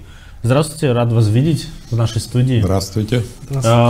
Ну, конечно же, хотелось бы начать, если так брать политические темы. Самое важное – это приезд еврокомиссара по вопросам расширения Марты Кос. Буквально на днях она посетила нашу страну, да. С точки зрения языка дипломатии, вот приезд такого политика, что это означает для нашей страны и в чем, на ваш взгляд, важность такого визита? Алексей. Господин Тулбурь, если про дипломатию, то сначала вам вопрос. Да. Мы тоже задаемся этим вопросом. Так я отвечу, начну свой ответ. Потому что вот был доклад Европейской комиссии по прогрессу, по расширению. И там по Молдове довольно позитивные отзывы и так далее. Там 100 страниц этого доклада. Ну, в общем, нас хвалят. В том числе госпожа Кос назвала нас лучшим учеником в ее классе, тех, которые пытаются вступить в Евросоюз. Самый высокий темп реформ в Молдове. Мы не самые первые. Первые это Черногория, Албания. Но мы в четверке вместе с Украиной и с этими двумя странами. Значит, чего приезжать? Вот только виделись, только взаимодействовали. Нет. Значит, этот визит, мы его называем демонстрацией системного и институционализированного взаимодействия между Молдовой и Европейским Союзом. Марта Кос, и заявила сама, что рассматривайте меня как члена своей команды. Мы сейчас работаем в одной команде. Это означает, что мы теперь вот с этого момента и дальше, а дальше у нас самый сложный период — это переговоры. До сих пор этот скрининг, непонятное слово для молдаван, это такое считывание, сравнение нашего законодательства с европейским. Сейчас начинаются переговоры по 33 главам, то есть по 33 большим темам. Переговоры, мы там не торгуемся по поводу там, ценностей, принципов там, и так далее. Мы будем для себя добиваться каких-то переходных периодов по той или иной теме, чтобы после вступления не сразу в отношении Молдовы начали действовать директивы, там, положения законодательства, аки коммунитер для Молдовы, потому что мы никоим образом не готовы. Институционально, административно, финансово для многих вопросов не готовы. Мы должны догонять по выполнению домашнего задания уже внутри Союза. Вот эти переговоры. Вот это значит, что вот отныне и далее рядом с нами всегда будет кто-то из Европейского Союза. Эксперты, еврокомиссары, политическое руководство там и так далее будут нам помогать. В этом смысле вот открытие центра или бюро Европейского парламента в Молдове — это такой тоже шаг. Дополнительно к представительству Еврокомиссии открылось бюро. Есть делегация Еврокомиссии, есть бюро Европарламента. Вот два фундаментальных, самых важных органа или структуры Европейского Союза имеют свои представительства в Кишиневе. И они будут нам помогать. Более того, значит, почему еще приехала Марта Кос? Как мы отвечаем на этот вопрос? Она приехала для того, чтобы снять определенные опасения, которые вызывают... Что вызывает опасения? Вот сейчас в Европе, к сожалению, это получило такое распространение, активно обсуждается или обсуждалась возможность евроинтеграции на двух скоростях, как они говорят, или прием новых членов, но на каких-то особенных условиях. Например, для Молдовы мы принимаем Молдову, но не даем ей права вето. То есть голосовать мы не можем, а во всем остальном мы якобы члены Европейского Союза. Она приехала для того, чтобы нам разъяснить эту ситуацию и заявить еще раз, что не будет никакого двухскоростного расширения и не будет никаких особых членов, значит, все будут полноправные члены Евросоюза. Есть еще одна ситуация, есть довольно неприятная для нас. Это действия Венгрии, Словакии, Чехии. То есть к этим двум известным уже евроскептикам добавилась Чехия, которые сформировали такой антиукраинский блок. Они выступают против вступления Украины в Европейский Союз.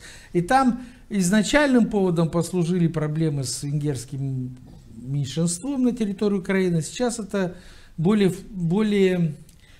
как бы сказать,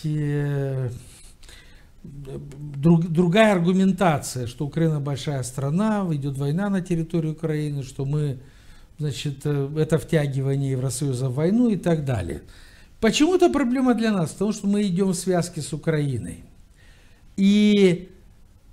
Значит, выйти из этой связки с Украиной нам сложно, потому что мы морально обязаны Киеву. Мы и морально, и политически, как угодно.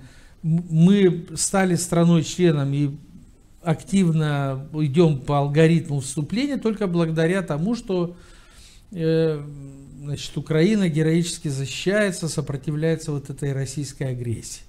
Если мы в этой связке будем идти, а Украина настаивает, Украина настаивает на том, чтобы Молдова и Украина шли вместе. Ну и мы признаем, что да, это вполне логично. То вот эти антиукраинские блоки внутри Европейского Союза станут, в общем, и антимолдавскими. Хотя ни одна из столиц не говорит, что есть какие-либо претензии к вступлению для Молдовы. Это второе. Третье. Значит, Марта Кос приехала познакомиться с новым правительством, с новым премьером, потому что значит, огромные надежды возлагаются на это правительство, перед которым стоят, ну как сказать, невозможные задачи. А невозможные задачи, ну невозможно, это фигура речи. Фигура речи, чтобы подчеркнуть, насколько сложные. Потому что задачи эти надо выполнять одновременно в течение очень короткого срока времени. 2 года, потому что вот премьер заявил к концу года 27-му, а мы сейчас в конце 25-го. Это 2 года. Мы должны завершить переговоры и подписать, 28-му подписать договор. Повысить экономические показатели, обеспечить экономический рост. А экономический рост влечет за собой все. Повышение доходов и так далее. Кстати, на это обращает внимание и Евросоюз, и мы, что по мере трансформации страны люди должны чувствовать улучшение. Экономический рост. Это очень сложно. Далее, мы должны что-то делать в области правосудия и борьбы с коррупцией. Мы тут уже разбирали эту тему. Мы говорили о том, что Молдову будут принимать европейцы, не бюрократы из Брюсселя, а правительства, парламенты и общества стран, членов Европейского Союза. А там обычный обыватель, который считает, сколько у него денег в кармане. Сейчас вдруг еще 3 миллиона молдаван, 2,5 миллиона молдаван, про которых известно в Европе не только то, что мы маленькая страна с большим сердцем, а что мы самая коррумпированная страна. Известно также, что Евросоюз отзывал деньги, выделенные Молдове на реформу юстиции, ну и так далее, и так далее. И они скажут, а какого рожна, так сказать, мы должны наши деньги туда посылать, когда мы знаем, что молдаване эти деньги разворуют, потому что они коррумпированы. То есть для нас это условие sine qua non, оно неотъемлемое условие, мы должны его выполнить. Что-то продемонстрировать себе и миру в борьбе с коррупцией. Ну и не будет у нас экономического роста, если не будет изменений в правосудии, никто сюда не придет инвестировать.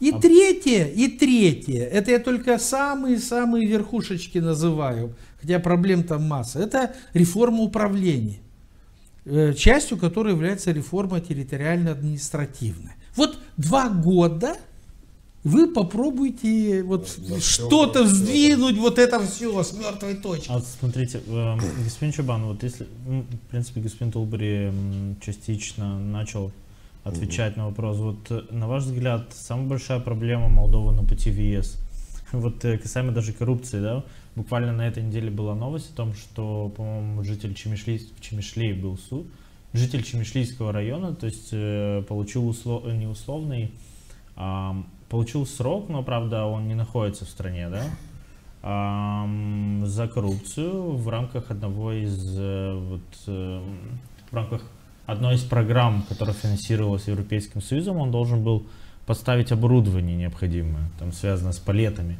В итоге он поставил и 2 из 3 оборудования, они не соответствовали стандартам, которые там были.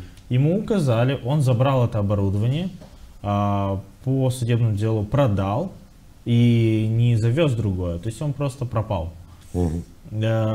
С одной стороны, меня порадовало, что наконец-то начинают появляться, да, вот эти судебные дела. С другой стороны, к сожалению, он не понесет наказание, пока его не найдут, да. На ваш взгляд, самая большая проблема Молдовы на пути в ЕС, это вот, кто-то говорит, там, реформа юстиции, там, ну, это прям уже мем, да? Да. Столько было вложено денег, столько реформ было, а в итоге даже по отчетам видно, что мы по-прежнему страдаем в этой области. То есть кто-то говорит некомпетентность, ну ладно, не полная некомпетентность, слабая компетентность, да, органов власти. Мы понимаем, что люди больше зарабатывают денег в неправительственном секторе, чем когда они идут работать в госструктуры, да? Там, кто Мунтяну комментировал, 1000 евро зарплата. Ну, кстати, у Гуцул зарплата больше, чем у премьера была. Ну, то есть, естественно. Какие, на ваш взгляд, самые большие проблемы на пути в ЕС, как вы видите, для нашей страны? Правовое, как сформулировал премьер Мунтяну? Правовое верховенство права, верховенство права. И борьбы с коррупцией как основу нашего продвижения в Евросоюз. Это третий приоритет в списке его 10 приоритетов. Я считаю его все-таки первым. Ну, первый он назвал просто к концу 27 года. Надо завершить. Реально ли это добиться? Это краеугольный камень развития любого демократического государства. Вот как раз потому, что это, на мой взгляд, самый сложный, ну, скажем, наряду с той же административной реформой, но по административной реформе вопрос в том, что до сих пор нет ясности, поскольку в программе Мунтяну она не была указана отдельной строкой, выведена как или по срокам хотя бы проведения, что вот к 27 году территориально-административную мы проведем. Это тоже очень сложная комплексная проблема. Но реформа юстиции, борьба с коррупцией — это фундаментально, потому что отсюда тянется буквально все. Нет юстиции, нет борьбы с коррупцией, значит, нет инвестиций, нет рабочих мест, нет зарплат, нет, соответственно, экономического роста и так далее. Тогда все приоритеты, заявленные нынешним премьером и его правительством, оказываются под угрозой. Вот почему это очень важно, потому что это действительно так.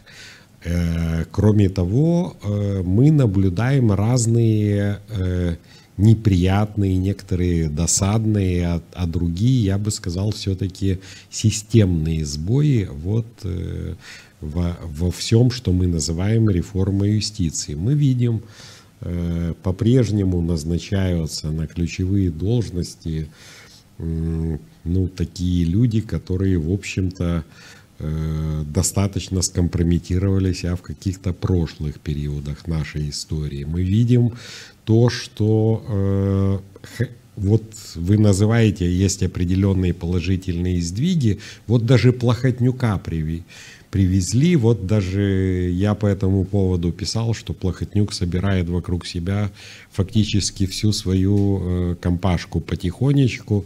Подтянулись и Цуцу, и Андронаки, и Дамир. И вот Дамира... Да, ну понятно, что это пока предварительный арест и так далее, но, значит, какая-то положительная тенденция уже намечается, хотя мы знаем, что, опять же, вот эти предварительные аресты, они пролонгируются достаточно долго, и опять мы это видели в нашей этой системе, потом по каким-то непонятным соображениям они заменяются там подпиской о невыезде, домашним арестом и так далее. И в результате все это на тормозах, причем это неоднократно уже происходило, вот в том числе с названными мною персонажами. И здесь я вижу, я бы не сказал саботаж, потому что в нынешней ситуации я думаю, что прокуроры и судьи сейчас, наверное, все-таки опасаются открыто саботировать нынешнюю власть. То есть, вероятно, они где-то там кулуарно даже присягают там нынешней власти. Но на самом деле они продолжают заниматься тем, чем они занимались всегда. А сформирована эта система была во время захваченного государства Плохотнюка, причем создавалась она крайне тщательно. Вот эти персонажи селектировались, проходили кастинг, потом назначались на ключевые должности. И, в общем, система, на мой взгляд, правовая пронизана сверху донизу вот этими персонажами. Я, опять же, не хочу всех под одну гребенку. Я уверен, что есть и судьи нормальные, и прокуроры, но все-таки как система, если это рассматривать, она не функционирует. Смотрите, по самым громким делам, по краже миллиарда. Вот сегодня появилась эта новость, и я уже в нескольких интерпретациях ее прочел. Оказывается, делом о краже миллиарда занимались 140 прокуроров и офицеров уголовного преследования. Расследовали это дело. Это действительно сложнейшее дело, которых еще не было в истории Республики Молдова. Каков результат на поверку? Ну, да. Слушайте, не важно, 10 лет прошло. 10... Почему? Это важно. 140 прокуроров. Да. Это разные группы просто. Понятно, да. что это не одновременно. Не одновременно, но результат... Я подозреваю, вот вы сейчас сказали, что они поменялись. Я подозреваю, что некоторые поменялись, а другие не поменялись. Кстати, потом расформировалась группа, которая еще при Стайного была, она по сути расформировалась. Ну, я же прекрасно помню, как нам объясняли, что сначала, что это очень сложное дело, его надо вот так вот прямо рассматривать. Потом нам объясняли, что оно... Да, что оно настолько сложное, что наоборот его надо на кусочки разбивать и доказывать какие-то эпизоды и привлекать. Собственно, то же самое произошло с самим Плохотнюком. Мы же видим, еще раз повторю, ему то, что доказано, вменяют, это 39 миллионов долларов и 3 миллиона евро. То есть, ну, простите, вы все говорили, в том числе все правоохранители всех уровнях, от антикоррупционной, все, кто этим занимались, до других прокуратур, до генеральной, что Плохотнюк главный бенефициар. Ну так там больше миллиарда на самом деле, если посчитать всю эту спецоперацию по выводу денег из банковской системы. Там гораздо больше денег. Я когда-то считал, у меня получалось 52 миллиарда леев всего. Но с процентами, так сказать, и с тем, что по другим банкам было украдено и так далее. Ну, не суть. Факт, когда ты из этого находишь 40, и даже эти не можешь довести до логического конца, до суда, это означает, что система, на мой взгляд, и вот я настаиваю на этом, она не функционирует. Я уж не говорю о том, что нету ни цента, ни лея, ни копейки не возвращено по вот этому делу. То есть мы до сих пор все это платим. Мы рассчитываемся, граждане. Но я хотел бы затронуть одну тему. Довольно интересное заявление Майи Санду на заседании Национальной комиссии по евроинтеграции. Ну, это такое было больше торжественное мероприятие. Ну, Марта Кос участвовала. Да. Там было обращение к оппозиции со стороны Майи Санду. Так. Я до конца не понял, для чего это нужно было делать. Ну, то есть вот ее посыл был в том, чтобы давайте вместе поддерживать курс на вступление в ЕС, вот давайте объединяться, да, вот у нас есть одна общая цель, и вот мы должны стремиться. Почему-то она сказала. Во-первых, почему, во-вторых, услышит ли оппозиция вообще, то есть увидим ли мы? Послушайте, значит, вот Марта Кос приехала, да, вот я с этого начну. Она встретилась с лидерами оппозиционных партий. Не было только коммунистов, остальные все были. Никто не сказал, что они против евроинтеграции. Значит, был какой-то разговор, Марта Кос опытный политик, она сказала, да, все там, значит, поклялись в любви к Европе, но это слова, мы, значит, на деле проверим, насколько они привержены этой идее.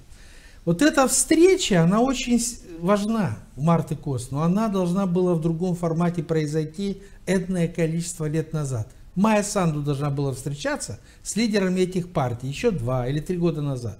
Я понимаю, что среди сторонников ПАС, в том числе тут в регионе, доминирует такое мнение, что не надо нам диалога, не надо взаимодействия. Не с кем разговаривать. Не с кем По-моему, это разве не политики доносят вот этот посыл? Конечно. Да, что не с кем разговаривать, что все они консервы Кремля. И там рука Кремля, и да, там, как там, да. То, что не в пас, все рука Кремля. Многорукий, да. Все рука Кремля. Кто-то рука Кремля, кто-то, так сказать.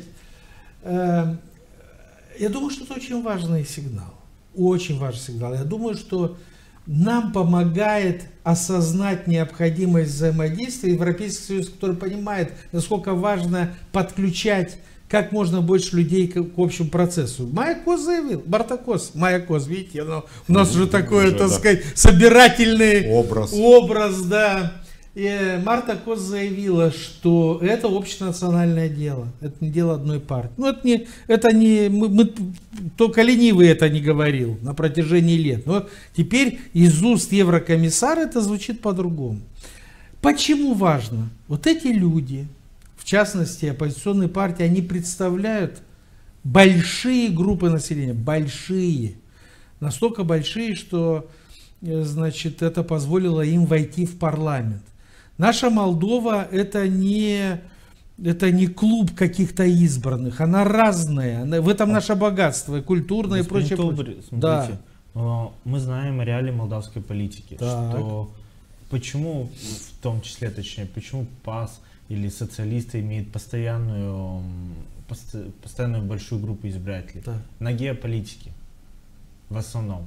Нужно признаться. Известное высказывание этого Серебря, но это ему принадлежит, не будем приписывать себе, что у нас нет политических партий, все партии геополитические. Ну, примерно так есть. То есть вот вы молоды, а мы чуть старше. Мы помним период первое десятилетие, когда у власти была партия коммунистов, и Воронин, значит, придя к власти на лозунгах присоединения к союзному государству, поменял через 1,5 года на противоположные приоритеты и объявил, что наш приоритет евроинтеграция. Я думаю, что, смотрите, вот учитывая значит, вот этот вот момент, те, которые поддерживали тогда, поддерживали партию коммунистов и евроинтеграцию, они сегодня являются ядреным, так называемым, электоратом ядра партии социалистов, потому что этот электорат мигрирует. Значит, это говорит о том, что у нас нету непоправимых ситуаций. У нас все зависит от обстоятельств. Люди открыты для любой опции. Тогда, 20 лет назад, я помню, коммунисты говорили, если мы сейчас прикажем нашему электорату пойти вступить в НАТО, они не просто в НАТО пойдем, а строем пойдем, чеканя шаг. Понимаете? Но там был совсем другой момент. Во-первых, они контролировали большую часть СМИ, коммунисты, когда были у власти. Да, плюс ну, у них... сначала, это не с самого начала. К концу они стали контролировать. Но у нас любая власть к концу своего мандата контролирует большинство. Это важный момент, да, важный ресурс. Во-вторых, у них же была коронная фишка. Перед выборами поднимать зарплаты пенсии, да, там на 30-40%. Это верно, это технологии, к которым прибегают все, и коммунисты, и не коммунисты, и так далее. Проблема в том, за что они ратовали, за что они, так сказать, топили, как мы говорим, за европейскую интеграцию. Значит, люди, не потому что им зарплаты повышали, в том числе и за это, но потому что власть им говорила, это наш приоритет. Вот вопрос доверия к власти, доверия к тем, кто говорит, мы должны идти туда, он очень важен, он ключевой. Вот представьте ситуацию. Здесь не какой-нибудь Речан там, или Алайба, или, прости господи, ну не знаю, какой-нибудь Раду Мунтян там в Гагаузе говорит о том, что мы давайте вот в Европейский Союз и так далее. Этим людям доверия нет. Они замечательные люди, все, но им тут не доверяют. Поэтому и все эти и нам, наверное, господину Чубану, кто-то доверяет, но большинство, может быть, не очень доверяет. А если бы сюда приезжал Бетринча, если бы сюда приезжал, допустим, Стояногла, Кику, кто там еще, так сказать, Ткачук тот же и так далее, говорят, ребят, значит, нет выбора другого, кроме как модернизироваться, изменяться к лучшему. Я думаю, что к этим людям по-другому бы прислушивались. Я думаю, что это бы означало тектонические изменения в политическом поведении определенной группы электората. Вот почему важно партии власти не каждый раз биться допустим, до пойдут. крови. Социалисты. Пойдут на это? Дадон 17 лет или 15 лет назад был ярым сторонником европейской интеграции. Он был членом партии, он, значит, публично рассказывал, как важно нам двигаться по пути европейской интеграции. Нету ни одного из тех, которые сегодня попали, может быть, кроме Усатого, которые попали в парламент, которые в определенные периоды своей политической биографии. Усатый сейчас тоже за евроинтеграцию. И Усатый, сейчас и Усатый за евроинтеграцию. Понимаете? То есть это не просто дань моде какой-то, или мы там уступаем под давлением Запада. Это очень прагматическая вещь. Взять и подключить к этой работе других. Потому что есть пределы доверия или пределы роста определенного сегмента. Вот ПАС выгребает с трудом уже который раз через чрезвычайные усилия, выгребает половину электората. Это долго продолжаться не может. Другая половина, где она? А другая половина, оказывается, тоже за это выступает. Но на них, значит, не обращали внимания, игнорировали. Эти люди, естественно, реагируют соответствующим образом. Вот о чем идет речь. Смотрите, это тоже довольно интересная тема. Касаемо ситуации с Международным валютным фондом. Это, наверное, больше господину Чабану. Все, что связано с цифрами. Молдова не дополучила, то есть мы узнали на этой неделе, что Молдова не получила последний транш по нынешнему соглашению 170 миллионов долларов от МВФ. По предварительной информации, то есть речь могла идти о том, что власти Молдовы не выполнили определенные финансовые, то есть определенные обязательства, да? Обязательства, конечно. Власти сразу же попытались успокоить, сказали, что вот, да, и самый важный момент, эти деньги были заложены в проекте бюджета. Они уже в бюджете. Они уже. То есть, и получается, мы недополучили, соответственно, дыра. 3 миллиарда лев. Власти успокоили, сказали, что мы нашли другие варианты, да, как покрыть эту дыру, но тут меня интересует момент. Есть, на мой взгляд, две причины, почему это могло случиться. То есть вполне возможно, что условия МВФ были не совсем выгодные в преддверии избирательного периода, и власть побоялась, может быть. А второй момент, просто недостаточная компетентность правительства и тех, кто должен был это все внедрять. Вы как эту ситуацию видите? И насколько вообще она тревожна, в принципе? Ну, да, среди требований НВФ есть, как правило, одно из них касается к тому, что расходы надо ограничивать, то есть такие жить посредством, более взвешенные политики. В общем, МВФ как раз этим и известен, что он призывает к некой такой более жесткой бюджетной дисциплине.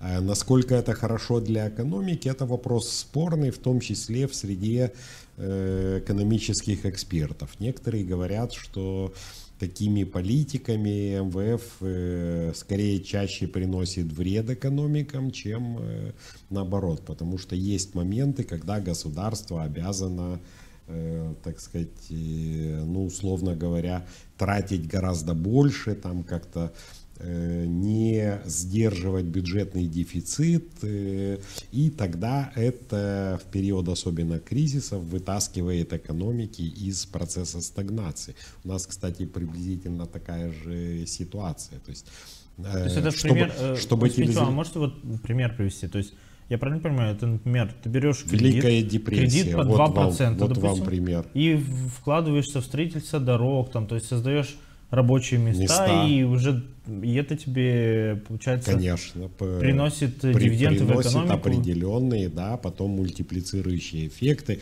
от инфраструктуры. Дороги напрямую не приносят деньги в бюджет, но опосредованно это все способствует развитию, так сказать, экономики в целом. Пример, если вы хотели, это Великая депрессия, вот, которая была в Соединенных Штатах. И вот с началом мировой войны, когда началось вот это производство и государство начало тратить на вооружение огромные деньги, вот только так Америка постепенно вышла из этой рецессии, в которую она попала, которая даже вошла в историю как Великая депрессия. То есть это одно из требований. Я могу предположить и другие какие-то нюансы. Например, МВФ не совсем понравилась смена руководства Национального банка, когда у нас произошла, и мы поменяли, так сказать, руководителя, назначенного во времена Плохотнюка, на нынешнюю Анку Драгу, значит, руководителя банка. МВФ пытается всегда придерживаться каких-то консервативных позиций, причем иногда настаивает так, что ну вот это незыблемо и так далее. Здесь можно много рассуждать на эту тему. Факт, и мне кажется, гораздо более важно как раз то, что этот транш не выделили. Ответственность за это несет все-таки предыдущее правительство Ричана, которое не выполнило. У нас сейчас нет протокола перед собой, чтобы мы решили, какой из факторов сыграл решающую роль. Факт, что недополучили. Мне кажется, более настораживающим другой аспект — это то, что замену этим деньгам уже нашли.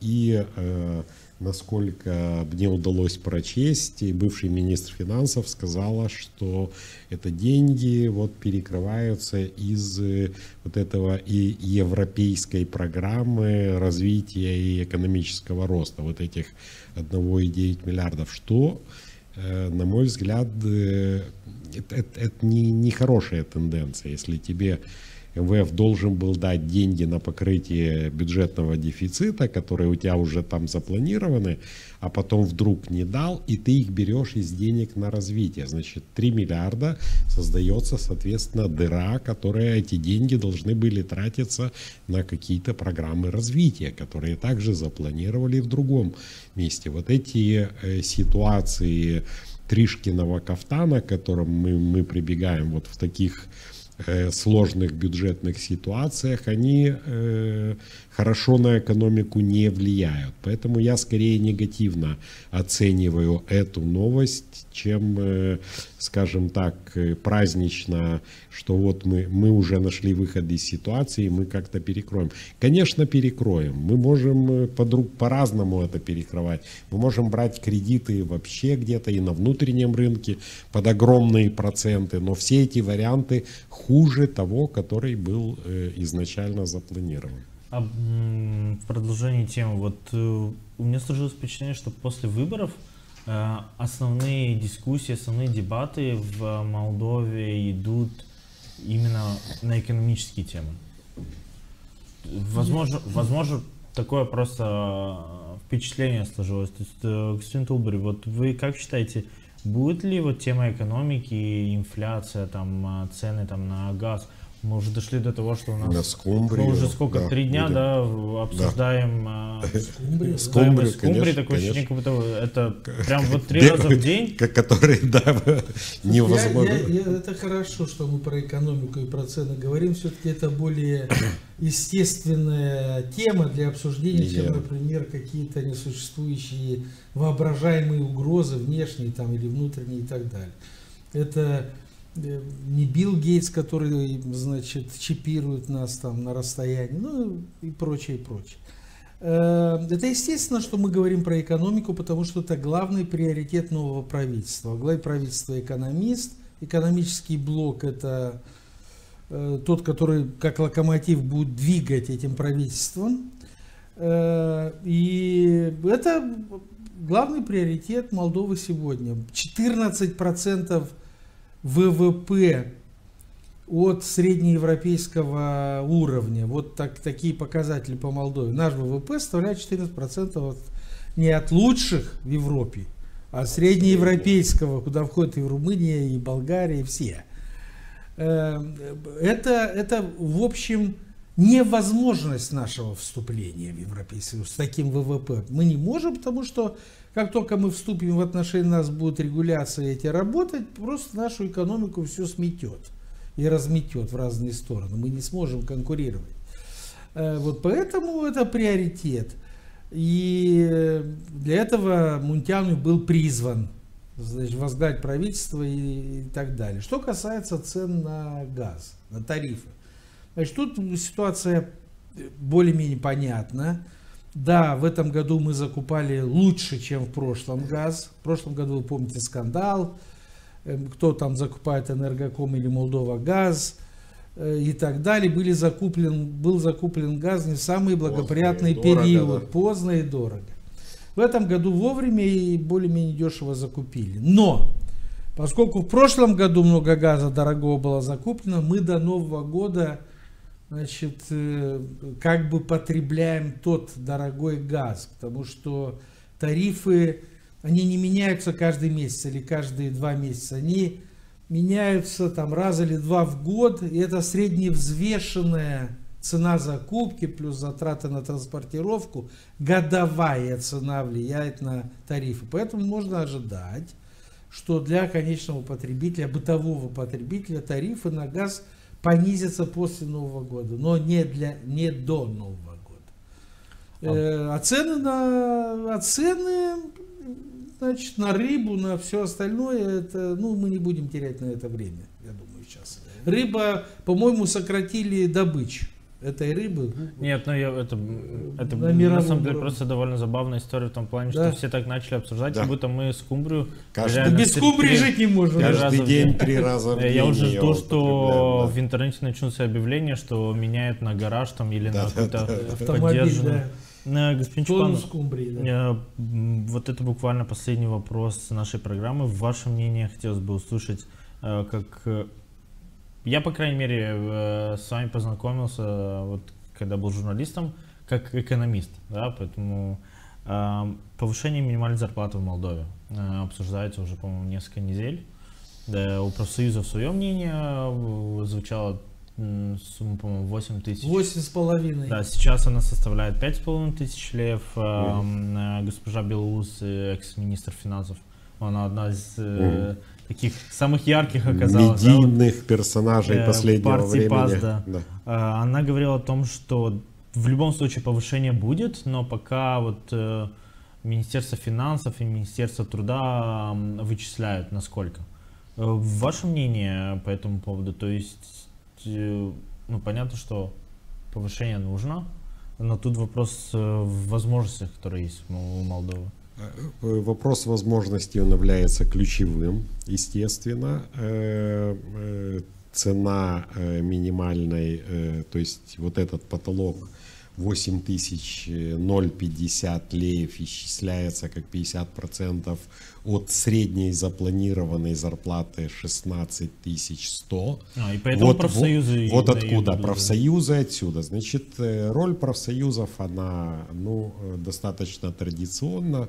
Их задача как бы требовать повышения минимальной зарплаты. При этом, ну, в общем-то, напрямую профсоюзы не отвечают за повышение производительности труда, откуда все это должно браться.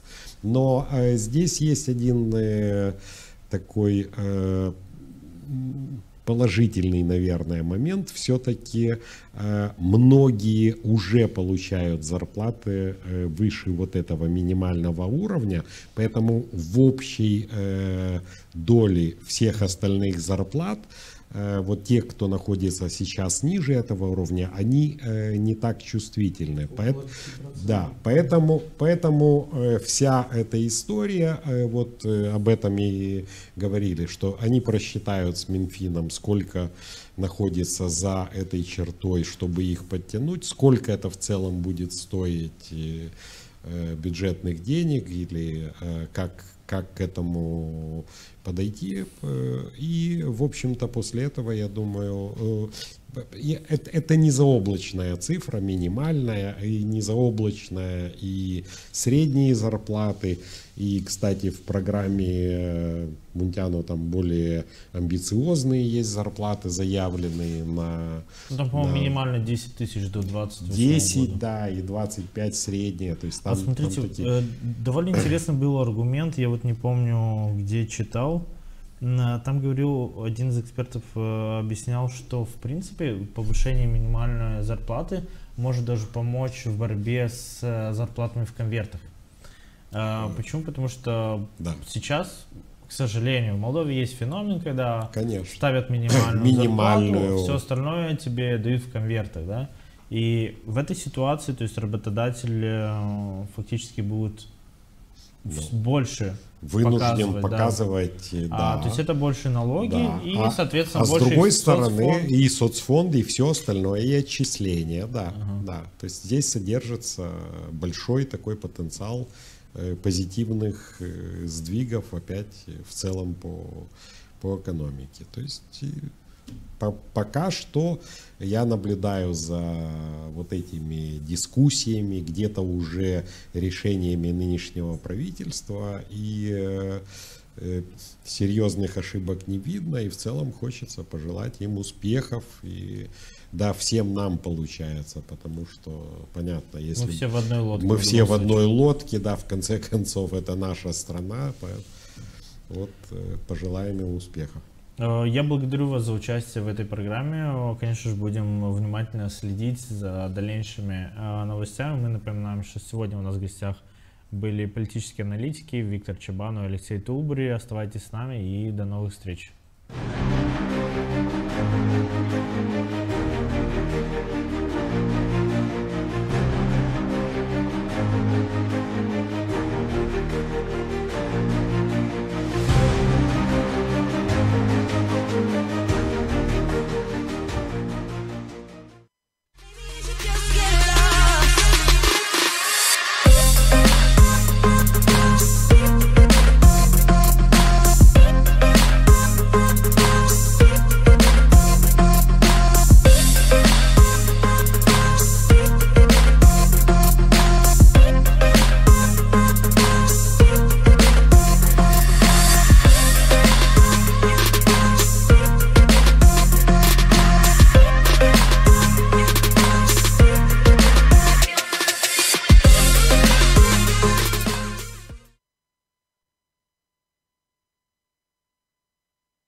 Здравствуйте, вы смотрите программу Love Life, в студии Петр Гарч. Сегодня у нас в гостях примар села Дизгынжа Василий Капсамун. Привет, добро пожаловать в студию. Да, здравствуйте. Рада видеть. Смотри, изначально, конечно, я думал, начну программу с других вопросов. Но сегодня утром стало известно о том, что спикер Народного собрания Дмитрий Константинов уходит в отставку. Он это объяснил по состоянию здоровья, что он больше хочет заняться своим здоровьем, что на него никто не давил. Ну, учитывая те события, которые происходили в ноябре, там, и, по-моему, и в октябре, встречи, приезд главы СИБа, разговоры, которые в Народном собрании были, конечно, ну, есть вопросы. Действительно ли такое решение Дмитрия Константинова связано вот именно с состоянием здоровья? Вполне возможно, что правда где-то посередине, да, то есть и состояние здоровья. Но меня больше интересует, вот если подводить итоги руководства Дмитрия Константинова Народным собранием. Я понимаю, что примары ну, как бы стараются не сильно влезать в политику, да, то есть у вас больше бытовые моменты, но все-таки ты один из наиболее активных примаров. Это видно и по событиям, то есть какие-то мероприятия, когда происходят, ты часто выступаешь. Поэтому было бы интересно узнать твое мнение. То есть ты бы как оценил вот этот вот период председательствования Дмитрия Константинова в НСГ и его работу, в принципе? Во-первых, хотел сказать, что события, конечно, очень интересные. Сегодня также и для нас всех был шоком, потому что обычная информация всплывает заранее об каких-либо действиях любого политической личности. А сегодня утром, конечно, когда мы узнали, был шоком, но я знал, что у Дмитрия Георгиевича есть какие-то проблемы со здоровьем. На последнем заседании Народного собрания видел, что он в очках, слышал, что ему делали операцию. Поэтому, может быть, действительно это и правда. Период работы Народного собрания, я могу сказать, что есть плюсы, есть и минусы. Но я больше склонюсь к плюсам. Есть несколько моментов, где они придерживались ситуацию. Мы знаем, что... Я два момента только коснусь. Когда утверждался новый состав исполнительного комитета, если бы не депутатский корпус, у нас были бы много начальников управления, заместителей вообще извне. Ты имеешь в виду вот этот первоначальный состав? Первоначальный, вторичный который состав. Который еще там с экрана ШОР представлял? Было бы много людей не из Гагаузии, которые бы приехали вообще с других районов. Я знаю ситуацию, что они придерживали это, и окончательно было, когда исполнительный комитет принял это, все местные, наши отсюда, утверждался. Есть очень много в этом плюсов, что именно мы показываем, что у нас есть здесь специалисты, есть профессиональные люди, которые могут работать. Есть много нормативных актов, которые они приняли для того, чтобы могли развиваться. Есть, конечно, и минусы, но я минусов не хочу затрагиваться, я больше склоняюсь к плюсам. А если говорить вот про нормативные акты, которые повлияли, улучшили работу примарии или, может быть, примара, то есть как-то вот повлияли. Я имею в виду вот не принятие там проекта бюджета, да, или там фонд контрибуций, который, ну, это каждый созыв, в принципе, принимает. Может быть, один пример, который ты можешь привести, вот, который именно нынешний созыв под руководством Константинова, у него там было большинство, понятное дело, да? Может быть, что приходит в голову, или какая-то проблема, которую решили?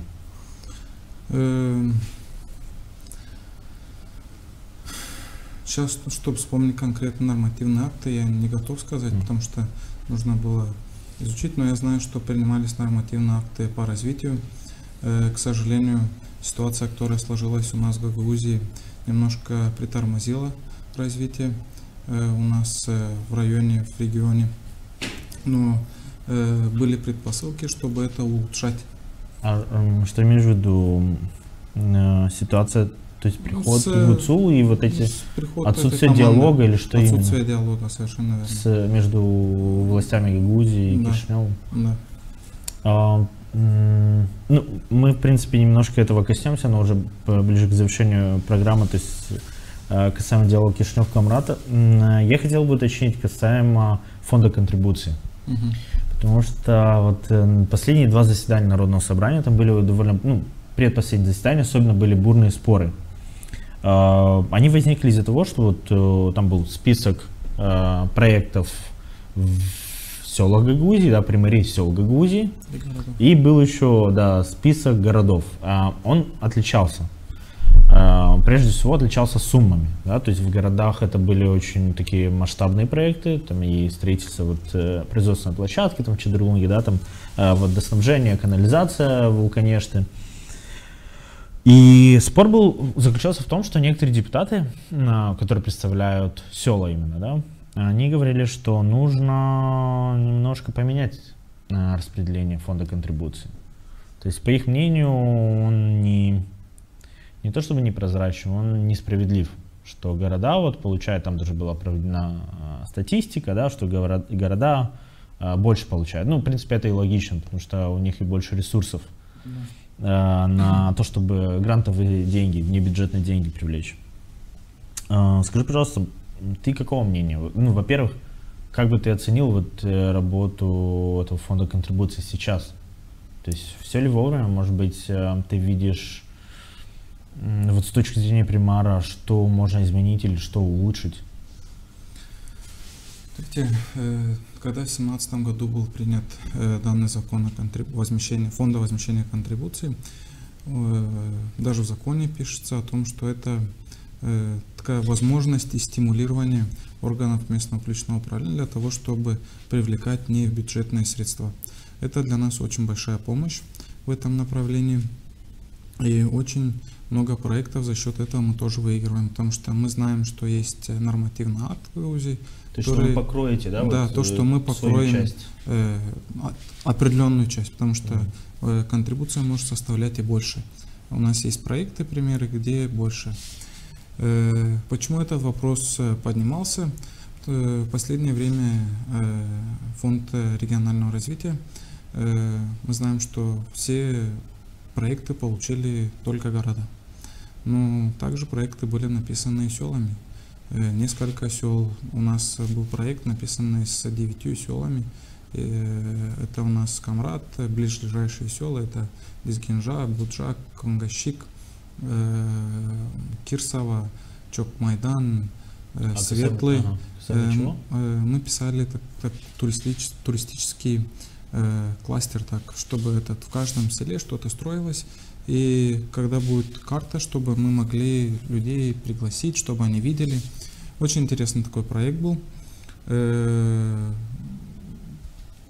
Он не прошел. Прошли только 2 проекта Камрата.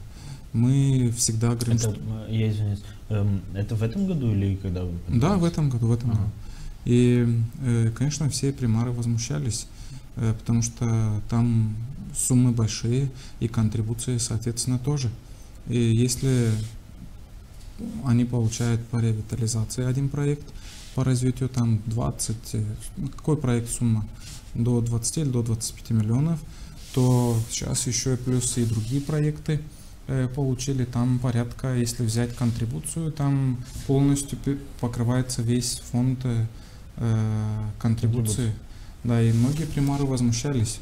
Но, слава богу, я как понял, всем сейчас хватает денег для того, чтобы покрыть. В этом и вопрос. То есть я хочу понять, допустим, были ли проблемы, когда, например, село выиграло проект, а там исполком или народное собрание говорит, у нас уже нет денег. У нас, к счастью, этого не выделялось. У нас, к счастью, это не было. Мы всегда обращались. Мы проекты, которые выигрывали, это в основном многие были из фондов, которые не финансируются именно просто из республики. Я общался с примарами и из сел, и из городов. Да, понятно, мнения разные. Один из главных аргументов примаров из городов в том, что мы ведь больше налогов платим, да, то есть поэтому мы и привлекаем больше. Тут на самом деле не хотелось бы говорить, кто тут прав, кто виноват. Нет, конечно, больше хочется понять, хорошо, допустим, на твой взгляд, как можно улучшить фонд контрибуции, потому что депутаты предлагали, господин Дюльгер, по-моему, предлагал пропорционально разделить по селам. И плюс он предлагал даже сейчас последние поправки, когда в бюджете, то есть фонд контрибуции снизить, по-моему, на 10 миллионов, перекинуть эти деньги, да, кап инвестиций. Ты как видишь эту ситуацию? Смотрите, фонд вообще для чего создавался? Для того, чтобы местные органы власти стимулировать для привлечения грантов. Конечно, если мы пишем, если мы участвуем, если мы выигрываем, конечно, фонд дает деньги. Просто у нас больше всего вопрос, когда поднялся с фондом, с упаковочным двором. Когда и бизнес, и исполком, вообще начал этот проект исполнительный комитет. И примария Камрата и экономические агенты для того, чтобы создать упаковочный двор, собирать и здесь упаковывать. И тогда, не знаю, что случилось, и следующий исполнительный комитет отказался от этого, и муниципы и Камрат взяли за продолжение данного проекта. И Народное собрание, исполнительный комитет в первую очередь отказывал в выделении контрибуций. После этого вопрос коснулся, раз есть региональные проекты, региональный фонд, региональный проект, то должны согласовываться с исполнительным комитетом и с Народным собранием. Я считаю, что это логично. Если мы хотим внедрить региональный проект в регионе, то он должен, конечно же, согласовываться с регионом. А что означает согласовывать?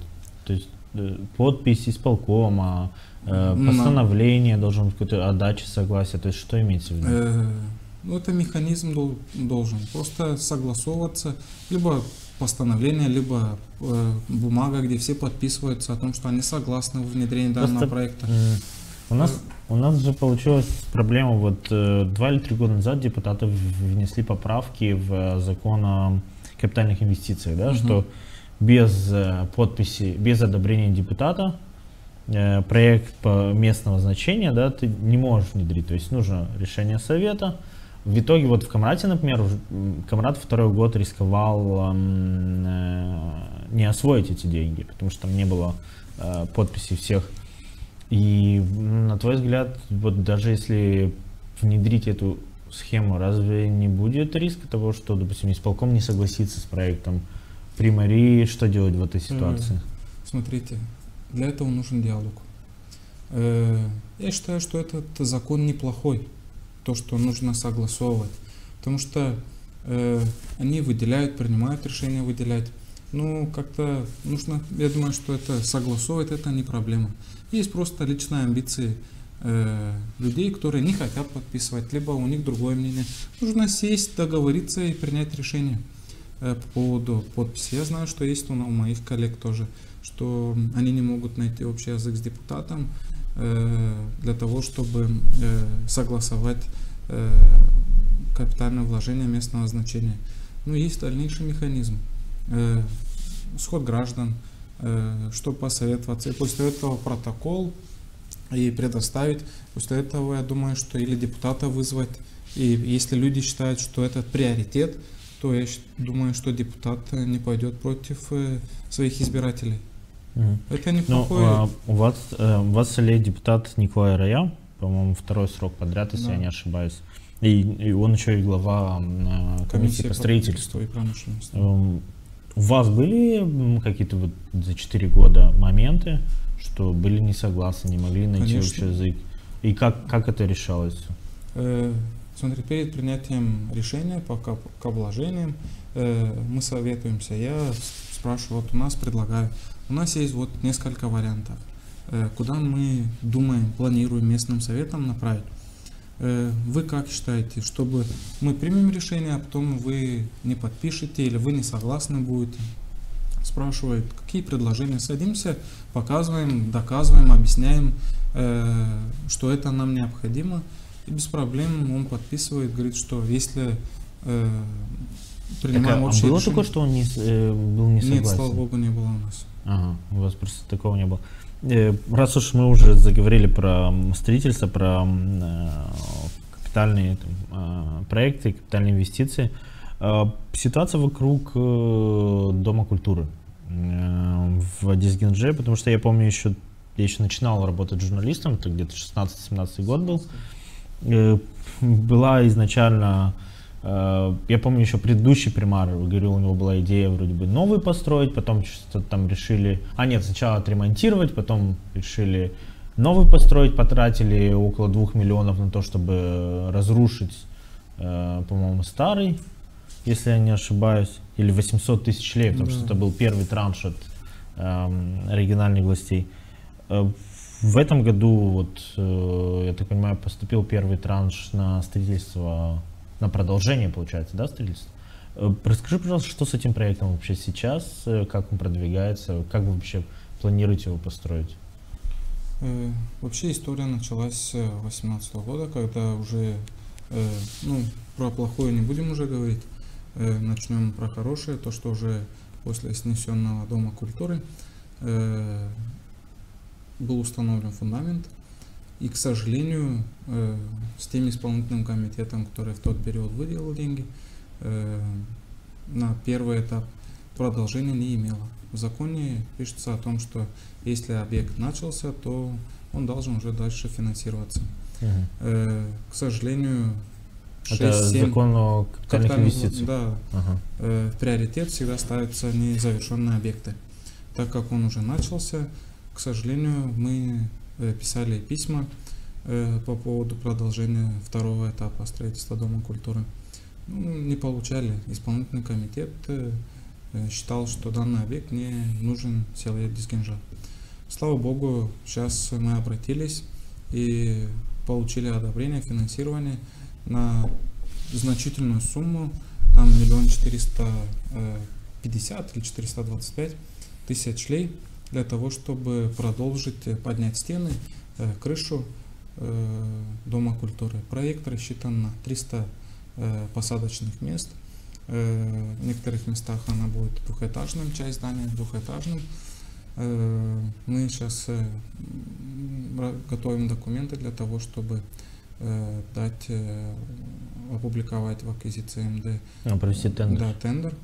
И надеемся, что будут экономические агенты, потому что там финансирование будет на пару лет. Сумма тендера большая, а финансов мало. Финансы будут оплачиваться по завершению работ и также в течение нескольких лет.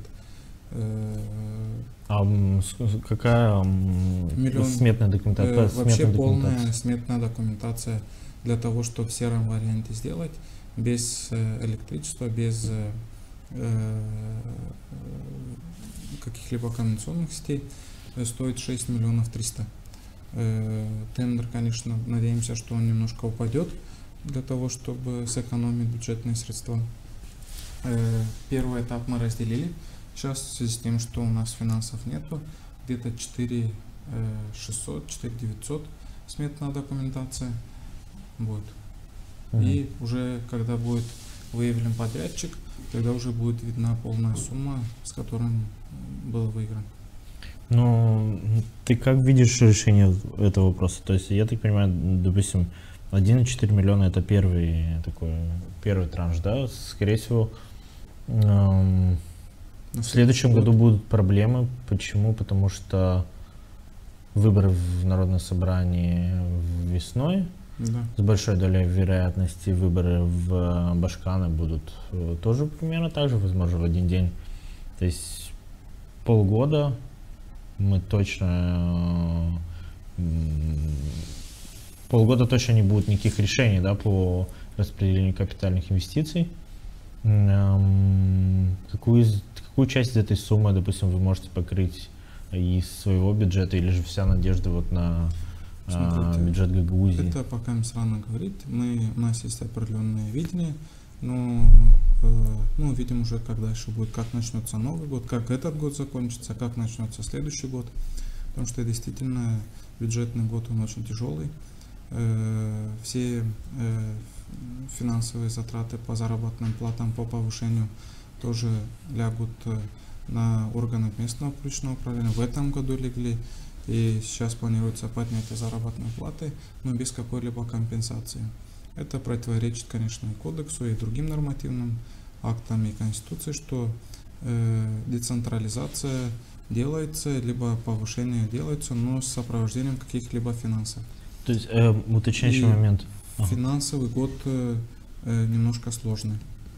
Смотри, вот об этой проблеме говорили примары, если я не ошибаюсь, в начале этого года или еще да. 24-го. И в этом, и в прошлом году говорили. Что да, то есть подняли, но при этом из своих как собственных доходов, да, то есть примарии должны. Но насколько я понял, в конце бюджетного года разве не давали дополнительные деньги на покрытие? Давали только на заработную плату секретаря местного совета, заместителя и на примара. Но в этом году мы пока ничего не получили. А сколько вам не хватает дефицита? Дефицит по заработной плате это 350 тысяч, кроме того, что мы уже оплатили. По аппарату где-то 180 тысяч, а по остальным уже группам где-то плюс-минус 200 тысяч. Ну, получается, а что в правительстве говорят? То есть они покроют его? Нет, изыскать из своих средств. Мы надеемся, с Калмом говорили, что по примарам и секретарям было заложено в бюджете, но нету постановления или решения, пока нет какого-либо, чтобы выдать данные средства.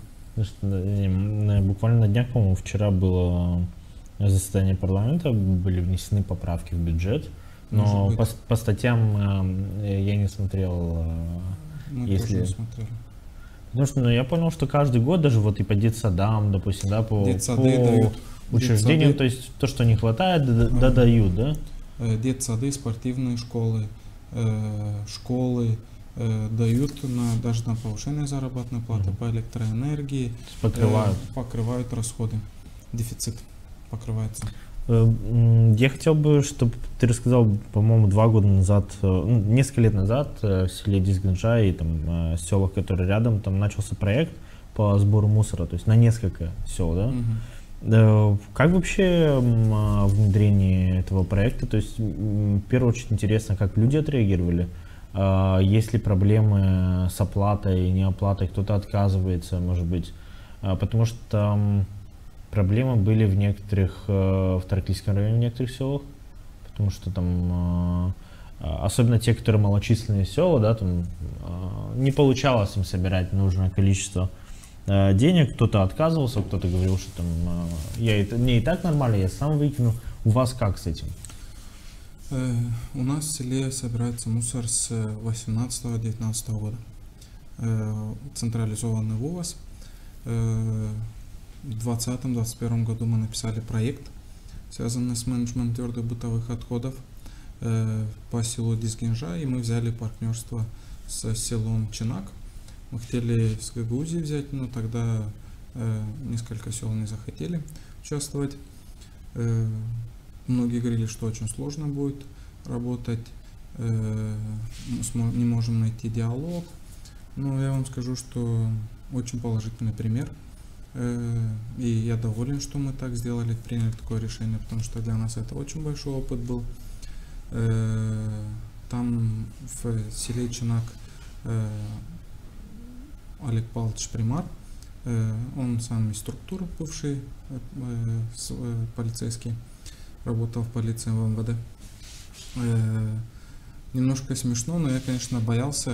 Он при статусе был. Человек всегда работал при форме. У тебя вроде не было уголовных дел. Нет, ничего бояться. Не в этом. Ну, знаешь, этот руководящий только так и так. А мне было 26 лет.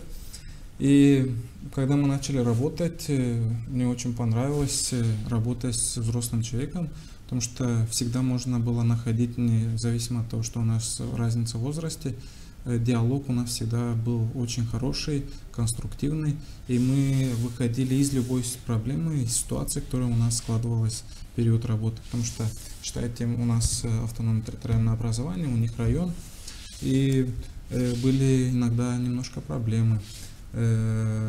Языкового барьера такого никогда не было, и никогда мы не чувствовали либо каких-то недопониманий в чем-либо. Очень конструктивный диалог был. Но система работает, в принципе? Да, мы у них собираем. У нас приходили, брали примеры, как мы работаем. Мы давали семинары нескольким примариям, как у нас получилось работать, как мы создали. Я правильно понимаю, есть муниципальное предприятие? Нет, это при примарии. У нас хозрасчетный расчет есть. Оно относится к вашей примарии, но мы оказываем, просто... да.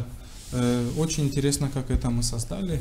И многим мы предлагали так тоже. И у нас учились, и мы доказали, что хозрасчет, он более выгодный для примарии. Он и не убыточный, мы его и контролируем, мы и видим, и мы можем способствовать тому, чтобы улучшить это все. После этого у нас была возможность участвовать еще раз в таком же проекте.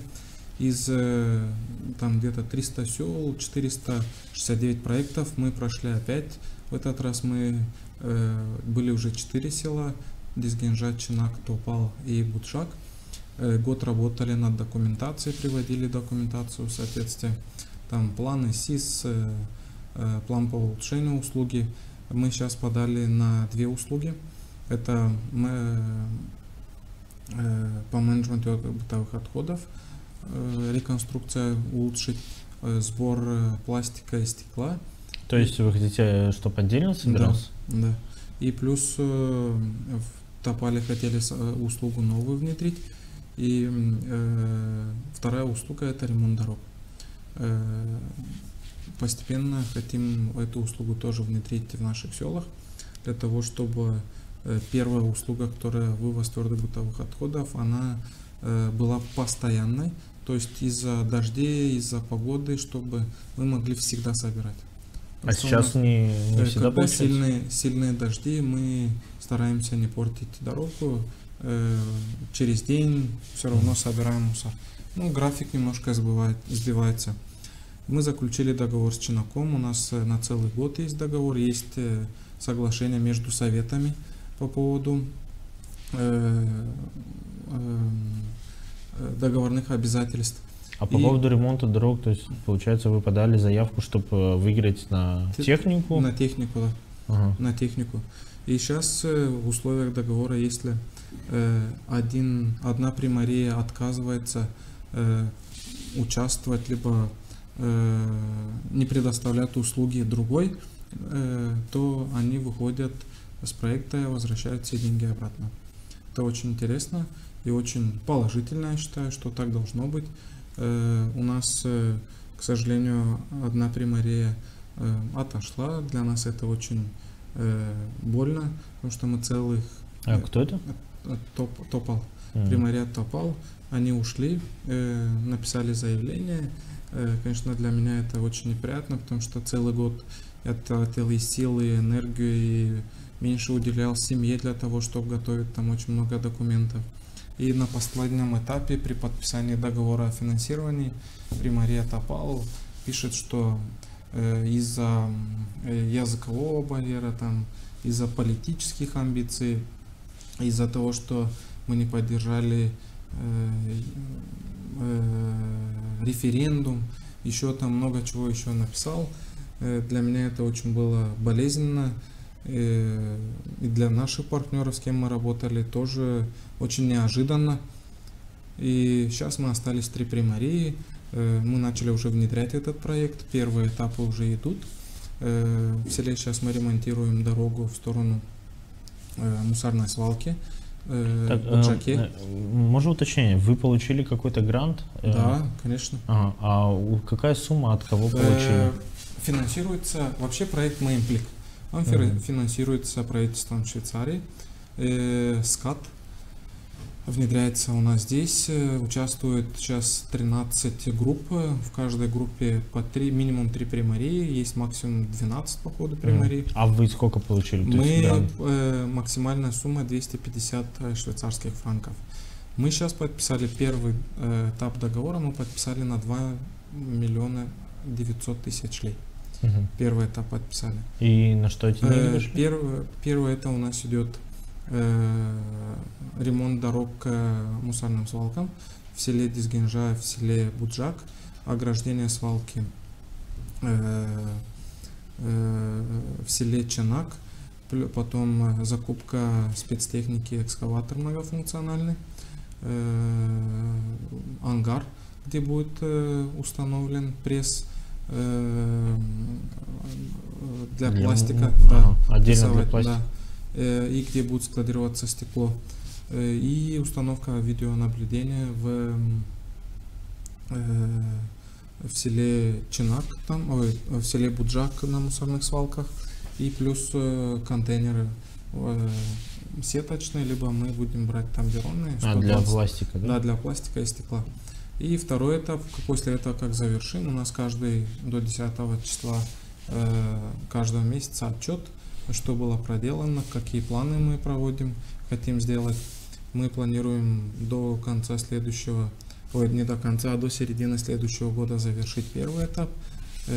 Если все хорошо будет, мы подписываем второй этап финансирования по проекту.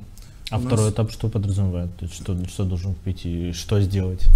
Второй этап это уже будет приобретение другой спецтехники. И уже, это уже мы будем дальше обсуждать с партнерами. У нас по проекту было, что мы хотим взять экскаватор, спецтехника экскаватор. Грейдер у вас уже есть? Нет. Да? А еще? Который чтобы на дороге используется асфальтоукладчик и... то есть получается вся техника, чтобы вы могли сами своими силами... плюс машину, уже машину для того, чтобы собирать пластик и стекло в этих селах. Я правильно понимаю, что если второй этап, точнее не то, что если, вы должны его внедрить, конечно. Куда вы денетесь. после второго этапа, получается, все эти 4 села, в том числе Дизгинжа, вы сможете собственными силами да, ремонтировать дороги. То есть прям полностью вот там 5 метров, 6 метров сколько ширина, ну сколько там асфальтовый клатч. То есть вы сможете сами это все делать, да? Да. Ну, я так понимаю, что это будет дешевле, чем нанимать намного. компанию. Мы планируем, есть у нас видение, как это делать. Мы думаем, что деньги, которые у нас есть на дорожном фонде, мы сможем за эти деньги делать 2-3 раза больше, что могли бы сделать, объявляя тендер, либо делая смету. А какие примерно сроки внедрения второго этапа? 27 год. До конца 27 года мы должны полностью внедрить данный проект. Полностью. То есть второй этап полностью завершить уже, да? Ну, мы 2 900 000 это грант, и где-то 1 450 000, даже больше будет. Это наша контрибуция. Порядка 2 миллиона будет и наша контрибуция. Но получается, вы эту контрибуцию запросите уже в следующем году, да? Не, мы уже запросили контрибуцию, мы подали, есть постановление исполнительного комитета, есть решение Народного собрания на данную сумму, на Дизгинжу и Буджак. Чинак уже отдельно дает свою контрибуцию, Приморье тоже Дизгинжа. Я хотел тебя спросить, как вообще маленькие Приморье работают над привлечением внебюджетных денег? Потому что в больших приморьях там все понятно, там есть отделы, 2-3 специалиста, ну в основном, да. Я вот правда не знаю, в Вулканеште, скорее всего, тоже есть. В Чедрлунге и в Камрате точно есть вот отделы по привлечению инвестиций. Что делают маленькие приморьи? Чтобы Говоря о маленьких приморьях, мы не настолько маленькая приморье, но у нас есть специалист по привлечению инвестиций. У нас для того, чтобы написать один проект, работает весь аппарат для того, чтобы собрать данные, для того, чтобы подготовить, предоставить. Идея проекта исходит от меня, для того, чтобы как работать. Есть идеи, которые мы совещаемся, спрашиваем друг у друга. У нас человек пишет, переводит, но очень сложно их тоже внедрять, потому что писать это одно, выигрывать, а дальше внедрять это очень сложно. Там каждый отчет, каждая бань, каждое все мы отчитываемся, и там тоже нужно в этом направлении работать. Сегодня есть много возможностей. Есть у нас сейчас открылись грантовые программы балканские, черноморские, бассейн. Да, бассейн. Есть сейчас другие проекты, которые открылись, Next, еще там. В них очень сложно участвовать. Нужны очень грамотные специалисты, нужно привлекать, а для того, чтобы кого-то привлекать, там очень большие суммы нужно давать для того, чтобы писать проект. Скажи, пожалуйста, есть ли какой-то проект, который вы уже знаете, что вы выиграли, но он планируется внедрить? Нет, мы больше пока ничего не выиграли. Пока не внедряется, у нас проект связан с солнечными панелями. Мы в этом направлении работаем, уже у нас готовится проектная документация для того, чтобы установить солнечные панели на 3 скважинах водонапорных и солнечные панели в социально-спортивном комплексе, и плюс там кондиционеры в 2 залах, танцевальный зал и 1 зал, где у нас сейчас ремонтируется. Тоже мы планируем туда поставить кондиционеры для того, чтобы обеспечить хорошие условия детям, чтобы заниматься и зимой, и летом. А чей это проект? Он финансируется Швецией и Норвегией, UNDP, через UNDP. Ну, отлично. У нас не так много времени осталось в программе. Смотри, ты говорил о том, что о проектах, да, и в Гагаузии, по крайней мере, то, что я видел, многие примеры говорят, что привлечение внебюджетных денег – это реальное спасение. Потому что даже по фонду капитальных инвестиций в Гагаузии видно, что, то есть, какая разница была 5 лет назад, да, 6, когда по 50 миллионов, там по 60 было, и фонд контрибуции активно внедрялся, сейчас там по 20 миллионов, то есть, но при этом, конечно же, люди не будут ждать, они хотят, чтобы жизнь улучшалась. И как раз вот внебюджетные деньги для многих стали спасением.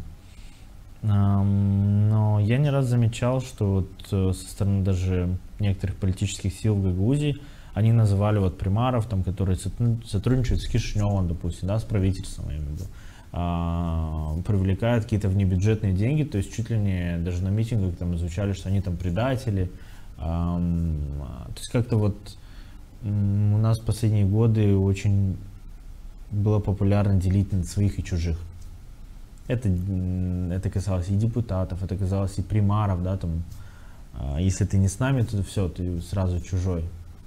Ты как вообще к этому относишься? То есть касалось ли, может быть, тебя лично вот это вот, или может даже односельчане где-то там вот встречали, говорили, что-то вот там слышал про тебя, там рассказывают, да, что ты там с Кишиневым там дружишь. Вот эта проблема, она есть у примаров? Смотрите, дружба с Кишиневым, с Камратом, еще с кем-то, у нас рабочие процессы. Нас люди наняли, проголосовали, доверились для того, чтобы мы исполняли то, что они нас просят. У нас была программа, либо есть потребности у села, у жителей для того, чтобы решать определенные проблемы. У нас каждый день есть посетители, люди с разными проблемами. Там, где есть вопросы, где мы можем решить. Там, где есть вопросы, второй уровень может решить. А есть много вопросов, которые зависят от центральных органов власти. Это парламент, это правительство, которые принимают сегодня всю нормативную базу в Республике Молдова, и от которых зависит наша работа здесь на местах примаров, экономических агентов, где люди работают, пенсионеров и других. И нас интересуют многие вопросы, которые есть, где мы не согласны, мы встречаемся, мы говорим по этому поводу. Здесь немножко была обида, когда раньше депутаты, исполнительный комитет, они встречались, они были на заседаниях правительства, они встречались с лидерами страны, кто был и раньше, и приезжали сюда и приглашали. И никто, если мы не были согласны с этим, либо мы не были приверженными этих политических партий, мы же никогда не говорили, что это предатель, либо это что. Это, знаете, человек, это говорит тот человек, который, он не политик, он даже не дорос до такого уровня. Это играли в обиженки, играли в то, что их не принимают, либо пытались, чтобы их приняли. Мы 100% знаем, что они хотят, чтобы сотрудничать, и сотрудничество должно, и диалог должен быть, потому что страдают от этого в окончательном страдают наши жители. И это почувствовалось не раз. Если был бы диалог между Камратом и Кишиневым, не было бы такой ситуации у нас в Гагаузии. И Башкана бы, может, не закрыли, и другой ситуации бы не было у нас здесь, и НДС бы не забрали. Как только диалога нету, все уходит, все остальное. У каждого свои предпосылки, каждый думает так, как он хочет. Мы, конечно, примарский корпус на это отреагировали, мы спрашивали, почему они так высказывались. Это первый заместитель был, он так высказывался, другие люди. Илья Узун? Да, он тоже высказывался по некоторых примаров, что они там общаются. Константинов, по-моему, несколько раз тоже позволял. Я не слышал, чтобы он говорил. Я знаю, что некоторые эти общественные деятели, которые пытались даже в совет пройти и не набрали 5-6 голосов, они об этом говорили. К сожалению, мы должны понимать, что из-за каких-либо людей, которые не понимают и не знают даже структуру, высказываясь, вредят не одному или двум людям, а вредят всей нации, и так не должно быть. Скажи, пожалуйста, вот ты веришь в то, что отношения между Комратом и Кишиневым улучшатся, будут хотя бы на том уровне, который был там, 18-е годы, 19-й, может быть? То, что верю, это должно быть, это обязательно должно быть. Это должно показать уровень нашей страны, уровень дипломатии Кишинева по отношению к Гагаузии. Здесь, знаете, как не должно быть Гагаузия ниже. Здесь должно складываться партнерские отношения между Комратом и Кишиневым. Должны не постоянно вот вы виноваты, либо Кишинев виноват. И вопросы должны решаться. Мы знаем, что есть много вопросов, связанных с нормативными актами. Все должно сесть за круглый стол. Там, где не согласны, мы должны доводы свои говорить. Там, где они должны доводы говорить. Для того, чтобы искать середину и выйти из этих проблем. На нас все смотрят, все наблюдают, а мы каждый день обвиняем только друг друга. Это все усугубляет. Мы, наоборот, должны находить общий язык. И должен быть человек, который заинтересован, чтобы это улучшилось. Я думаю, что все вопросы можно решить. Главное, чтобы это захотеть. Ну, будет, конечно, очень интересно следить за событиями в следующем году. Да, 26-й год очень важный для автономии, учитывая, что избирательный период будет, выборы, да, новая власть, и, конечно же, Кишинев уже будет строить отношения с новой властью в Народном собрании и исполкоме. Я благодарю за участие. На самом деле, очень много тем, которые удалось обсудить. Конечно же, Дизгинже процветания. Спасибо. И будем следить в том числе за вашим селом. Напоминаю, что сегодня у нас в гостях был примар села Дизгинжа Василий Капсамун. Ну, а вы оставайтесь с нами и до новых встреч.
Меня зовут Настя Нитиогла, я живу в городе Комрат, это Гагаузия, учусь в лицее ЮНЕСКО, мне 17 лет. Я помимо учебы увлекаюсь рисованием, изучением иностранных языков, провожу время с друзьями. Кроме тех, что являются обязательными в нашей школьной программе, 4 языка я изучаю, польский и турецкий. Польский я с 8 лет изучаю, так как являюсь частью польской общины. Я раньше танцевала в коллективе поляки Буджака, но после травмы ноги мне пришлось перестать. Но я до сих пор продолжаю быть частью польской общины, учу языки, пишу статьи в журнал, стихи, являюсь ведущей на мероприятиях. Также из иностранных языков я очень хорошо выучила английский язык. Я никогда не занималась репетиторами.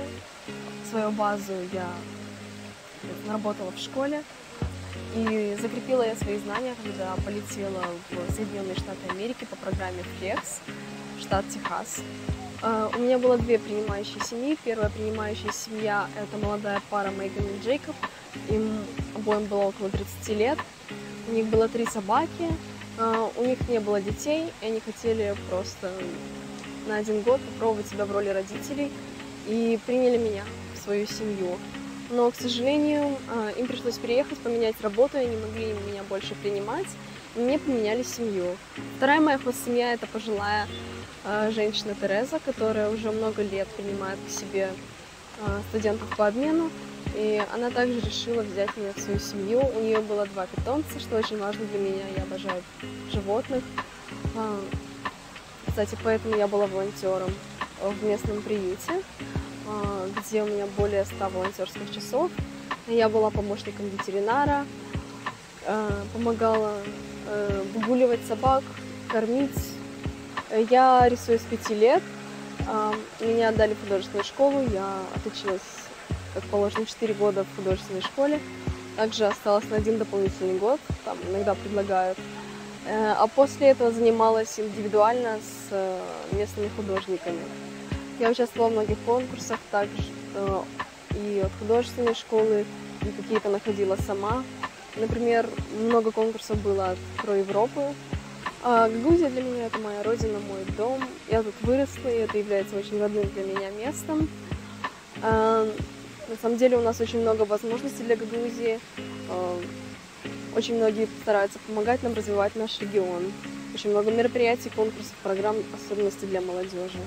Что бы я посоветовала, чтобы также участвовать в программах, конкурсах? На самом деле многого не нужно, чтобы их найти. Они находятся в очень открытом доступе, хорошо рекламируются. Достаточно просто минимальное желание, чтобы участвовать, и все получится.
Вы смотрите итоги уходящей недели, самые важные события в подборке ЛАВ. В пятницу Республика Молдова заняла пост председателя в Комитете министров Совета Европы. Глава МИД Михаил Попшой заявил, что это большая честь для страны, но и большая ответственность. Парламент денонсировал соглашение с Российской Федерацией о создании и функционировании культурных центров. Дебаты по этому поводу заняли несколько часов. В международном аэропорту Кишинева внедрена система PAX-Track. Она позволяет отслеживать и координировать пассажиров на протяжении всего пути от регистрации и контроля безопасности до посадки. А теперь об этом и других значимых событиях минувшей семидневки подробнее. На этой неделе в Молдове побывала с визитом европейский комиссар по вопросам расширения Марта Кос. Она провела ряд встреч с первыми лицами государства. Кроме того, еврокомиссар сообщила, что наша страна войдет в число стран-бенефициаров программы «Европейский щит демократии». Программа направлена на укрепление устойчивости общества и защиту демократических ценностей от информационных манипуляций и иностранного вмешательства. Спикер Народного собрания Гагаузии Дмитрий Константинов подал заявление об уходе с должности. Свое решение он мотивирует проблемами со здоровьем. По его словам, он лично обратился в Президиум Народного собрания с заявлением об отставке. Экс-глава Народного собрания подчеркнул, что на него не оказывалось никакого давления, отметив, что решение принято добровольно и исключительно по состоянию здоровья. Дмитрий Константинов сообщил, что Президиум уже определил дату ближайшего заседания Народного собрания. Оно состоится 27 числа, после того, как 26 ноября Высшая судебная палата вынесет свое решение.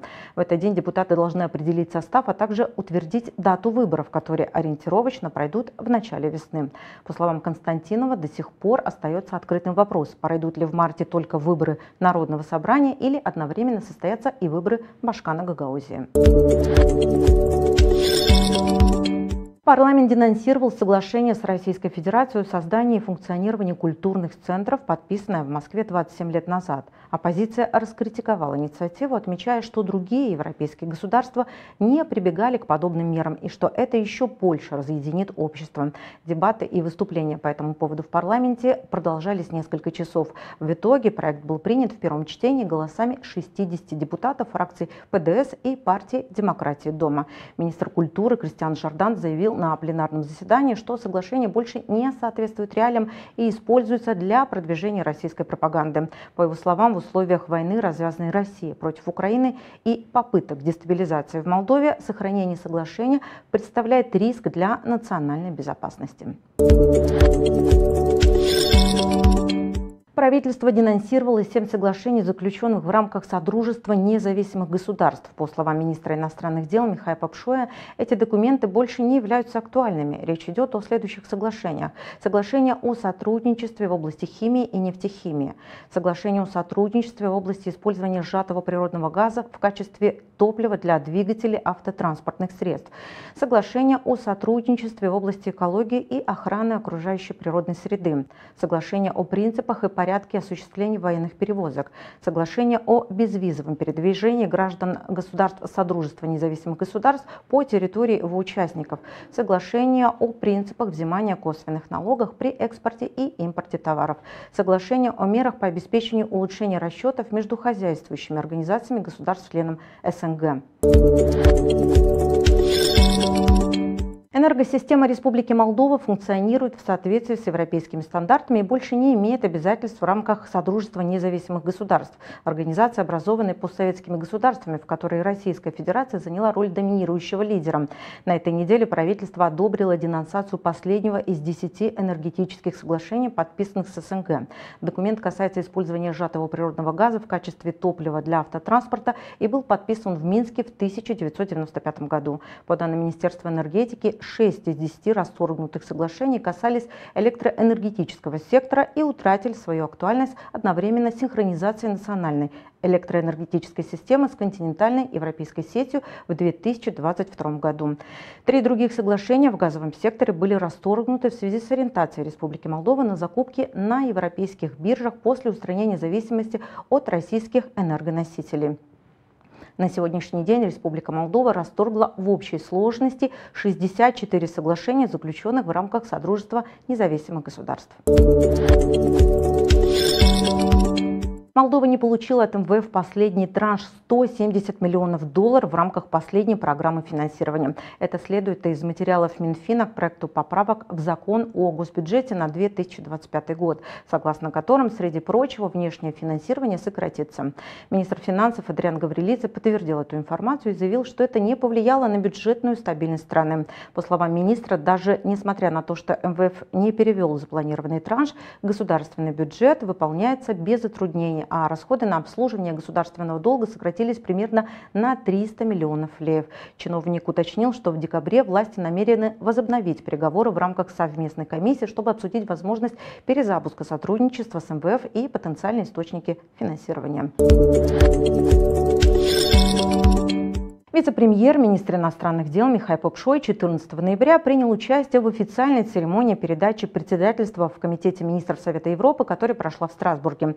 На мероприятии присутствовали генеральный секретарь Совета Европы Ален Берсет, а также послы 46 государств-членов. В рамках церемонии постоянный секретарь Министерства иностранных дел и туризма Мальты Кристофер Кутаджар вручил молдавскому представителю символический ключ и молоток, отмечающий передачу мандата председательства Республики Молдова.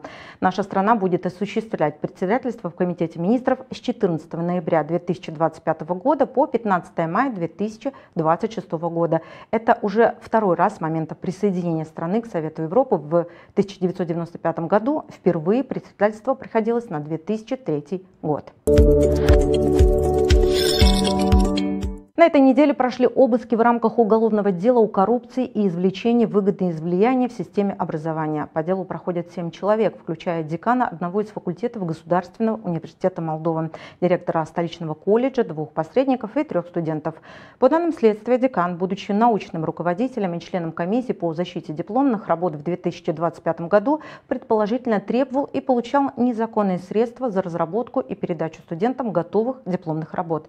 Кроме того, он предположительно оказывал влияние на членов комиссии для обеспечения успешной защиты этих работ. Руководство Государственного университета Молдовы заявило, что окажет всю необходимую поддержку следствию, действуя в духе законности и прозрачности, и решительно осуждает любые проявления коррупции и действия, подрывающие академическую целостность и репутацию университета.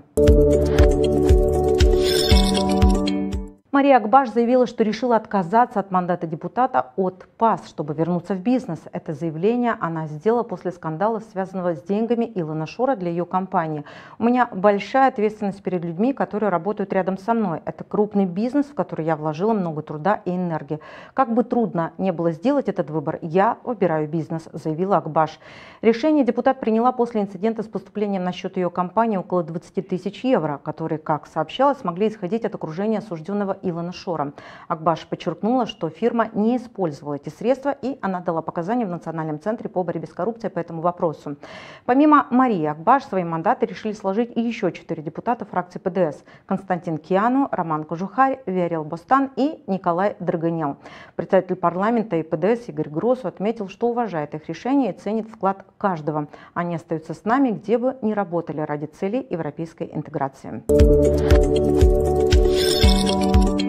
На этой неделе премьер-министр Александр Мунтяну совершил свой первый официальный зарубежный визит. Глава Кабмина побывал в Румынии. После переговоров в Бухаресте с президентом Никушором Даном премьер опубликовал сообщение в социальных сетях. «Для меня честь совершить первую зарубежную поездку именно в Бухарест».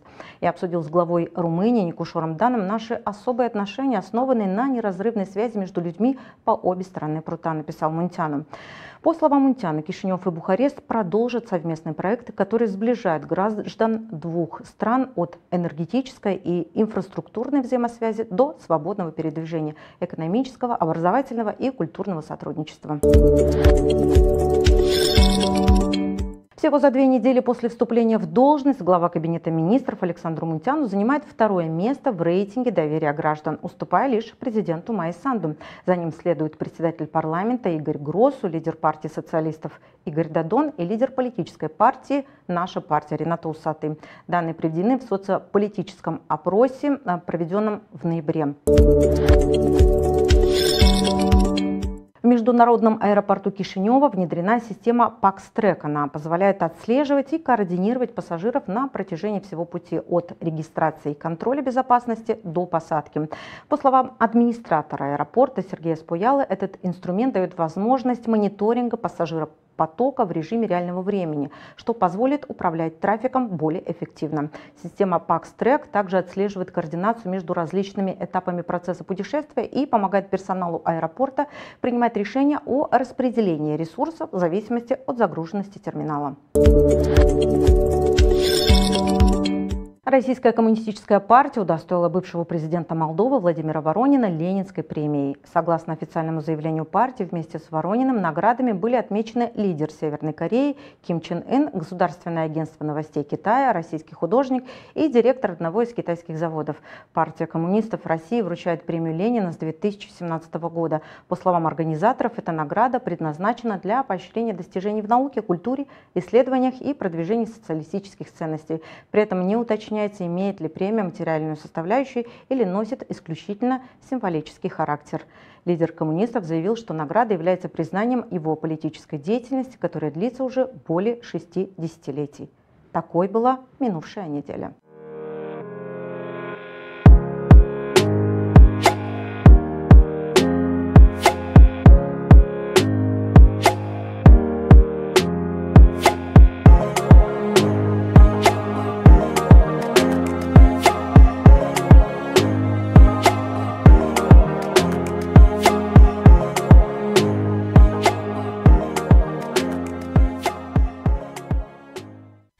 Just get it off.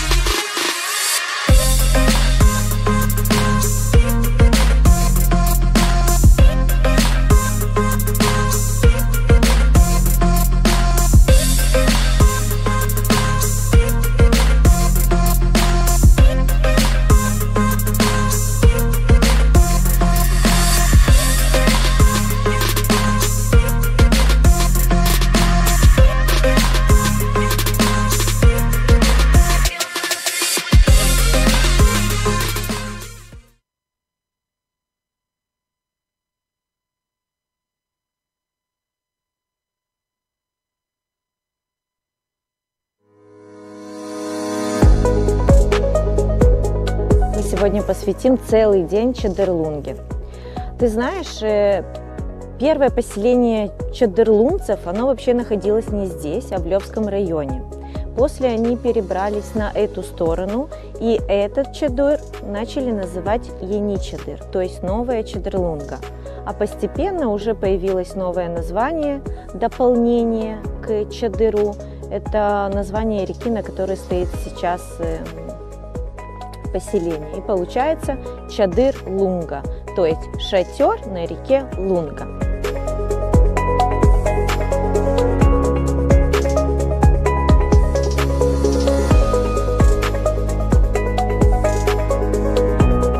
Здравствуйте, Константин Васильевич. Здравствуйте. Я опять пришла к вам с туристами, с гостями. У Маши каникулы в Гагаузии, и она услышала о вас и захотела к вам в гости. Хорошо, пожалуйста. Идемте. У лошади есть два врага. Это жир и покой. Чтобы жира не было, мы их кормим по рациону, а чтобы покоя не было, запрягаем их. А вы идите его угостить сахаром. Ага. Ближе, ближе, ближе. Эй, красавец. Молодец. Еще один можно, только ближе к нему. Ближе, не бойтесь. Видите, он пальцы не тронул ваши. Нет, я не боюсь его. Ну, как будто побольше, чем остальные. Это же тяжеловоз, это порода такая. Ну, он очень красивый. Красивый, он у нас свадьбы катает, невест катает. Стой, чуть-чуть, стой, стой, стой. Стой ты, бульдозер.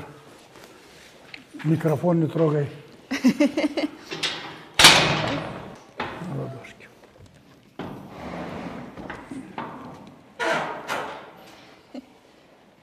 На, держи. А почему они любят так именно сахар? Просто здесь у нас часто бывают дети, сам такой, это самое, и лошадь морковку или яблоко берет зубами, а сахар берет только губами. вот так вот. И чтобы, ну, он отпустит, он не откусит, но вот это наш главный папа, зовут его Буджак.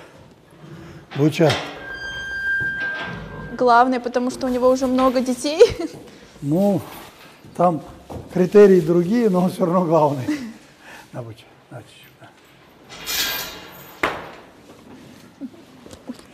клички лошадям даются по правилам. Это тоже интересно. А как Первая это буква клички жеребенка начинается с первой буквы клички мамы. Мама. Папа где-то сзади. Папина буква где-то в середине, в конце. Главное мама. Вот. И даем на разных языках. На русском, на молдавском, на гагаузском. Вот это ковраг. Он утром уже работался. А ковраг как переводится? А ковраг по-гагаузски стройный, нарядный. Его мама Карамель, папа Карабах.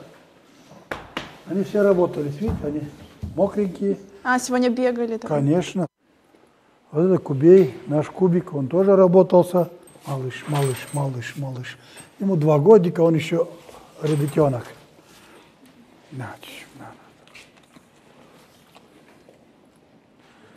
Вот это наш Федька. Я сказал, сам такой. Малыш, на. Это наш красавчик. Хотя и вредненький, но красавчик. Они все красавчики. Сюда смотри, эй, тебя снимают. На, тебя снимают скрытой камерой.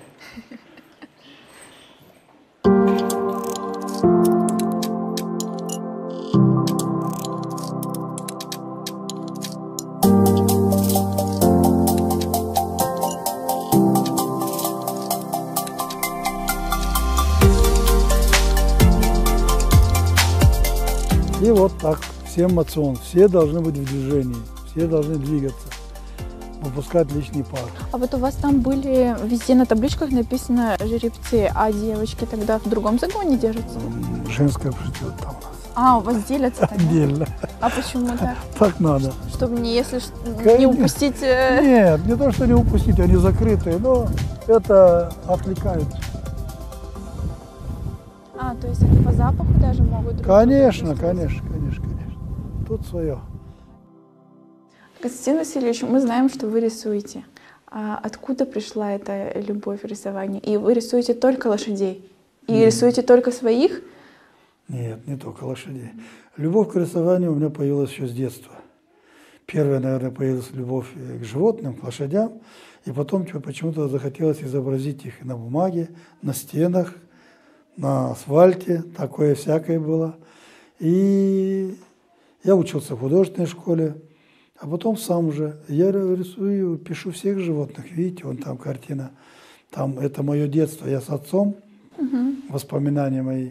И видите, отара, овец, собака, козы, там ослики, лошадь. Ну, у меня было два хобби. Это рисование и спорт. Спорт так можно чуть-чуть уже оставить. Рисование нельзя. Но это опять же хобби, увлечение. Основная работа с лошадьми. Кто бы к нам ни приезжал, он приезжает на экскурсию, увидеть жемчужину Гагаузии в нашем городе, нашу ферму. И чтобы человек уехал, они снимают на видео, фотографируются, какие-то там планы снимают, какие-то фотосессии делают здесь, какая-то память, чтобы осталась. И пользуясь тем, что у меня очень много репродукций моих работ, моих рисунков, которые я взял с типографии, которые были не использованы для формирования альбома, и чтобы их не порезали на макулатуру, я их забираю. Это репродукция. Мои рисунки отпечатаны уже в типографии. И дарю на память. Пока они есть, можно дарить. Верочка мне все время говорит, оставьте для наших гостей. Все, кто приезжает, всем дарю. Закончится, скажу, что больше нет. Будем делать ксерокопии. Значит, и нам подарите? Конечно. На память Маши о каникулах в Гагаузии.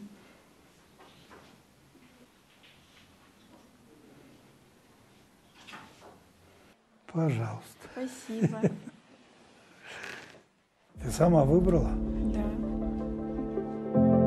Константин Васильевич, спасибо вам большое, что провели нам такую экскурсию. Еще и лошадок дали покормить. Я впервые нахожусь на таком месте, впервые даже трогаю лошадок. Спасибо вам большое. И вам было приятно. Плюс еще и маленький презент от вас. И снова мы не с пустыми руками. Пусть будет. Спасибо. Всего доброго. Ганс, пока. До свидания. А хочешь, я тебя удивлю? Давай. Я в Чедерлунге тоже знаю о кое-каких местах. К примеру, несколько лет назад здесь открылось крутое ателье индивидуального пошива. Я давно хотела поработать над своим стилем. Думаю, что тебе тоже будет интересно. Поэтому можем зайти в гости. Как думаешь? Маша, я думаю, что это место будет интересно не только нам с тобой, но и молодым девушкам, и даже моим туристам. Кстати, да, туда, я насколько знаю, можно войти любому желающему. Тогда давай посмотрим, что там есть. Давай.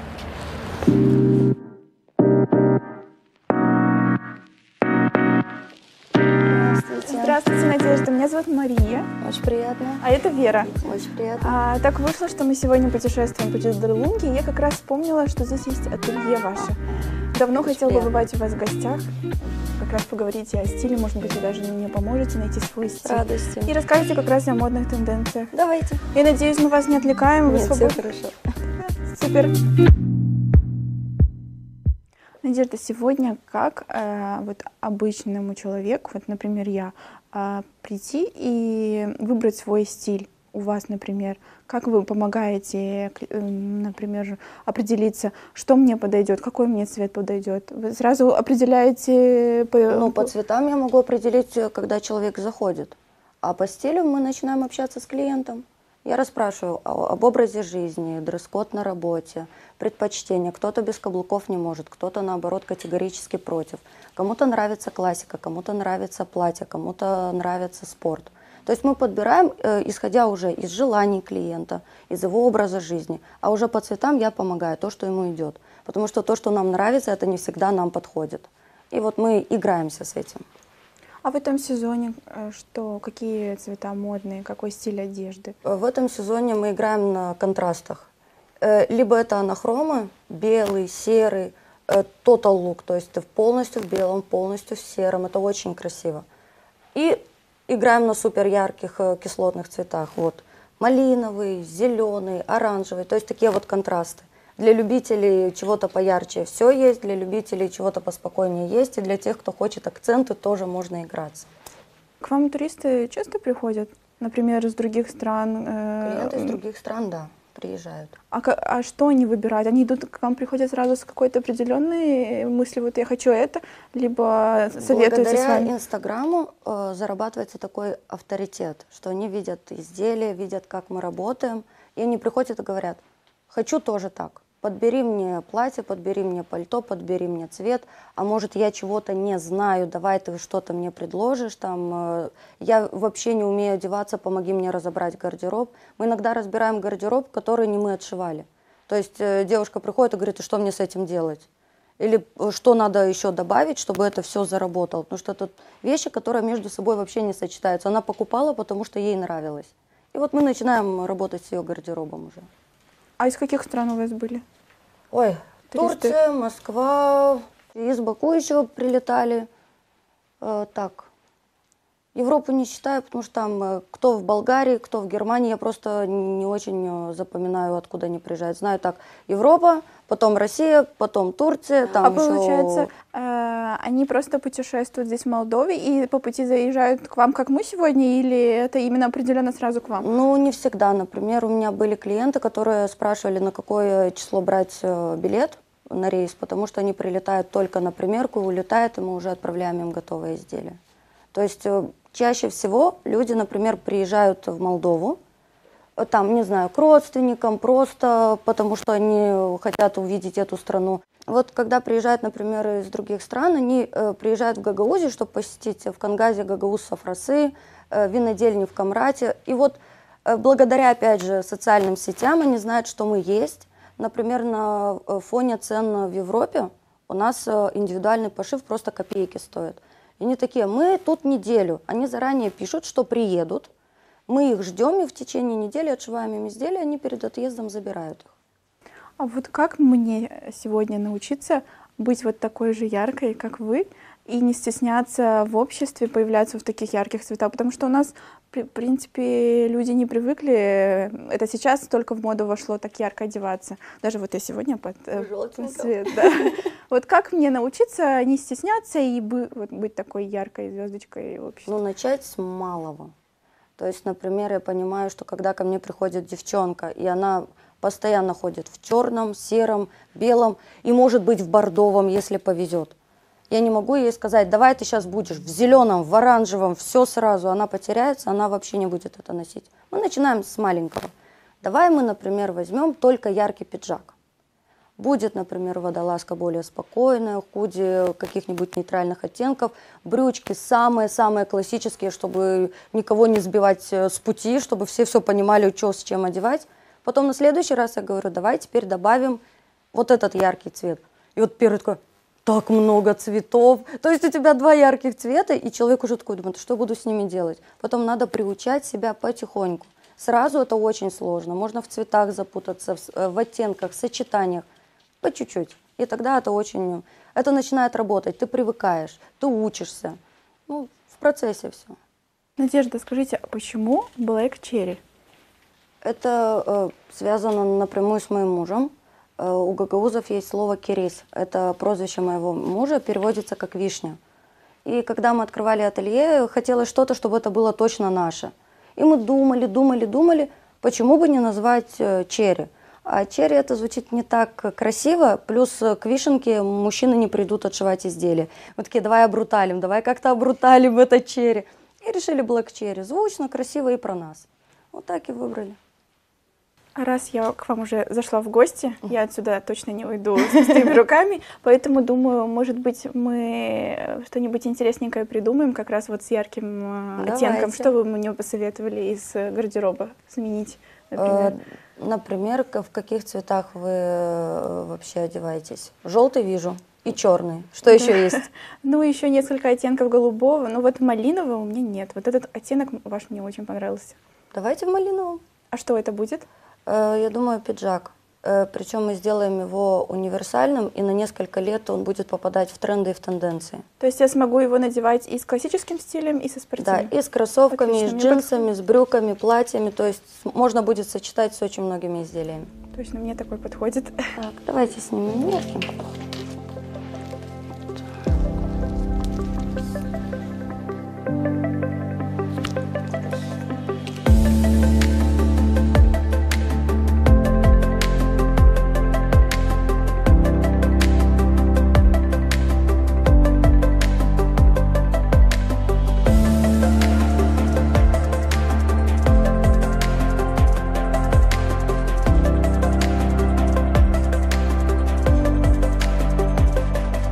Длину какую делаем?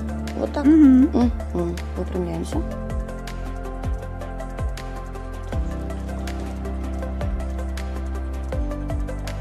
Все. И когда мне можно будет уже прийти за вашим заказиком? У нас даты бронируют на недели и месяца вперед, поэтому ближайшая свободная у нас будет в декабре. Приезжаете на примерку и через пару дней забираете готовое изделие. Отлично, мне подходит. Все.